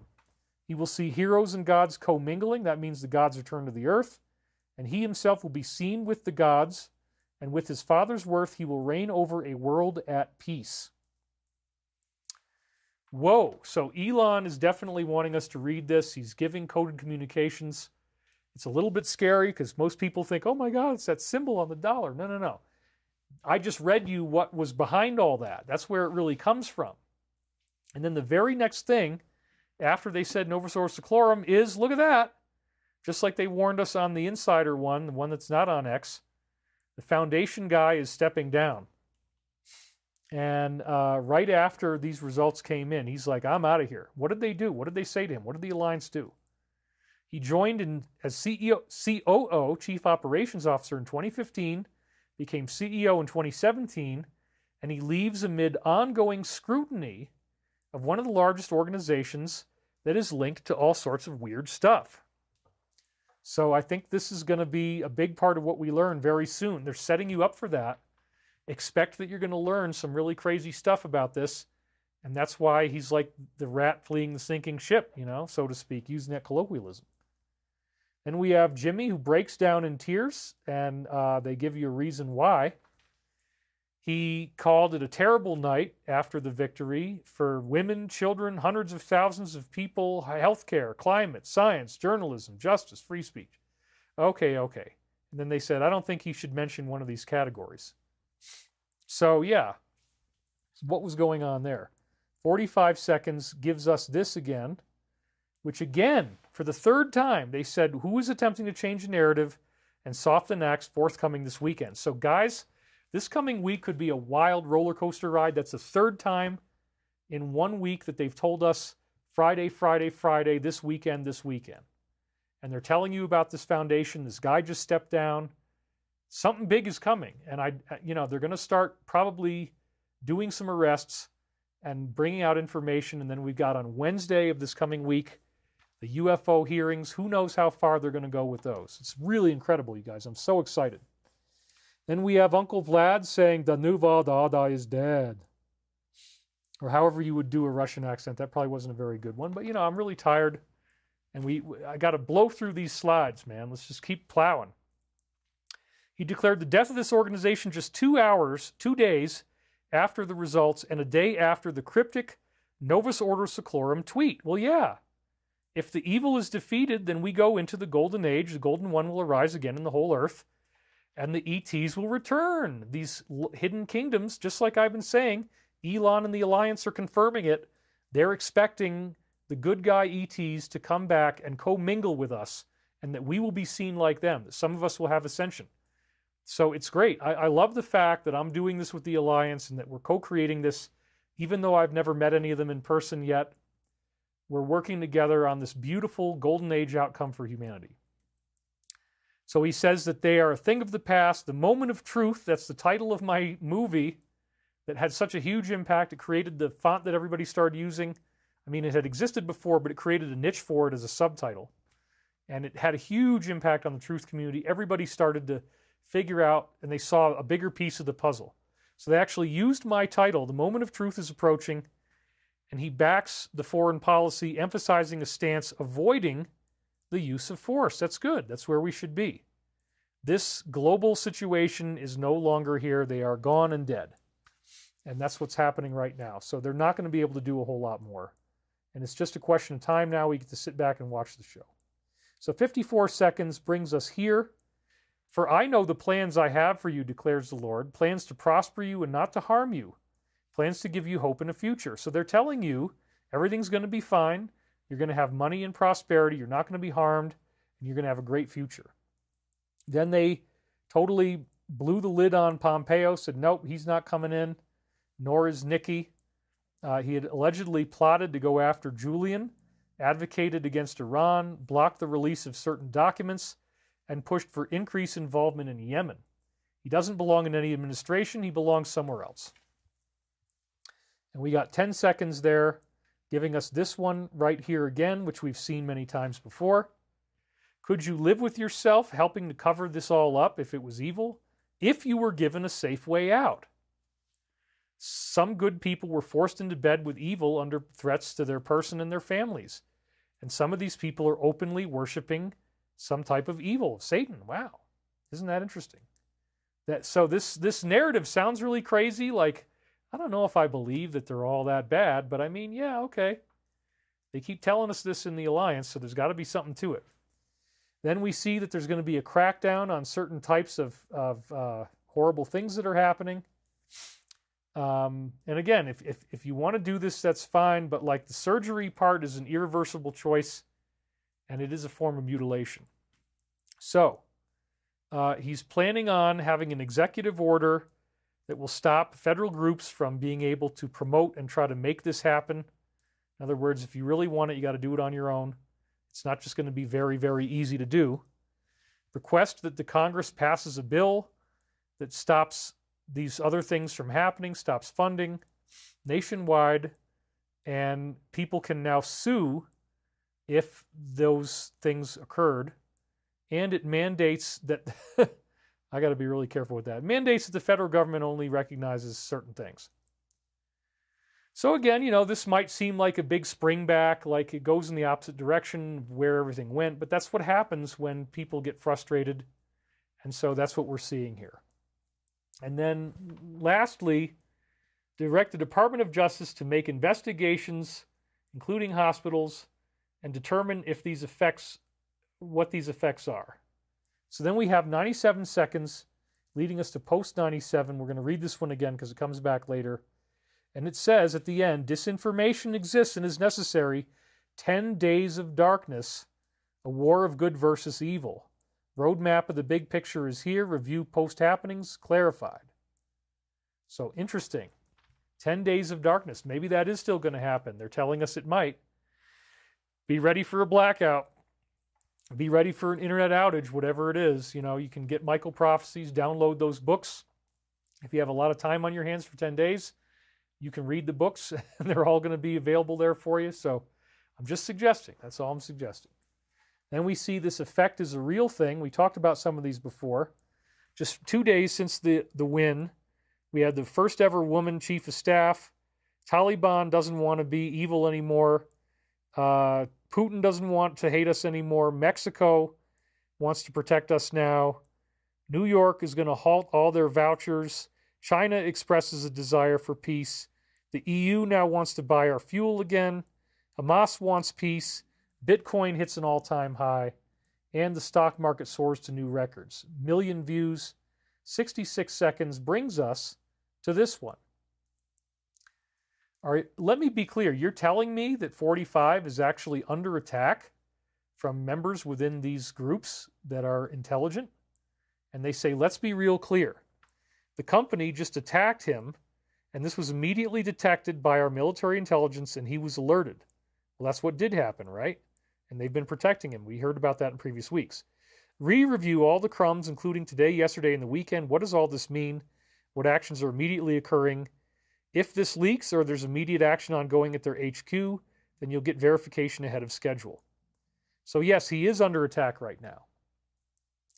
And then the people who lost are calling for rising up to occur, which is really sad. Some individuals are now so broken that they want to create their own militia. I mean, that's not the answer. And besides, everybody else already thought of that before, and they're already packing. So it's not worth it. It's not worth it. Nobody's going to do anything. Please don't do anything violent. It's really stupid. Let them handle it. They've got the perfect plan. It's all good. So 73 says, what was his last tweet prior to? And remember, he did go quiet for a while. To who after the win? To who was it addressed? When was his account taken down? Why is this relevant? They were trying to stop him from talking. What was his last tweet prior to? Who was it addressed to? When was his account taken down? Has this ever happened before? Why now? Is this a coincidence? How many times did the attack occur? What is the purpose of tracking and disruption? Why did he have to have military guards around him when he was in Hawaii? Why is this relevant? Do these guards typically assist the Secret Service? Why is this relevant? What flying object was recently shot down? They were obviously trying to hit him with a drone or something. Why is that relevant? How precise is geo-tracking and why is this relevant? So all these things are showing you all the stuff they're trying to do to go after him. And the military has had to work behind the scenes very intensely. We're back up to 7,000 viewers again. Thank you, guys. They've had to work very intensely behind the scenes to keep him safe. That's what you need to take out of that. Then we saw the Punisher logo appear on a water tower with the funny hair at the top that we all know and love. After he secured it the second time, this bold image appeared in Boston. The Punisher skull, adorned with a hairstyle, projected proudly for all to see. The town could not handle it. They had a meltdown. They had to use bright lights to block the display, and then went to the guy's house and gave him a cease and desist lawsuit letter for the homeowner who dared to share it. So yeah, they didn't like this at all because they don't want the punishment. Post number 65 says, three-letter agency embedded tracking up channel into his Twitter to specifically target him. So they're trying to find out where he is through specialized geolocation and send his location to their, I guess, hitmen or something, right? We anticipated this. See the other post. So this follows very nicely with what we just read. It has begun. So they're obviously trying to do this now. They're making constant efforts to try to take him down. Perhaps more posts to follow as expected imminent departure. And he did say something about that, didn't he? You might not see me for a while. So it may be, as arrests begin, that the attacks are going to get so bad that for operational security, he's going to have to totally take his leave of absence from the stage. That could happen. That's what they're warning us about. So be on the lookout for that. Then Rihanna hints that she's no longer going to want to do music. Well, I wouldn't either if I had all this compromat against me. That's a Russian word for compromising material. She hints that she will step away from music in a recent speech. Although music catapulted her to fame and opened many doors, she feels God has new plans in store for her future. Indeed. Earlier this year, she faced backlash for allegedly mocking Christianity. She had a nurse-inspired demonic look on a magazine cover. Yikes. And then we see that Bobby went there and he immediately got censored, arguing that surges in various things is linked to something that happened in an overhaul in 1989 where it went from 1 in 10,000 to 1 in 34. And chronic illness goes from 12 to 54%. He questions the integrity and says that people have paid fines for being deceptive and they are no more trustworthy now. And then the video immediately went, as you can imagine. So, 159 seconds. And it says the hunt for Red October is a reference to the submarine that went missing. And they said incorrect. Well, now we know what Red October is. We just went through it. There was a wave. It wasn't a mirage. It was a landslide. We had a donation come in. Thank you for that. Let's see here. Tarotina, Bazinga, Boombastic lecture as always. David, we love you bunches. Spiritual love. 99% good people in your chat. I'm glad to hear that. I love my brothers and sisters lots. So anyway, thank you guys for being here. We're still at 7,000 people watching live. I'm amazed that you guys have hung with me. I appreciate it. Let me take a drink of water. We're past the 4.5 hour mark. But we are going onward and upward, and we're almost done. We're right near the end. So Red October is what we just witnessed, I believe. So this graphic designer was sentenced to 25 years. It's like hard to believe, but apparently some people are into this stuff. It's very sad. You read the first paragraph. He worked for these organizations. He worked on various movies. And now he's got 25 years. In a French court for crimes that occurred between 2012 and 21. Hundreds of cases. And some of this was happening with people from the Philippines, and he would watch it live. Oh my God, look at the last paragraph there. Yeah. So this is a very sad person. You know, we really pray for his safety from karma. Whatever he's done, you know, everything you do out there in the world is going to come back to you. So he's probably got a lot of reincarnation to have to go through now as a result of all that stuff. It's very sad. Then we see that Carrie is not getting what she wanted. In fact, she did lose. They've been caught messing around and prompting her team to demand an immediate explanation for discrepancies. And they are once again at the center of these allegations, and they could face, wink, wink, they already told you there's going to be massive arrests, could face prosecution, as those responsible will be held accountable. So there you go. And then we see that both Nikki and Pompeo are not being invited, putting an end effectively to both of their political careers. He acknowledged earlier this year that his first administration was filled with quote-unquote bad people and says he does not want to repeat those choices. Quote, I picked people that in retrospect I wouldn't have picked. Now I know the smart ones, the dumb ones, the weak ones, the solid ones. He's characteristically blunt. That's what we expect. 138 seconds gives us this big post. Goes through all these central banks. You can see Paraguay, Romania, et cetera, et cetera, et cetera. We go through a whole bunch of them here. And then we got the Central Bank of England in the UK. And then at the very bottom, it says the Fed and the IRS. Fact, the U.S. Fed is privately owned, has its own patch of land, and it is immune to the U.S. laws. Well, they're obviously intending to do something about that, or they wouldn't have linked to it right now, so you can expect that coming. That's all going to be part of it. Then we see that these violent leaders have been convicted. 2 men who co-founded a group convicted of making these plots, and they were aiming to hurt people, and any agents intervened. These men actively recruited others to join their efforts in 2022, summer and fall, and they said they were going to go protect the country. So again, this is very stupid. We do not advocate any type of violence. The Alliance has got this, and you know, just be good and recognize that this is all happening in a very peaceful way. Okay. So then we have 97 seconds there, and this is a really big one that we started to read before, but we didn't get through the top of it. Game theory, define it. Why is this relevant? Moves and counter moves. Who is the enemy? And then they talk about this particular individual, his identification, history, background. So once again, there's a high threat going on right now against the lives of these people that we love. Define hostage, leverage, and then his family, force, narrative, race, background. Why is this relevant? And then let's talk about Flynn. What was his background, his rank? Was he involved in intel ops, special privileges? Why is this relevant? And I believe he had something to do with all this stuff. Setup, who wins, who becomes, I mean, for the positive, for the Alliance. That's some of the things I heard. Who wins, who becomes exposed, who knows where bodies are buried, who has access, what is military intelligence? Okay, they're trying to connect dots for you here. Who was part of this intelligence during the BO term? And who was fired during that term? Why is this relevant? We'd have to go back and look at that. Reread the complete crumb graphic, confirmed good, paint the picture.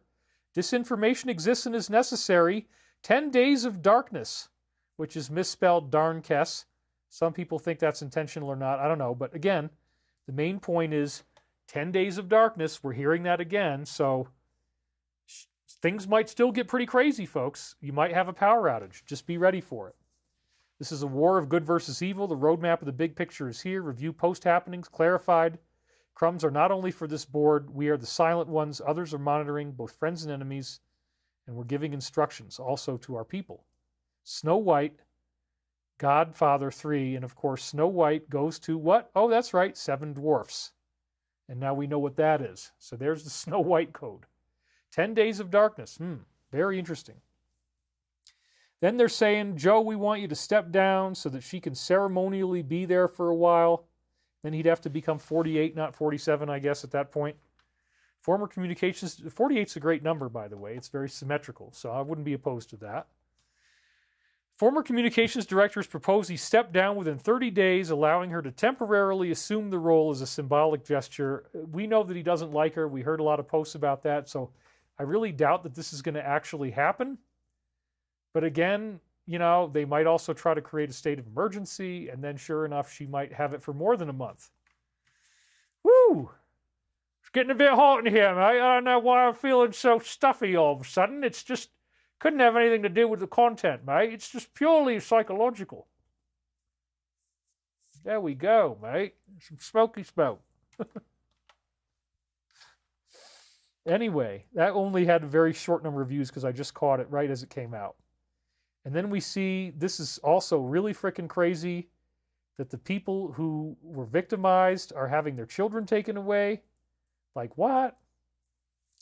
If they lack safe housing, and the claim is that that the child is being endangered, and we see that these two groups are being behind these actions. That is just crazy.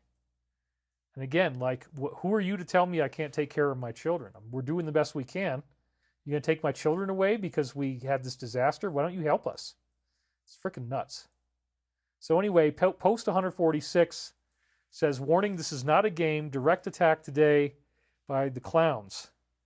So that's what they're doing. They're trying to take people's children away. It's all part of the plan that they have. Try to create chaos and make people sad. Do you believe in coincidences? How many coincidences do you need before you believe? This is the biggest insider drop in the history of the world. Please pray. And now, at long last, that's the last slide, believe it or not. So we're at the end, 4 hours and 41 minutes, pretty good. Koyman McKaysey, who's donated before, he donated $100. Thank you very much, Koyman. You can see that right there. Fantastic show, David. Something to keep the lights on until liftoff. You got 12 likes. Hey, David, you rock, says Derek Andre from Andrea Sikora. Save the Children, says Lucian Godoy. What about JFK Jr.? Well, I don't think he's still alive. I hate to burst your bubble on that one, but we got to be the heroes we're looking for. Colin McGeeza is the best, says Erico Viglione. Thank you, Erico, very much, sir. Thank you very much. Anyway, this has been great. I've had a great time doing this today. I'm very excited about the future. Again, we got 7,000 people. Some of you guys are going to be defectors. You're going to run away, but if you just hang out with me and close your eyes and listen to this, or, you know, if you get a commercial, hit the skip button. That's easy enough. Open up your eyes and hit the button. That does happen sometimes. I do apologize, but I try to make it quick. So let's just try to meditate for peace here, because we know this technology works. It works very well.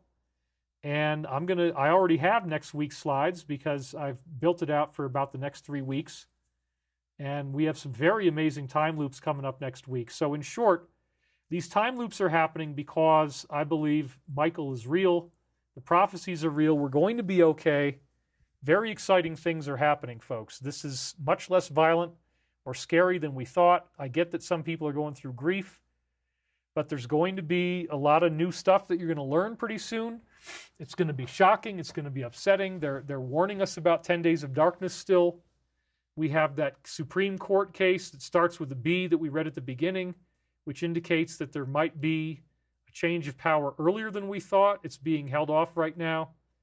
So crazy things might happen. We don't really know what's going on. But anyway, let's dive right into our global peace meditation, you guys. So I'd like you to start with me now in closing your eyes and taking a nice deep breath. We're only going to do this for a couple minutes, so you can hang in there. You can make it. Take a nice deep breath and imagine the awesome power of universal light consciousness, Christ consciousness, forming the atoms in your body and transforming them into this next stage of evolution that we are all meant to go through. Atoms and molecules are actually geometric vibrations of love-light energy, as it says in the Law of One. And as we go through this process of awakening to who we really are, those consciousness units in our bodies are transformed. And we become ever more aware and awake and alive and present in this moment, seeing that messages of fear and doom are actually inspired by the negative. We don't want to dwell on all the bad things that could happen. I mean, yes, they said 10 days, but it really looks as if the trend line has been far more peaceful than all the ugly prognostications that we had.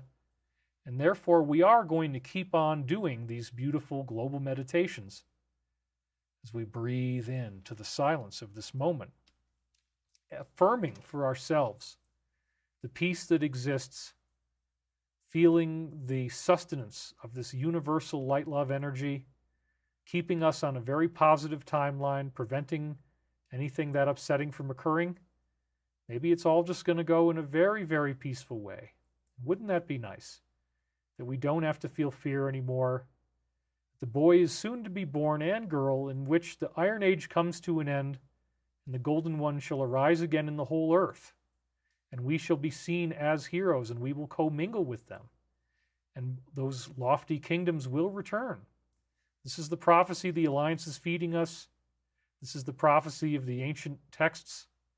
And this is the promise of the new tomorrow that we've been given. So we take this energy and we raise it up to the highest level for the betterment of all humankind.